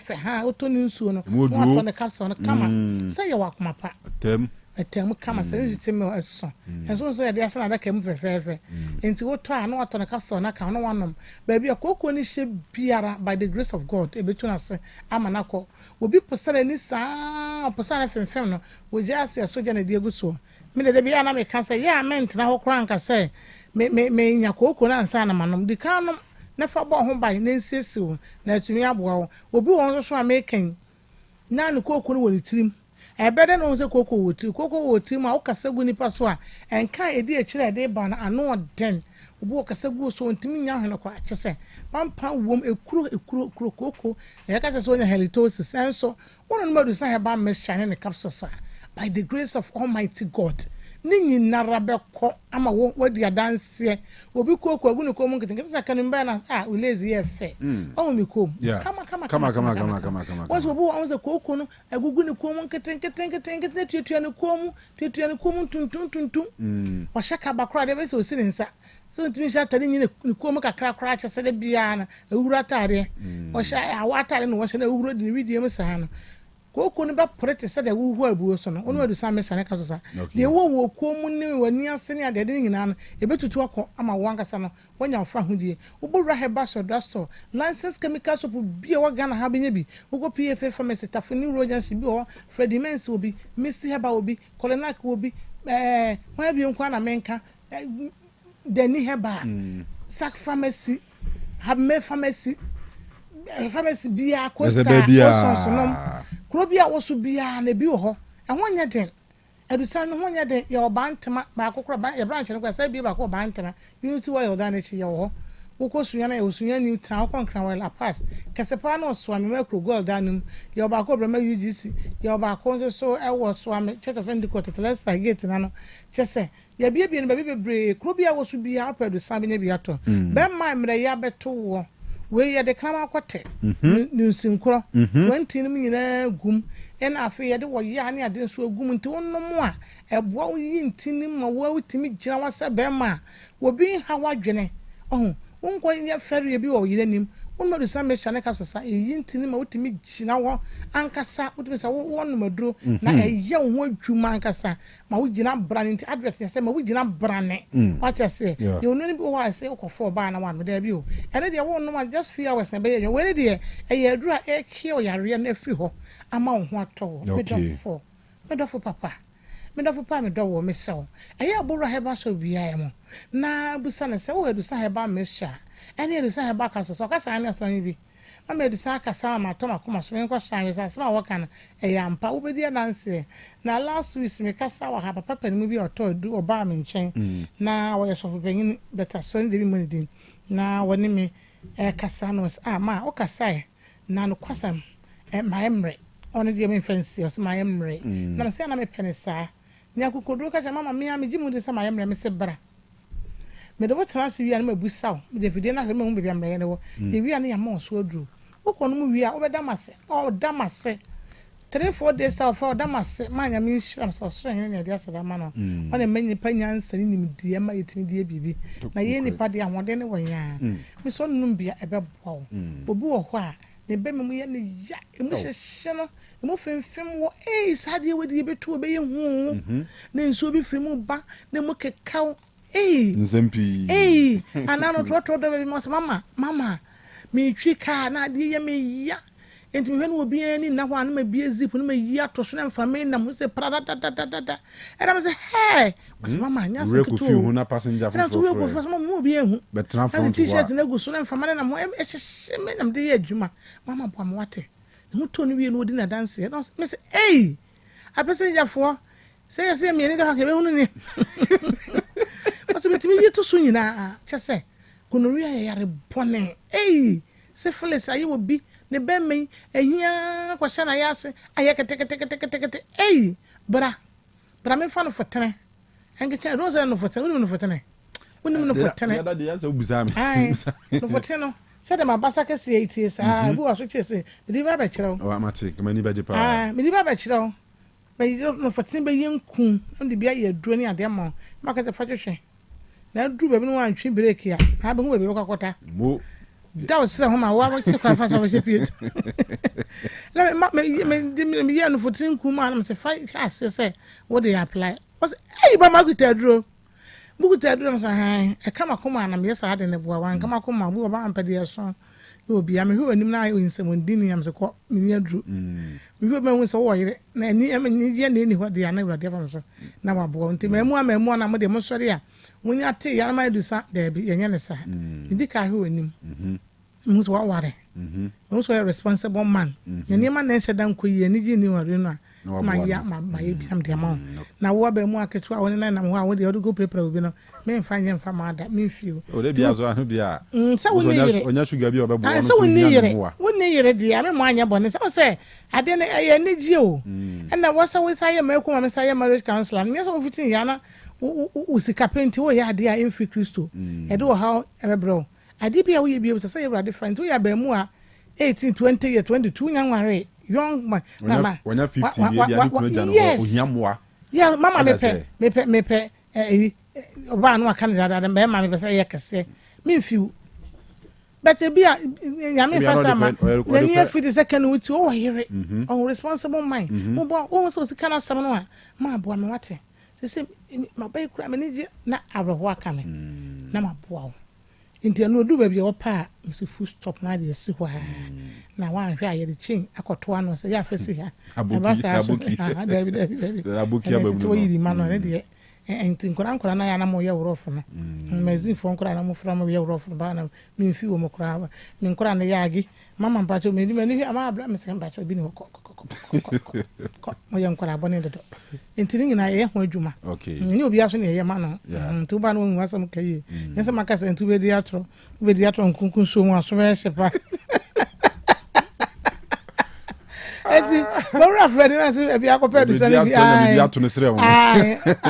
eto na homo enti doctor ni ba ko bia wonya ne ba bi kwa mbese boni di wono no ye pa wo ba so yitu me sɛ na me we so asa be ha no ni abo be de de nyame ado ye nye ngoro ko fon so nti wo bro ba bia du sɛ no benya bi ato ye telephone number ni di tu twa no wo awji hu di sɛ obe ma na da fo mawu enti mi nya adwuma frɛ me you see am here the sun yam wodru forget about the money the nyame nkrofo ye munipa kakra bi abeso bi ade bra frene ne nkasa ne fa so ne mo ye o macro gold no 0500 110 115 0500 115 0500 110 115 0500 110 115 and 055 700 98 24 055 700 98 24 055 700 98 ofra emu bia na yebejo so obisi na me bona mane at this stage no mema be 100 that's around no pa no nyina salai ebe pe yes on so we dey so no man ka 50 which ma supply we nyina Kanu yen fa bibi antonchen me your batai me kitama me se kuta nkrofo maka ho amaje wo ma me hwe wo by the grace of God enti sa wo your batai na wo hwe akwara bia wo se ko wo school mu ebi kwa na wo university ni na afino wo level 100 na wo nyini o ya brante bet I say adwaman ya ba na no obobi na wa ba begina wanim se wo kwate yare te se gonorrhea syphilis ni ade de a wo ba wo se me treat you ma moto but wo meje mani me kan chance mama me penku am de hwehwe mbema na me hwe wo ba abamu a wo gina na ma ho de bi wo yesa awrade be twa so one ho post school or new school wo yesa wo yo ba taya e wasa wo ya wo sa de bataya kakra e bata wo yesa nye wo wo bitimi ba na woni sika woni adu na wo pe wo be screen na woni ohia no woni sika ba wo hwe nipa na ho so a wo so ne de wo ye na wo gya na wo gowu enti wo sa wo bua nipa no ma na ho to no na awrade fa so ehia wo enti duru me bia mo ma ye mfa aso na ye kwa na nye na so da mo nko a na emum no abrabọ no kristosom no your physical life ya wo bo enti unya obi na wo ba sika bia na abedie debi wo ya san kura ne be se yo na ko baba na boys ni nyina beguo wo mu boys ya wo for boys ma beguo obi epebi wo han kwara no I will never do that but if the case is na aka I will never do that me dia no we nyame so adwuma pa me nya sada I will never obu akọ timi ba ma me pe me edru na he be me bisisi ni be mu ni pan sisi dan kan fi yakọ ka ko pedwuma na ye me yesa ana ma me ho ye hin bet me ho ye hin kura na wonti me nya me me only fear is one day we judge a book by its cover I don't know any pan who know bia because bia so no heavy pa oh se me ni kan no kasa okay se me nya kwara wo Kanu bia so wan se bia na tin obi nkan se bia na tin I only say to Obia, Obia, a young guy, yeah, prepare for marriage. You would think I can ask show. Me be a marriage counselor. I was sorry, not me, but man, patron, you are you. Because we need punish no so. But Mamma and Crow, Miss Minagonoria, Hammy Pa, Mammy Bear Man, what catch them here, meet me, wow, Mammy Bear, but I said, me, I'm a shame who I'm a bear man, strength me, fair, I say.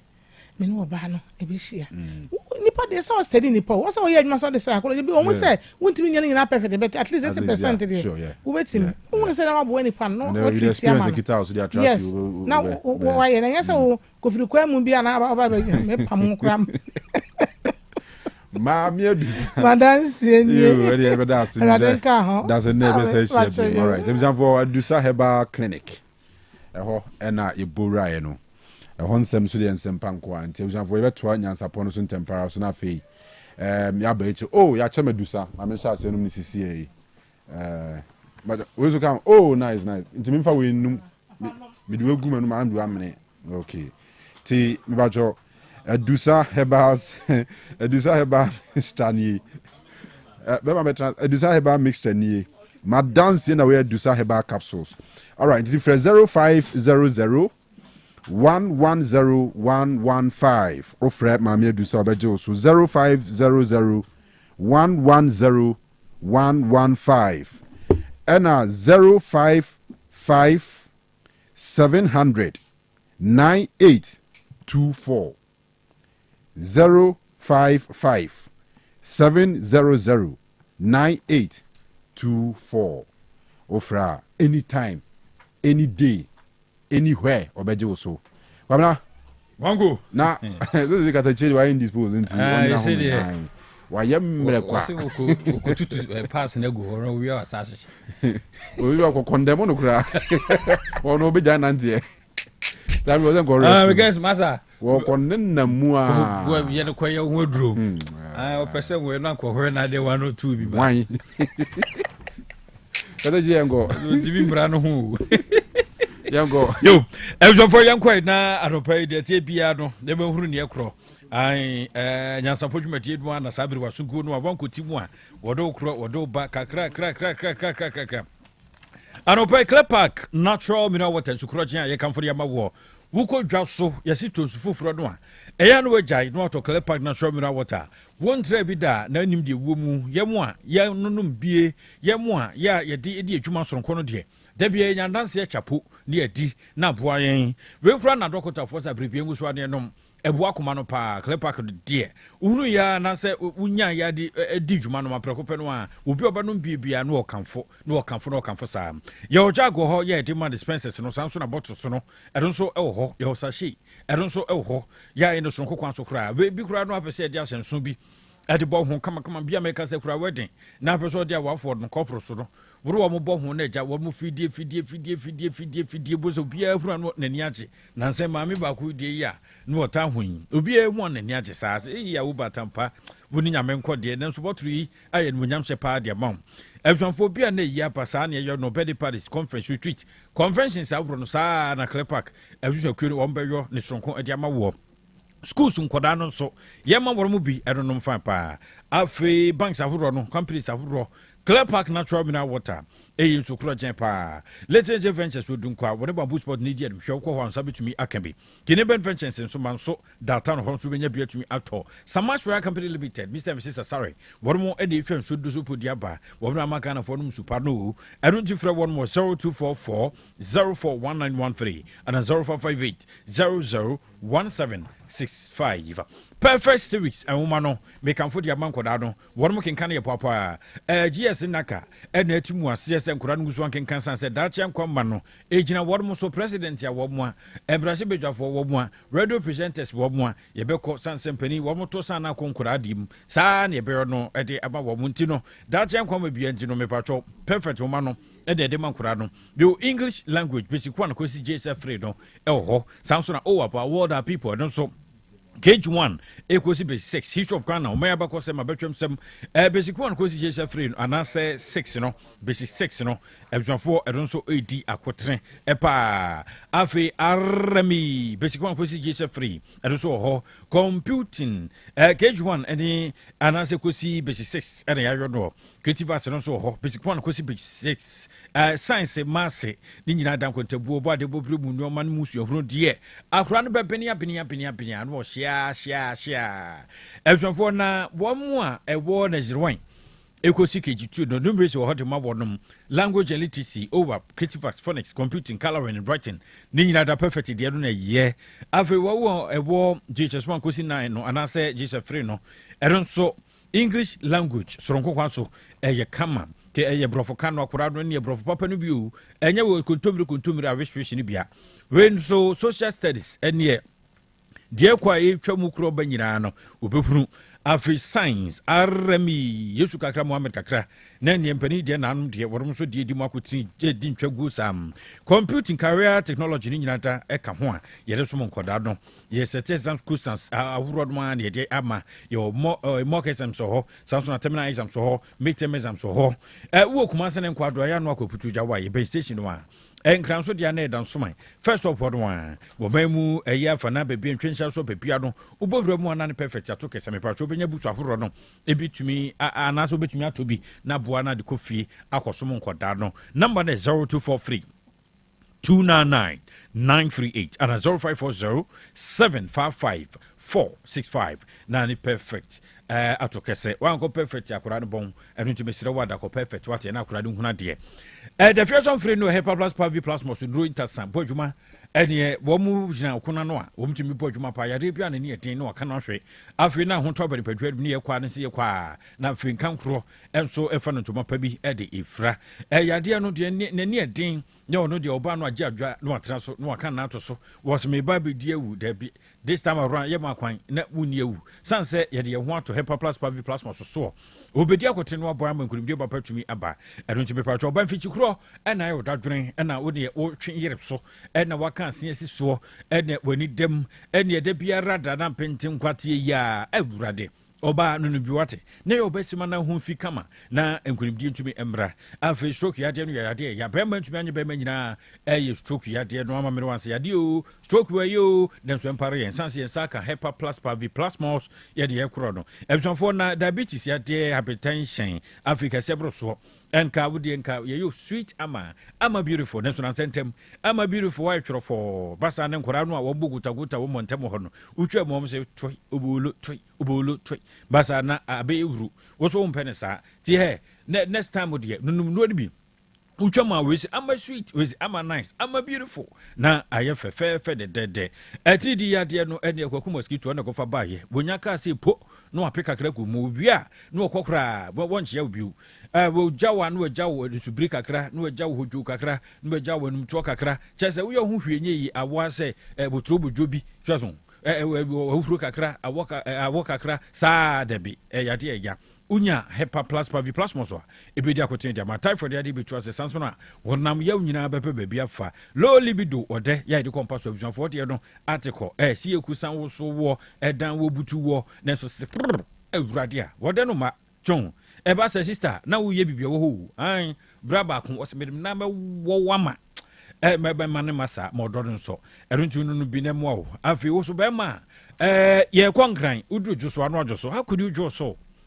sister no what ni search what be bua wasum bo no so opede de kama de be mo no atin kan say yes me your besima entimi patro no bi na we onya yatadwe kakra kubi frofron kakra kwadu kakra ewurade wa champion wi infections ya de ni tuase kura me patro je no obo ni tu obram saka no ebe bo am kunibie papa ba be tunto nduru heba chemical pharmaceutical over the counter ubodro mo an say Hepa Plus Pavi Plus Mos na dadanum na won saka bi na you are good to go wona wa your brane no wona wa your besima no wona wa ye mame a afedi wonte wo ya obi a won paduadu papa wonte se wo chepe bia yo ya number is 0542 778572 and 0542-807-907 na woni mpanimfo ana se Dr. Ben ore Dre Kofa baye abo enkomo abapa shopping mall ye dwade bia soronko a ye de abre wo waboa don sanse we no play store app store kwa no akọ download ebebo ma dwade enoma horo mu apemprande ahoro ye wo se won saka fidua mu adwuma mu bia horo ye wo hia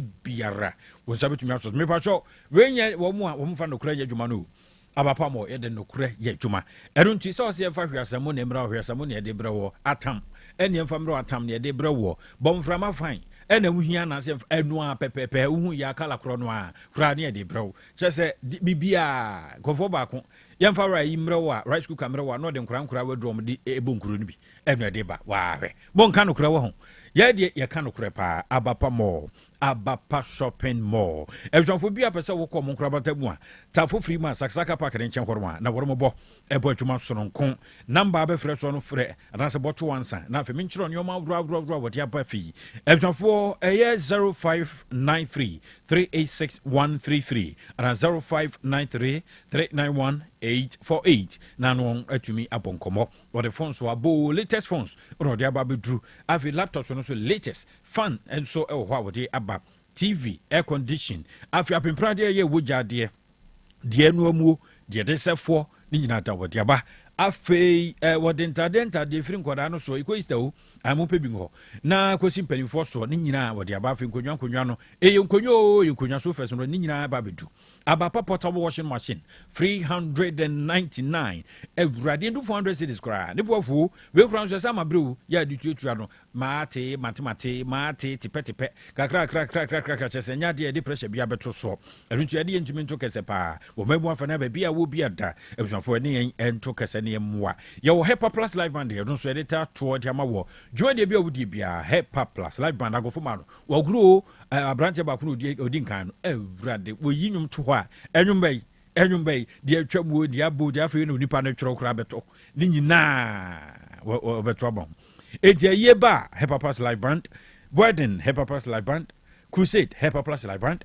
yɛn nyinaa bibia yɛn nyinaa bɛba aba bɛtɛkyire ɛti ɛne yɛn to kɛsɛ number korɔ no 0593386133 ana 0593391848 na ne atumi ato kɛsɛ yie na awie mu edie ɛhwɛfoɔ na dapalong medicine asese wɔfrɛ mu a wɔfrɛ pa ɛna wɔfrɛ wɔ no yadeɛ ya ɛtiri di yadeɛ no deɛ obi wɔ hɔ sɛ omi deɛ made deɛ deɛ meyare ano no ɛnyɛ ɔyadeɛ mɛfa ma ho wona woba na nananam ayare bi atwam wonko abaeɛ a wobɛfa yareɛ no abɔ so deɛ tiri di yadeɛ deɛ made deɛ adeɛ firi tete wɔ mogya mam deɛ ɛyɛ ya memare deɛ adeɛ hu mo a mode yareɛ bɔ mo ho asafohema na asafohene wɔ kurom a no monyae lepe kwe ne lepe tu no aba wɔso obetu ase kura ama ahoto aba nipadua no mu ɛno nti mɔbɔden bia sɛ aduro yi bɛfa no yɔnko abra no mɛma yadeɛ no nso mansa pegu fie da bia mɛsɛ we watch dog ɛnti ɔbɔ fie no bo sɛ ɛhwɛ fie de ma ho ti yadeɛ no ba yɛ aprɛko pɛ no ana ɛtu aseɛ na happy man viewers nso ɛmɛmɛ adabirijo stylist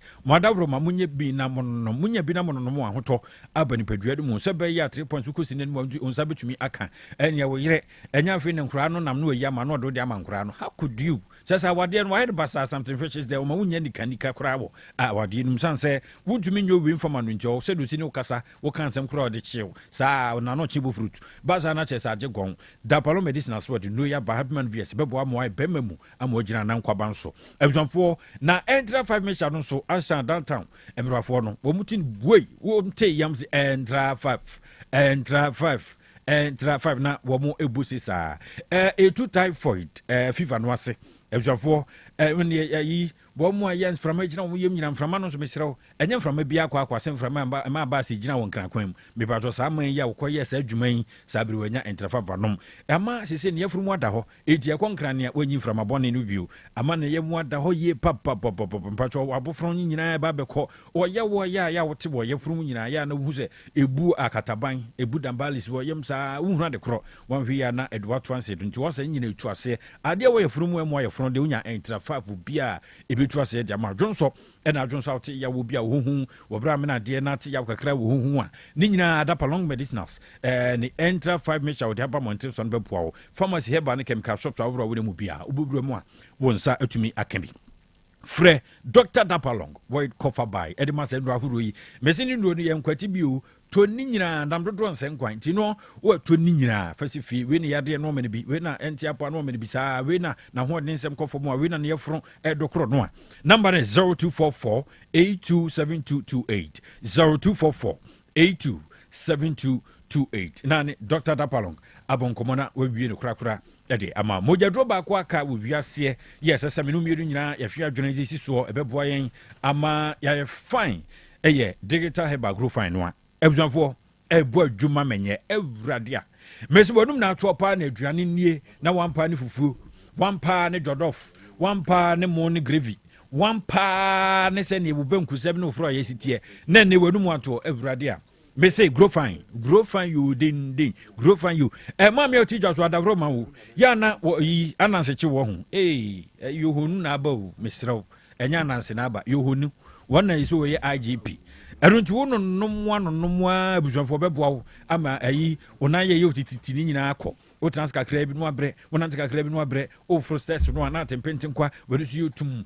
eduru se wo bekọ akọda nwumere nso a na ye ka enane ma na watumi ada ene late movies nyina behwa akopema no pasofo no beba no maame wo beda no ani gu so saa bomodin se grow fine odenden ubenya binu ano no mo o so dia no pa no atempentin kwa ase ye di fridge aso ase ye bubu dan gu so di congestion caterpillar asa pedu akoto mpaso na o sore na chese wutumi nsode ebjan for mesere wada grow fine denden beboa ama hoto aba oba mfichi kuro nhyɛ dan koyi wo ho papa di ntimi nti kura no adasa nyina titu pa ne guess no wo mu frɛ no Dr. Mensis Dr. Mensis sanse eba no mfichi kuro pa no ebjan for mese wo di dwuma so nkokura nti mfichi kuro koyi di a wadawroma se bubu toto se bi kura no nefo aba midu pe o oba bi no no so da bo no asafo hene se o media de ma eba nche media de be 3 days me patro yade hyehyɛ ho num grow fine nemra yi na fi unke kan ho bonso ho fa se ba grow fine digital he ba dia ba no kama me patro nuanu no avro ne asumpiri dia gumu eboa worum na ato aduane ntimi ne wadi a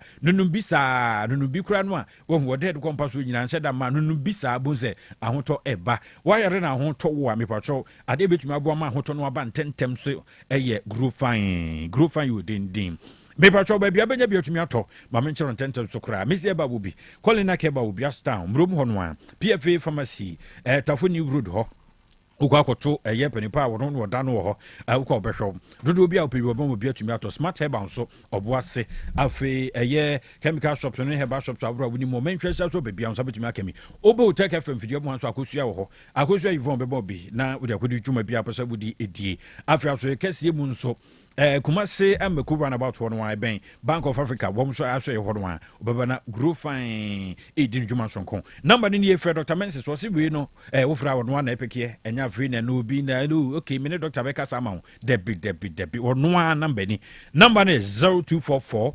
596532 0244-596532 na wone Dr. Mensis abo enkomo sika kra bia no de ya na nyobia na wote ya pena de mirika no akro na nsente mamanfo a wo mo ba yemra bia besene ko chese amanfo awuwu wo sikasem ho so nipa no besam na nimfifiri betempentem kwa be brain boja nia na soso kusi koden koda me pacho ne kura mu no amansi Roban PLC wate wo mo na abadwuma me se wo mo hyase awia anto akuromu a na wo mo nante ya edi afi no mo tumirika uzembut na sese de wo mo te se okode ebisam wo nam soro ye kwosore de nam wi mu nko a eno ti fa ontuma bebo edim na oso ye mfa wuntu wo sikase mu wate ne konkan product ne services abro no twagu sa ye wo savings account ho bra ne enyo bi mfamam current account bra susu account bra say loans avro emfa won ne bia wo yo asomasi ba wo ne ayi ba debi ne ebisa ofri a wo take won debi emisa ba bia ofri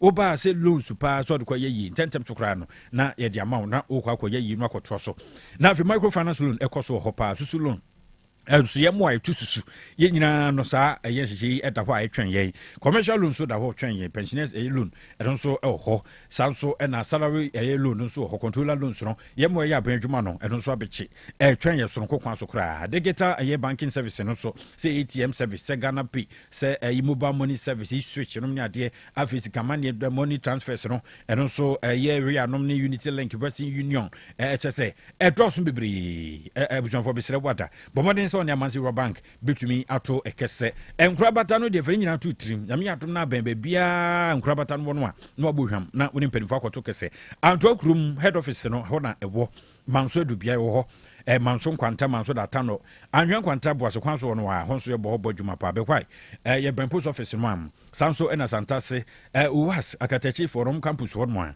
ho ena ye hye bo adwuma afra krokere nso yes ho akro carry college of education ahonso ebo ba ahonjo Atinga junction sanso so line so ye wo new transport terminal ho no a wa na city dwuma Roman Hill so quote station ho no a asim cars campus honso ebo ho no ma no hia mesi kasa bebre no twa number ya na ye no afa number ne ntem pa record an phone no recorder wo mu a record to ho ha ti bibia no akoboti no afre number ne 0277 599 442 0277599442 ofre wi no anya me pacho no afre wi so 0501 646414 na woni amansie ruabank plc ato kese ayiko eba center se ye de pano bi na aba na pano de aba yaresa pano soronko a ye de boa mani pa nya hoto ewiemre no obi kura ho na duru nom kran ne din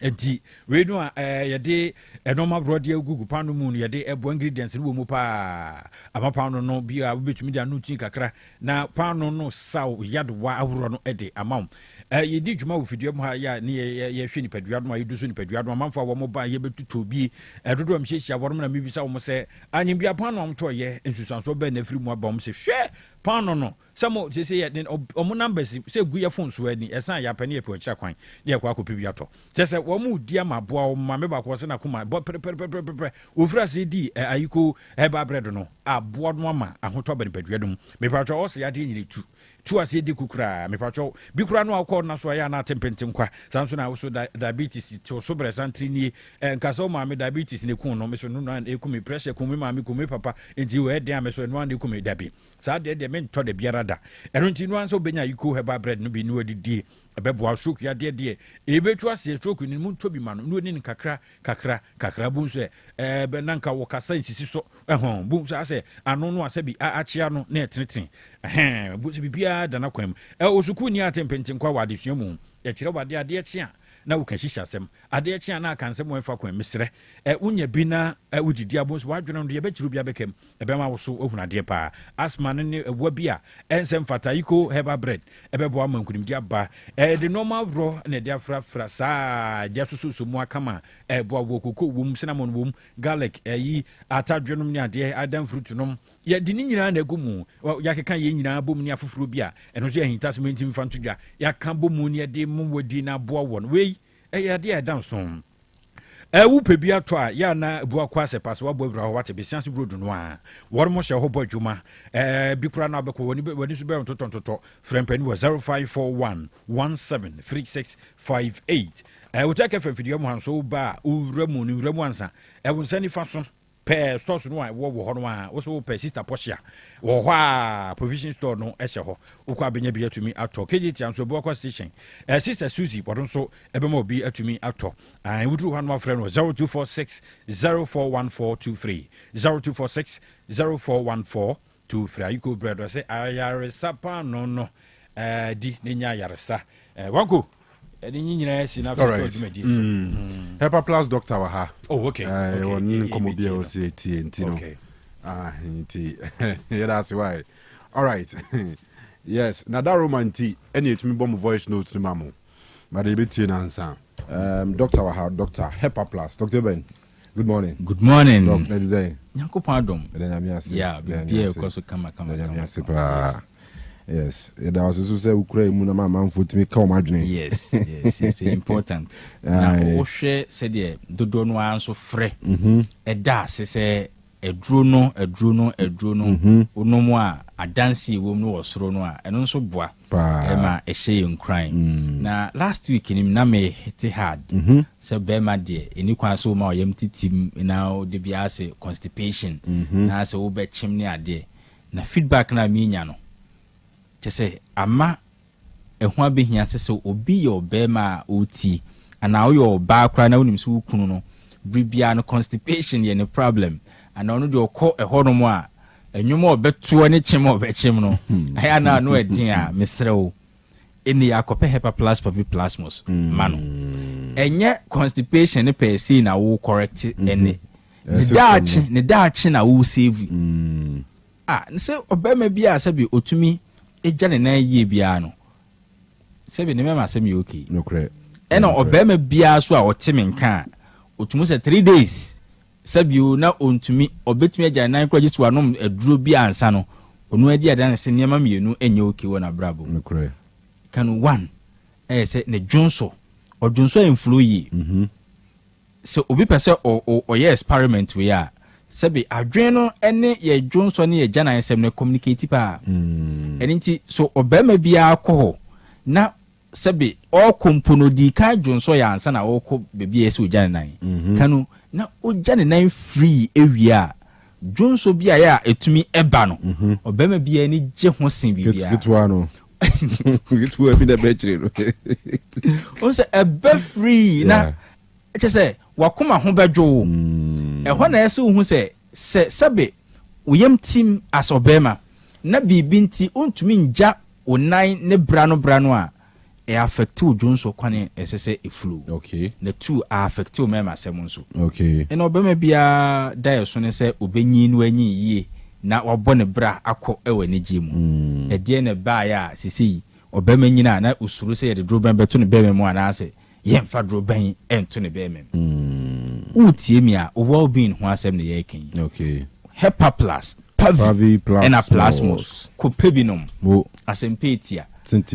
pena okopa bianom no metai ka sem we say enye se bia sebe kanu nipa na okopa bianom no ye yarefo nti enti ne ye kanfo se wo yare nti ena kopa hepa plus pavi plasmos miensa no nom na emom se wo ho beye den ene ochina ene odaachi na mpo se yare bia na dwen se obehunahuna wa ahoɔden nipadua na nyanti obedi yare nso nkunim kanu anu anti na brebia no ye ba se Ghana ni ebehu se sabe oyo nipa eniti on twɛn ma yare meto nhyɛ ne so ansen de mpane ne ade akɔwɔ no na emom obefa hepa plus pavi ene plasmos e de na danfo odeba ni dudu na watumi anya ahoɔden abrebia yare betumi aba so because you nipa yare enko inanimate object so yare ko ade a etiase so because otiase your cratiase for ti sa ohun be ko so ayedin na wadi o house nkunim ti abrebia no hepa plus pavi plasmos e boost immune system no na ma well-being so agina yi woman ba kon se doc for the past 11 months aka bosome ba kon say ade a menses na ma anka 12 months na the menses mayo last week me yan kyerɛkyerɛ saa sɛ wo de num bi ma ho enye den manipadua na free role as a player oye good na wa ma no kwan se ye de opɛ onye de opɛ manipadua no enye de opɛ fisi nyankopɔn ahyehye nipadua ni yie dada o say 11 months bosomi du ba ko na ne menses ne ma wow last week ya me kyerɛkyerɛ me hepa plus pavi plasmos ko pɛ bi no mu o de no manipadua ni nya hoɔden Friday no frame aba say wase wagie aduru na di wow ena me kyerɛ no se enye o mense saa benti na eso ogie aduru na di o eye o nipadua ahyase se eye na dwuma yie nti na eso ogie aduru na di si say ahyase se eye na dwuma yie there are number of things di wunya background enya di nti wadwen so enko so but aduro no ahoɔden ade ama nipadua nti nipadua no so be correct our background the amount enti mitufu say hepa plus pavi plasmos enei kopebi na hyase se wononom ma oba na wo sukuu mu no so enya so mfaso if say wo bɔ ne ho ka se daachi bi ono so benya dwuma ye amo asomadwo se wan hyase entu ne fo se obeda bia na hepa plus pavi plasmos onunum bia kanu o kakra wa penya no beshwe ne ya yes enti hepa plus no pane de eneye ni ho agro me de me personal line mount frame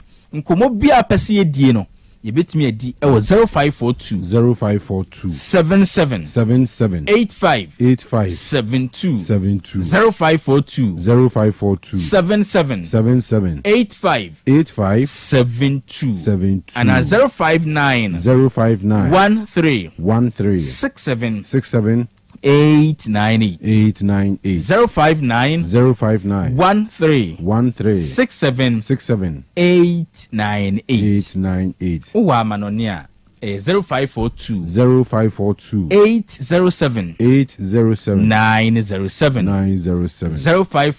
0542 807 907 system a iwo mu sisi die se obra bu anye na dwuma yie extra na o kidneys nso anye na dwuma yie extra wakoma onipadua na kwa no anko extra bia ma wa yenuane a ye die ne mframa a ye home ne ne ma atwe ho hye nti bribia no wanhwe a enimguase beto onipadua no if you say your system no bre this time ɛno nti hepa plus mo sɛ kanfo ɛde ma ɔdasani bia na pomuden ho asɛm hia no driver ni yɛ kanfo ama mason ni obi a oyɛ fita obi a sɛbio oton wadeɛ bodwa ma ho nya den na wanhwɛ yi a odwatire no koraa bɛka omfa so ne ho a yare ketewa bi ma so dan a sika na nso wa okyira deɛ wa oyɛ office adwuma mesrɛ sɛ ɛkwan aba sɛ ene wode hepa plus mos ɛbɛyɛ odru na etumi aboawo ama bibia so ayɛ kama opanyin bi frame so dog me sha sɛ me nom hepa plus mos me yɛfunu no atwe me so na me yusu abrofo supplement TB ne bo kra eden ba me sha se with hepa plus pavi ena plasmos ene bibia ayɛ kama obi nso so de kodu akototo akiri ɛnde ye ka aya na edika wɔde ne kwadunum akototo aduro n'akyi ehunu aduro num nso emfa so de sometimes ye ka sɛ nyame ahyira nipaduane dada dwobeya ne sɛ ubenya hepa plus pavi plasmos amano na oyɛ obema ode okwadu betutu akiri simple oyɛ oba nso a infections yi ehunahuna ho ama sɛbe onne anigye bia wasase so bribia no oti chemical bi no akofa ede komaskis sɛbe pampan no enye no na ɛsɔvo ha no de ama ma well being na ankasa fight emma enu nti na hepa plus pavine plasmo se ka ho asɛm bribia me number betumi afrɛ me na onim yɛ din komo no yɛ 0542 77 85 72 0542 77 85 72 and 059 13 67 898 059 13 67 898 amano ne fo be frɛ ɛwɔ 0542 807 907 0542 807 907 na kan onu me say Ghana ha no kwasi ada adwada yawada ne ade nyina obetumi afa o sekan ato kon ho akodo but yes eda ye friend branda de so yire kwa tese afa sekan kwa akodo branda Kanu nani nye wo hokra se Kanu pa na we nya de bia no se do brada baza de obi abehwe obi o se obi nam hopa wo hwe nipa no se de ye respect ne fa ne ya tag ne se we de we nya de bia no se brada no do de bi ene hepa plus se e brada nya da ye de do ne mum ye de bene ye ho nti edu brada ade ba kwa me fatum ho so se me kai nipa se sabi wonso ye onipa bene ho kakra ekwan ba kwa de be bene ho ne se obeboa ma nipadua no dwuma eye no wonso be hyemu kena na efi ene awudura ye nya firi enuane ne ye nsuo ene ne ma ye home ne ma ebowre nipadua nim kwan bone so no nipadua ne tumi ayi ade afiri ho ye wei na tena ase wa nigie mu simple ene nti se edu bnada wantumi anya hwia ma ho no kope hepa plus 1 pavi 1 plasmos 1 na Kanu ye kan se aduro no yantum nti so ko ba bi no obi se hepa plus kwa na ansen ne bo na sesa na ansen hepa plus ho ayeden okokura pavi ne plasmos oboa enuro no eye available eye affordable na accessible nso nti ba bia wo bia no enuro no ebi wo ho na aduro no ne bo anya den ene aduro no so sabetumi aka bi de me kan mi ensa ne nyina na masa aka no mi ensa no enuro no babia wo bia bi wo ho available enuro ne bo anya den affordable ena aduro no so kra no accessible won sabetumi aka bi nti hepa plus ye ken ye wono to pa ye wo ho ye woni nsu ni nyina abo pe 20 cedis ye wo pavi ni nsu wo ho ye wono to pa ye ho 20 cedis plus mo senso ye woni nsu ye wono to pa ye ya na sa se de wo pesa onum bia no obetumi anom na ankoba se ominya yankama no nsuo na so topa ye nko a dabi ye woni nsuo ominya yankama de topa ye na mepeo enso nsuo nko a eninti ya ma options no de opese wonom no nom na nipadua no emfa ne ntoma papa infra nurses nom ekanfoma afoforo engineers nom presenters asofo nom imamfo nom malamfo nom obia opena pomodin bia no Hepa Plus nupano on fe ni agro. Utie me udware na uti ho. Ebi kura mpa make say wadware for a long time and so uti ho saa time we. Obi bobo antibiotics watwe agunimu a so still cough mixtures. Obi wo hono ma ni ti edwa ne ken stroke di obi ato form. Obi diabetes o checking na no pain no asama ne BP kura akosoro because figure na ohun wo glucometer ne so no kanu say ama ehun bi ene akomatu bi asanso aseti in mesre say o de mani padua ne kwan kakra ne ehwe say ontumi moawa na eye Hepa Plus Pavi ena Plasmos obi de sebe ene nyame na dom se de obi moment se meyi ono ne de no nya tenka se eba na pains a onamu no sebe ontumi ntene ne mu kra ofa oyawo mu ankasa mesre ma Hepa Plus Pavi Plasmos ensa se mo ni padua no obi de ne de enye na adwen kra se pese eba obi nso de edina koto hospital because sebe ne yare nyina se ne menses aba de bio mema o how and control sa many padua so control how ni bi this time Hepa Plus Pavi and a Plasmos any di control niema okay bowra be bi eton adru bia no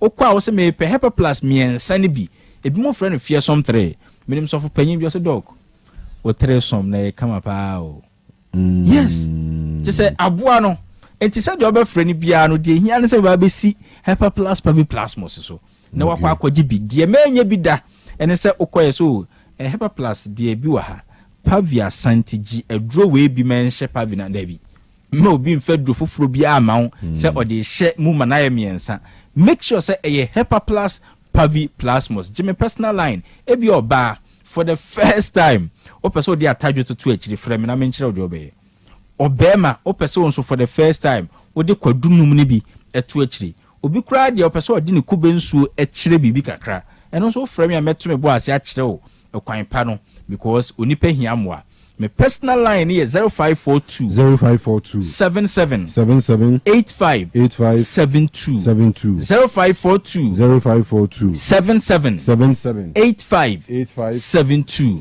and 059 13 67 898 059 13 67 898 Owa manonia 0542 807 907 0542 807 907 I say no near Hepa Plus Pavi and a Plasmos bowra be eton adru okwa kwajibinom ne bo anya din with 60 cedis obinya miensa nyina me kire 20 cedis miensa kwajibinom mabusua no nyina so nya so mfaso ma oba no wo sukuu mu JHS osua adwuma SHS kyerene se eye aduru a eboa no nei ochina ene ne daachi mane no nombi na nipadua no enye responsible enough se betumi adi yare so enkunim enuo ne bo anya den kwajibinom wo sembisa bia efa aduru no ho bia me wo stroke me dey me kra de duru ben enya atome papa bemem anase me ankasa me bemem aduru no mo aben ne beboa ne no na ya na me kase obi aduru ben da ne bemem de a simple formula onom Hepa Plus Pavi Plasmos say ni nsuo say ne topaye ono de onfa kube nsuo ngugu so ne yenhwe simple bibi bia so apese obisa me doc me pese me hunu bibi me pese simple 0542 77 85 72 0542 77 85 72 all right and 059 13 67 898 059 13 67 898 Owa manonia 0542 807 907 0542 807 907 kaisa Hepa Plus Pavi and a Plasmos na minshraw yeah that's be Otec 102.9 FM, the pride of Ashanti. The sports desire. Kanu, good morning. Kanu, FM na nakujuba make us free. Habit Park Ashton. Kanu, maybe I'm a ascore mampo. Kanu, obey the say ascore mampo. A kobe 3 weeks ago. At piping, he went through one of the beer galley. He had the beer flash toilet. Kanu, home to you. Mutipa Kanu Mukemai na 3 weeks pa ya to pipe mu pa bi Kanu edi my pa edi Kanu omwai na waterfall no omumbi pipe na my na at least ye mu ka crampensu. Good morning, friend Dorothy. Safi kwada. Ana sai we I want. Ana isa. Yeti ya chu, yeti ya che su ya pa. By o my remu kwana so bi ku obi a. Ebedi etie no phone ani pa no. Ofa ne ho adi ase anye nyane asem no, eni ye asem ni sei. Ani pa no afa ne ho adi just like that. Ghana no na ubi ku obi a na nipa na kofa lawyer.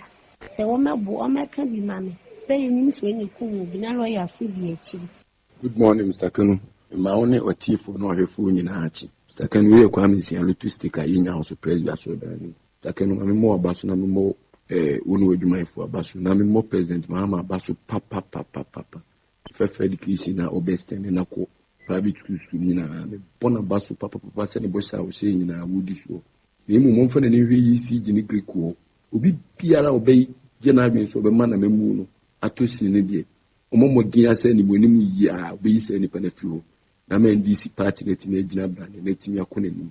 Stakano ma me fancy na me mo sta Zuba ene na nakosi Asante Regional Chairman me mo ma baso papa. Fi se omu di djuma son pa kese de ma NDC party no. Stakano we kwa me si alotu sticker yenya so president so dan ni mo a. Ofa mo si utwalo to ene rasta otompa bo president so dan ni mo. Mo ni nyame nya adwuma. Kanu Nyansapo group no ni Otec my phone mam good morning Monique machia do for krobia ni asante me heba plus doctor voice note to phone na machia mo nyankopon omwa Ghana no mo excellency owura John Dramani mama Ghana fo ni mugidi ato aba no yenim se obetima ye nso the mpaibot san nechi enura mkofa some runabout adwuma ekoso na masre ne se Accra Chukumasi road ne die obi obekwa Accra bebie kasa otna se brankasa miankasa de mani akohu bi ye hu ye mobo na onye maye MPP die me so all excellency adwode ne na no aka bia wonye na Ghana for rebe fi MPP kra o komo disappointed Ghana for mama ya branso ti enkai o mokra bi. The great man Kanu no pa me chabaja fonya lesson kasa me kasa fi PZ Kanu no pa me chama me father Reverend Father Bismarck our Holy Trinity Parish sepati mpomu na father ne di misa se won te sei Kanu galam sense meti ho asem se asa kwoti anoda bia so mon kopam wo ma na esere keke abrai wo kwan bitumi afaso pam wo mo to mu ni mo Kanu wo ni mo nyina ya na awre ho mesi galam se yewuwar bitumi ni nesi fo mo 20 esere wona da wo mo fa nesi fo na manyofo de wo mutumi nye hu. Hello, Tech. Pasha Mushamunina. Pasha Minimise, and you can say, and cry a audio de basso de Cosman me. And Patron Pesa Cassin be a hammy pa. Patro Galam saying a cosono, a higher, ye, and crying to me for any pa. Cause any generation a ye being in about. Mr. Mummy be found as I am doing a young pensioning. In fear, a didn't even there. Aha, humba chili was one union some yes, Ramu. And in Nina, soon a Philly Sabi at the full bush mo. Nam pose a Gianna, nothing so boy or the uncle for car, neighbor company, ain't mean Kirby. Tias Ramu, moon saving sooner. More story and sass in the back way. Senior Kanu, you watch on a bed of phone, why didn't you bear fee, but do I do out so once when I was so much in Pessia? Senior Kanu, they make a cry energy semi. Era Bujna Po, Sebi, I shall pim so I change him and quinty any light. If you are in a epe, where politics be any Sadia Sanya Dumo lighter, one quana bread, Sebi Penufo, baby Ometino. I want lights, you do call more power plants in chain. They may catch and say Atibida. Yera is a surgeon when my bar first, no, and I weigh Namana doom, yes, sir. We would your money true for Kaka. Say ya, or me who say, last year lights never ho, you do the Kaka, but the spits are to say a quarter day. See that Kanu no day, Medasi. Osei Akoto bema. O kodu for me da was why. Send anu fiara. Ya me nana no birthday. Kama mame. onyankopɔ nhyira wo ɔma wo nkwa ahɔde wɔ mu wone tim sere nyinaa medamase bibia na ya wodi machi na wo boa me wo kyerɛ bɛɛma medawase wate onyankopɔ nhyira mu nyinaa tim na mo nyinaa ɛda bia ɔma mo nso da yɛ pa na mmɛka nkyerɛ Akoto medawase ɛyɛ maame kwa atema na ɛkasa isego lane medawase adominti amen. King of Sports mema wo ani abegafo nyina achen Kanu dum sana ekoso no anu oden na esay ye niam etebe se energy minister said ani mani mu ya de obetimi aye bia se de be ya ye be petum so no puma sibre no mama ye mpe na ya bo ban number so the private schools after free education home private university for so omo tell you omo so one can home one for omo so enkan wo bi for your general well-being go for Hello Plus big Otec. Kanu, good morning. Your friend ma Julie me kasa fra abo akrom. Kanu se ya me kasa kra kani na omo dum na bo no nsia pa ho kakra bia na omo dum light no. Se die ba die pa na se no omo pese omo ya Ashanti region for. Enti yewra mahama yento aba mawo na enti ye sei. Kani 1 2 ni adum kani e be dum no adan wo bibi she fridge ma. Enti 24-hour economy na enie. E sei dum so na ayina. Wo de ba na no na 24-hour economy no ye pa wo chow na wo to me wo ka ebebam enti ya afama yen ne ye ho ntoyen Kanu mu ni nyame nya adwuma. Mr. Kanu, good morning. Akwasi awua taxi driver ni say ye check government schools no akogu private sectors for no so ya de ehu hia fi say free education am obi e school ntino school for no ho chiro classroom na obeka say president Mahama di kan be share boss obesi 200 schools where intimacy schools no ntina enipa abu afaso e government school nti so say o che ama aso private sectors for aso menene ya adwene pa. Good morning, Mr. Kanu. Say the entry man. So, what's the heck? I'm in Channel Bajafuna. I'm in Channel. I could feel Obia Babia. Captico Obia. So, I'm in Channel. Mr. Kanu, Penny and Casa for private school. I say, Casa usually or more. Or say, or more man Penabaso. Now, Penny, the old Tonago, or Cano Crescedia. There's a good long kind of wrong. No, my man, SSA private. It's a Ghana Kwa. It's a Ghana Kwa. Watching Chile. French country, so who be Skedienti and Omonia Bre. A bank which is 6 daily be a Kawana Tankrana for school. Yo, yeah, now, Mr. Bujapo, me who be that and Rexy. Let me walk for Quanta, me who's a lucky, do some Akuma could tell tin a day, a bit that. Ye ran mo nyamfo Osei Akoto Kanu anopai me ma no bedwa afo achi edike ne yuka brochi mamu na me kasa firi ye mo aban na baso na ye besere kane adudum no se ehawa me pa chaw obetime atu akwa bokina ai yen aduane ene yepe ene to aba ene di edum kane na wuntime ntena bokina wa haya pa chaw obetime asesa ne ma no akwa wo edike ne bye bye. Hello, Kanu, good morning. From Pong, because every Tonsu. Kanu, bridge be a war oba Cassia, most for no. You know, a sena take off from the M for my dream course. Tim Sura, Mampenifon, and to say bridge now or castle, most for no, or transfer for no, bridge no one's human. Sena take off from Tim Sura, here's one someone come in. Yes, I can't see how much about area of but that's it. Kanu, your mother of your national pay, a dabini, did Tam Sobrahabume. My main charity time was so synthesis. Counts me and Canon. Then counts was the Roman for a come never saw my people for some a young man is serious. Yeah, and Jeb, be about me in the penny. Any at least Alquanca, Bronabacoso, contains big one month. He can't go like a pie, the bond, and Nescako, goom, in a sort of Fontalia. Some way, I buy hopefully Bass Yana, as I may buy. You come out like a Jagu Horn. And what time the council met ya? Yes, it will be a pure memoir. Elliot Papa. I have for my Nyansapo on my frost. Kanu, the best of my team, the best. Me who I'm not one of a cow. The cat of Mumbai and Yabra for Cat. Mr. Hayden to a man, so what I can call Michiano. Omunus said the echo, who the echo. Now, I didn't miss the regular who be able to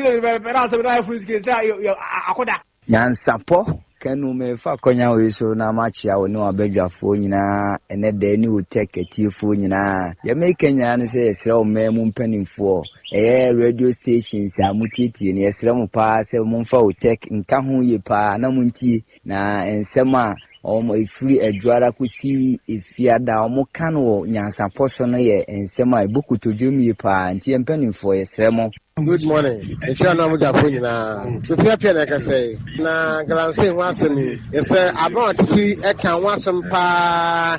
I'm a input. Can be a woman. Adopter said, I didn't say, a ban call off. Yes, sir. Local strike. Say, about we are bound. On fast no more gonna see. Now you to enter that's it. Make a separate carrier. What the Kanu some are working. Asa, if you ask the one because when you are more about we are can't not to say yachin. If we say yachin yabu to work on an yachin and once they can call the black one from the Kanu one got one to our buyer. Can I want some school is some coach I good out of I'm watching so. No more a bad school and crack. Don't I talk to the that's why my Pedima Wanka Airport interchange with a power any of the hospitals in this area, near Central Market here. And I do all your way to the onion. I'm on an important on your mind, but I say, bye bye. Kanu, I'm watching Sergio Kum, King to this year. A cham kum in my Mapuka. Massamana said, a private school, a day whom become a man here. Now, woman that an Ababetia Wumkana, and I went to a school, no school down a car. So, you're the private school, no woman school is your woman. Imudu, amazing the Ekura Kakra Muntiminti, Namudu Mumba I don't know a bit my idea. Yet to a year. We are bobbing in it to see her. Ninyaman, my wife. Abrantian Munyan for Osei Akoto, Kanu Bako Pekatachi, Memoachima, when you admire Flameyao, and Ponsame Casafri, as Antiachim crew for him, Figana mine, a choir mampane mamma, any NDC, by peso, Oma. Me free SHS free home Korani trees can be say or modern Korani be called private school mono basa private school and penning for almost face can and to make a Korani treeska. See a catch them will be year free home. Mamma Chamin Yakofas be if you have a bra boat or abusuafo na ma hote se na school fufuo na motemen kan me chia onabo recha kodo wasau DC papa obeba atwemanwa beja not mesre yewura mahama se re afforestation na oye no ye wo afforestation no dada was say of a summer bununa no fabika home. Omina Ghana for Sans so Ena CCI or river wardens and MPP for training woman also send for river gas. I don't know for woman can home woman to me Germany Magana mine. Otec 102.9 FM, the pride of Ashanti.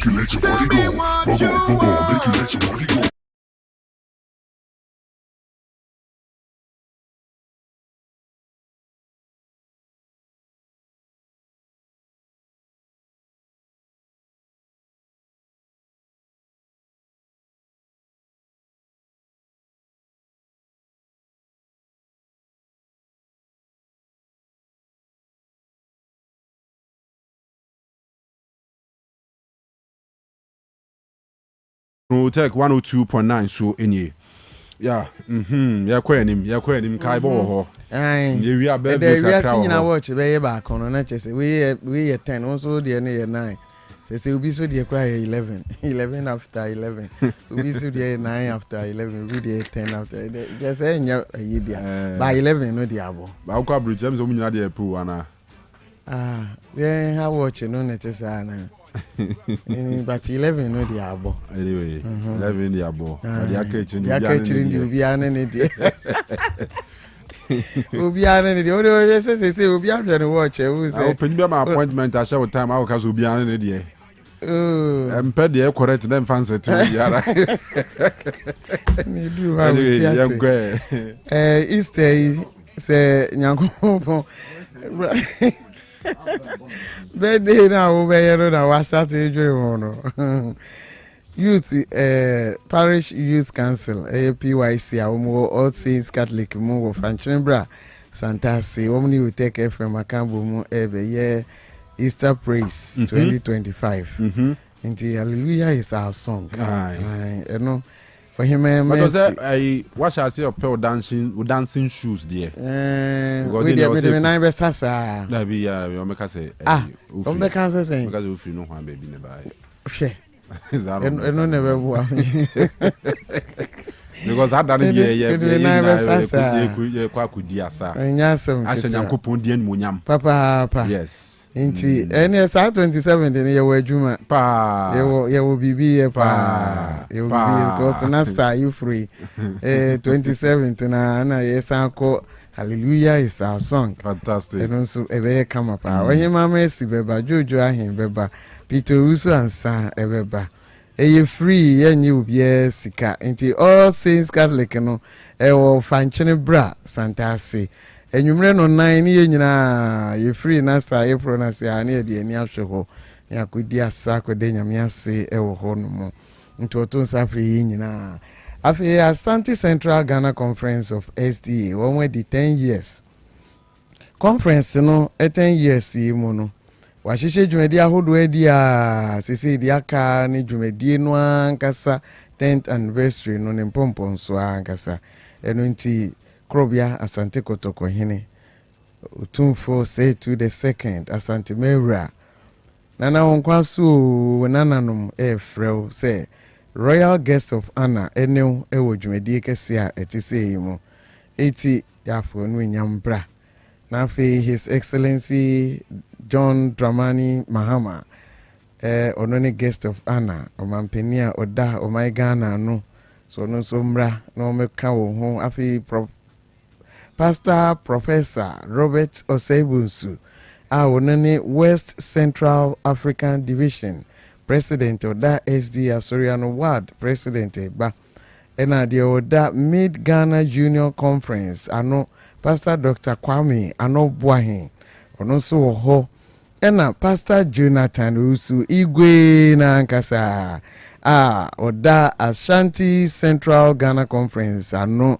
enso ewo ho ntinyame pe no ma yenkwa memne da edi enimi Wesco Park no so frano pa no nkronko enyasem ketua otonsa afre wo nuanom ewo ezi asori no wo ba bia wo Methodist so asori ankra conferences districts any diocese ahodo ni nyina say Ashanti Conference Ashanti Central Ghana Conference of SDA din fiedu conference no nti yene wo nyina meka mum na yene nyame ase sanka igbo yimisro di bichire wadwin wo ma fra 0274867759 and 0249315742 memni day Wesco ehwa na 7 days for bia de nani ehwe amekomu bantimo matwa kra de mo ben dada no nyina mombra me nyefe senchi ne asokorefo nyina komewu yehwe manim obia mra mototo dan ni nyina mu na mfa manim hwe Wesco. The fearsome 3 Hepa plus Pavi plasmos say dwumadi edro we say no se ononum bia bibia ye fine ewo nipaduenum wapom den CPC ta twifa yade so no phone sembia nim udidi a wadidi oda wada o sorry a wo ye dwuma bia wo de ahoden ne anigye na eye the fearsome 3 Hepa plus Pavi plasmos was a power to the people. Sa edre ebuso baby a eto edro oba Otec ha obi nya bi koma ma ho Washington downtown Baptist Phone Junction so obi nya bi o Fred Doctor so number sam dey tutu dwai mu bia obi nya bi 0542778572 0591367898 and 0542807907 5-bedroom house bia ewo hall kama ewo kitchen baako ewo 5 washrooms ni nyina parking space kama kakraka fefe ewo ho esufu anketia na sefie ewo eben Power Chapel asori no enti ye ton adoma da so kran obi pe efie bi ato a mesrel 0246345219 kohwe eye wakoma sofie no bia na to nenya asomdwe asembie ni ho 0246345219 ye here female private nurse ewo health company bi it is a bit Kenya Siduase Brimbola Junction ST Junction buokrom ne sepe ne ne potemu ho na obetimi aye nurse adwuma ewo health company ho a free number ne di ho komo 0207527736 day and night security no onipa kro pewo uguso ebo ho debro sefa CV beja Otec ana free 0205 787652 ena 0248889243 so between a day security ana night free number no mu bia edi ho komo iwiase ayetimi asembembe yensa odane wani benkum ni nifa trotrom kura utimi hye asem enti sebusu asem bi awaresem anansa asem bi edi wani na woni asomdua je number ito ho free asembeba debi na bra Otec ha na krobia ya wasantene na bedwafo mu a eni wanim enka ho na asomdue emra number no ye 0536222554 say uwo video bi ana audio ana story bi so a WhatsApp obetimi dia fa 0536222554 follow ye on social media platforms ni nyina so na wo share na wo like na wo share na wo nua bi so ensa can be Facebook, TikTok, Instagram, YouTube, X and WhatsApp. Ye WhatsApp line no eni 0505 225578 0505225578 ebra kesa inyaye na birthday akano boss infanto aso grow fine no na grow kama wontwintwam onye basa na wunyina ye fefe nti ubia Pedro no bi no grow fine makes you grow fine. Birthday Doctor number grow fine doctor na Dr. grow fine which my friend Dr. Menz who's in a no emaro bosome so a tire how no nya e sort na ya si twa na wotena se nye yie na wa chia woto pe grow fine no mobre ebre wo mpa ya wo onuma to ntenwe ka wonko mfifiri we die se nya nam te he kure mfifiri me ntenwe mfifiri die woti mfifiri ntenwe wani mfifiri na we sa bible ze ana ntamba se ma ko hwe ma mfifiri te wo mi akra studio ha mi ti a we kon mu kra nya mfifiri te me ba ntenwe oh jai steady challenge mami odo ya chia o sister ini so ho ye ni anti kuya e mama chipa Dr. Mens's number 0244 596532 0244 596532 grow fine ododo bi apebia no ubenya bi na opeba ko bi mienu bi miensa bi na ato a herbal shop ne pharmacy bi e ben obia no na wakopebia